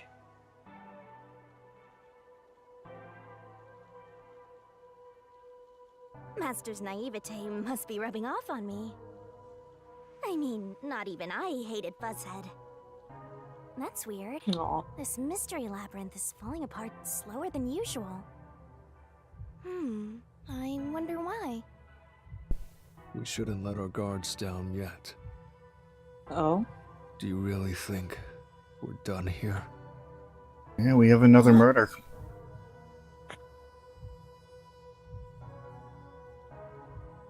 Do you have all of the fragments of truth that you sought? If so, we could just leave, right?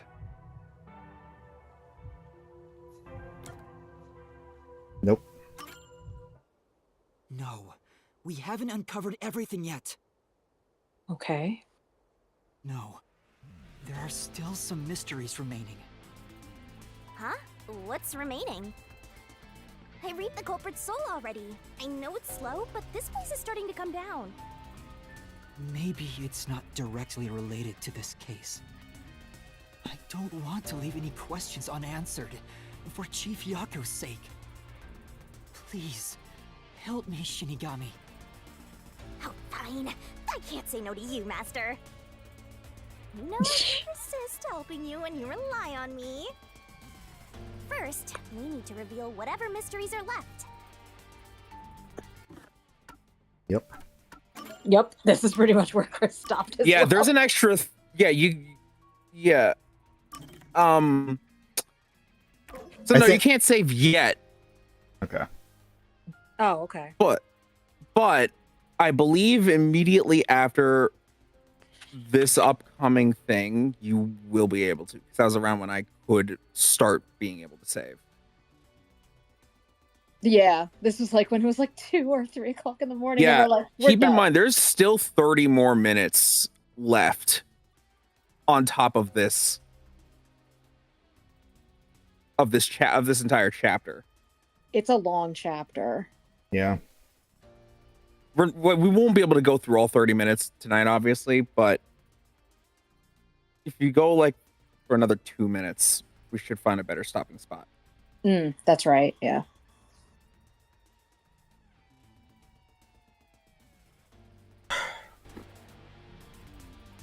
That should open up a new path. Lay it all out, Master. But can you spell the word mystery? Why does it have to be this one? I forgot about this. Out of all trust the me, fucking mini games, why does it have to be this one right now? But it's sunset now.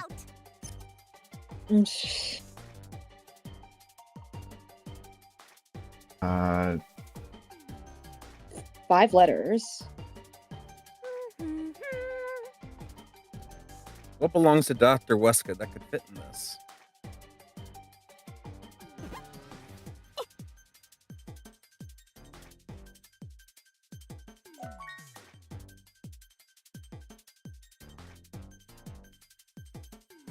Really? Okay. Yeah. Thing that proves that he's not loyal to Amaterasu. Oh, this is spinning it fast. Well, Rob did turn off the spin slow buffs. It was too slow. Just so that it'd be a bit easier to, not wait for his missed letters to come back around. Oh, gotcha. But oh god, yeah, Chris's favorite screenshot. Well, relatively.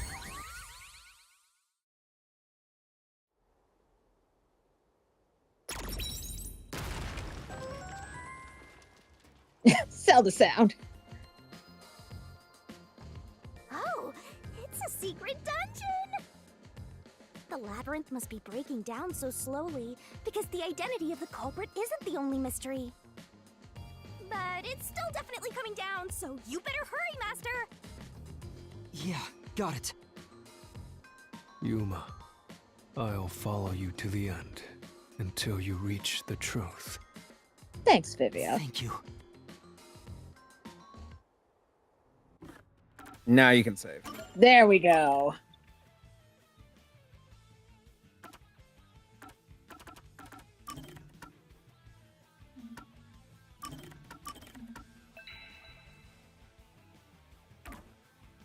Honestly, given the pace of this, the end of the month might be around when we beat the game.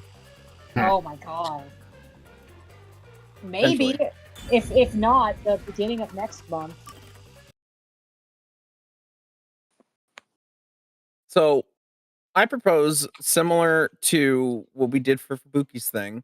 No.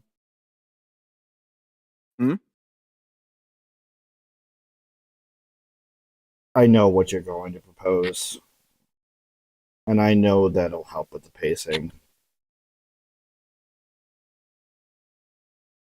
Well, can you say what I was going to say then so that I can specifically confirm or deny what you're thinking of? Do the end of the chapter stuff first, the Gumshoe Gabs and the side story.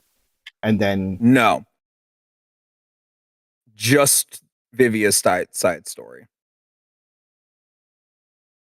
Well, yeah. That was what I was going to propose. The Gabs, we hold off until we get the rest of them. Even though we have number 4. We don't have the 5th ones of all of them yet. But don't we have a couple of the number 4s left to do? I mean, we do, but I would want to spend a lot more time going into the near end of the game, personally. Fair enough. So, what my proposition is we start with Vivia's side story first, and then we continue with the rest of this and get as far as we can in the main story. And then the following stream, we finish all of the Gabs. Although, I guess, thinking about it, actually, this is going to be a lot. It depends what you are feeling up to. I agree with Chris that we should start the next stream with Vivia's side story at this point. Yeah, specifically Vivia's. We do not do Yako's until the end of the game, until we've hit credits. This is important. Right. Yes, and I think, I agree with that 100%, just because of the upcoming flow of the game. It will make more sense to do it. As for the Gabs, though, I think that is up to you in terms of how you want to do the Gabs going forward. Either you find a good spot that you feel comfortable with doing the Gabs, or you do them towards the end of the game, before or after Yako's side story. That's what I think personally, because I think honestly, I think we're going to get to a point where you don't want to interrupt the gameplay flow. That's what I think personally. I found a better idea.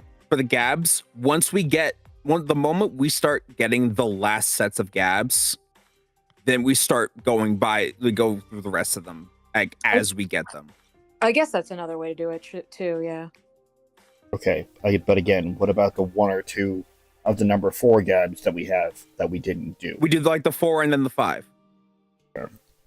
Just so we can finish up each of the characters' whole thing in one fell swoop as we get them.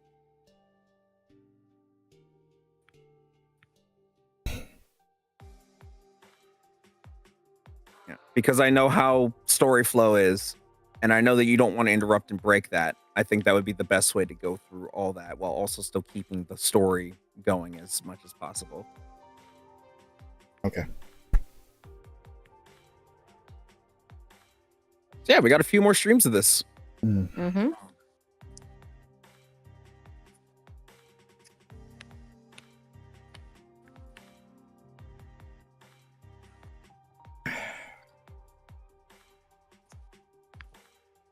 I'm coming out of this stream not really knowing how to feel. That's fair. It's a very emotionally heavy stream. Well, it's a combination of the shit that happened at the beginning of the stream and then the story itself. Don't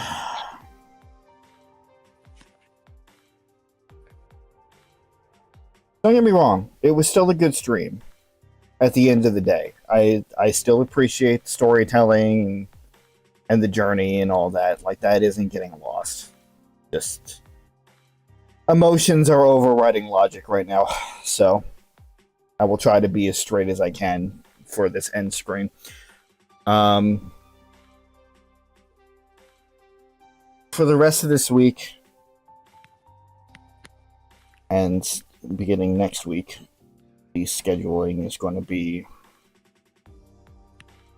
questionable at best.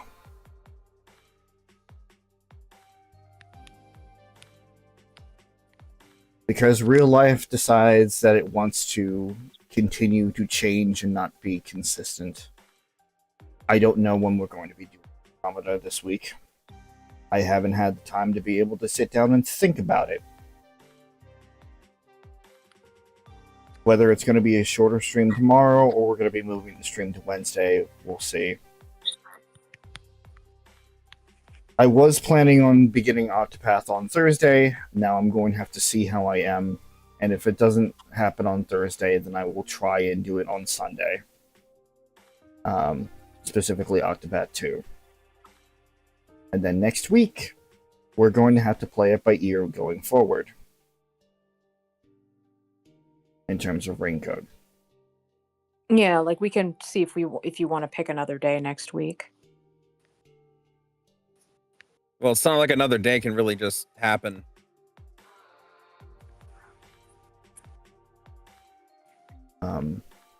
That's really all I have. Again, I have the things to set up for a couple of shorts, but motivation for that and like the music covers and everything has been in very, very short supply. Guess I just burned all of it out in that one weekend or that couple of weekends, and now I'm back to square one again. But yeah, just kind of keep an eye out. I know I don't do my best, do the best that I can in terms of communicating whether there are streams or not. But I'll try to keep everybody on top of everything. So yeah. Chris, what's going on this week? Mass Effect's on Friday. We might be beating the game. And then you're gonna jump right into Mass Effect 2. Maybe. Probably. Would I do it to like the immediate following day or evening? I don't know. I haven't thought about that yet. I feel like you're gonna have it. I feel like you're like the rest of the game is gonna take you an entire stream, so don't worry about later that evening. Well, still, it's weird to just jump into another game so fast for me. I get you. But we'll see how I'm feeling. Probably not. We'll gauge. There was an offer that apparently Joe's Wednesdays are more open, so there could be a potential stream on Wednesday. I don't think so, personally. If things change, then for sure it will happen then. But just assume no until there's a yes. And fair then enough. I just put. I said fair enough. I just put out my shorts at the moment. I haven't worked on more yet because I've been gone all weekend because it birth day. So I'm gonna get back to at least finishing the shorts that I have left. And then probably one of my next projects is going back to a previous project and finishing what we've started there / continuing further so that we can record more stuff in said project. This goes for multiple projects, honestly, that I have currently in the pipeline. So, because again, most of the stuff that I'm working on is to get me better with DaVinci Resolve in terms of the workflow, in terms of what's coming out. So it will be transferred over to projects that I've done before, so that way I can be more productive with them and also more efficient with them and not have to deal with a whole bunch of extra stuff. So look forward to that. And that's pretty much it. You doing Deep Rock on Thursday? If it happens. It hasn't happened recently. Well, PJ's in chat right now saying that he's hoping for it, so. Oh, is he? Yep. It's the one time I look away from fucking chat. I mean, if you're down, then I'm down. We won't start it same day, at least. Okay. Good to know. Okay. Awesome. Well, guess we've already covered PJ, honestly. Maybe sometime Andromeda this week, depending on how I feel, and that'll be with PJ and Rowan. And then Deep Rock with Chris, Nick, and Vinny on the respective channels. Chris and Nick on Twitch and PJ on YouTube, and Vinny doesn't have one, so. As for Rowan, don't expect anything until about June when things will start to pick up again. More projects, including starting a playthrough through the Pokemon series in release order, all the way from Gen 1 on their Twitch channel, Rowan_Rose, with PJ as co-commentator.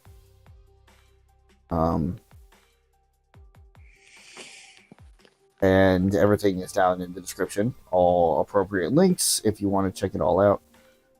And of course, once again, thank you for joining us there, Smiley. Yeah.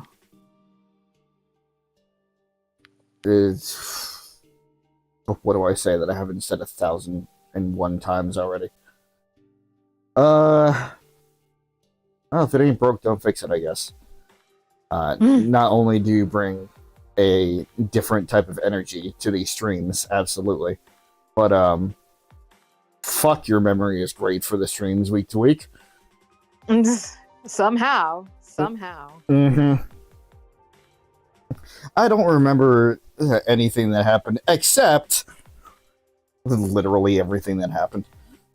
Again, there are some details that slipped through the cracks, unfortunately. Mm-hmm. But yes, thank you for joining, and for the future as well, for however much you can join. Absolutely. But that is about it. So, as I said before, keep an eye out, keep an ear out to the ground there, folks, for the streams later this week. And we'll figure out what's going to be going on next week moving forward.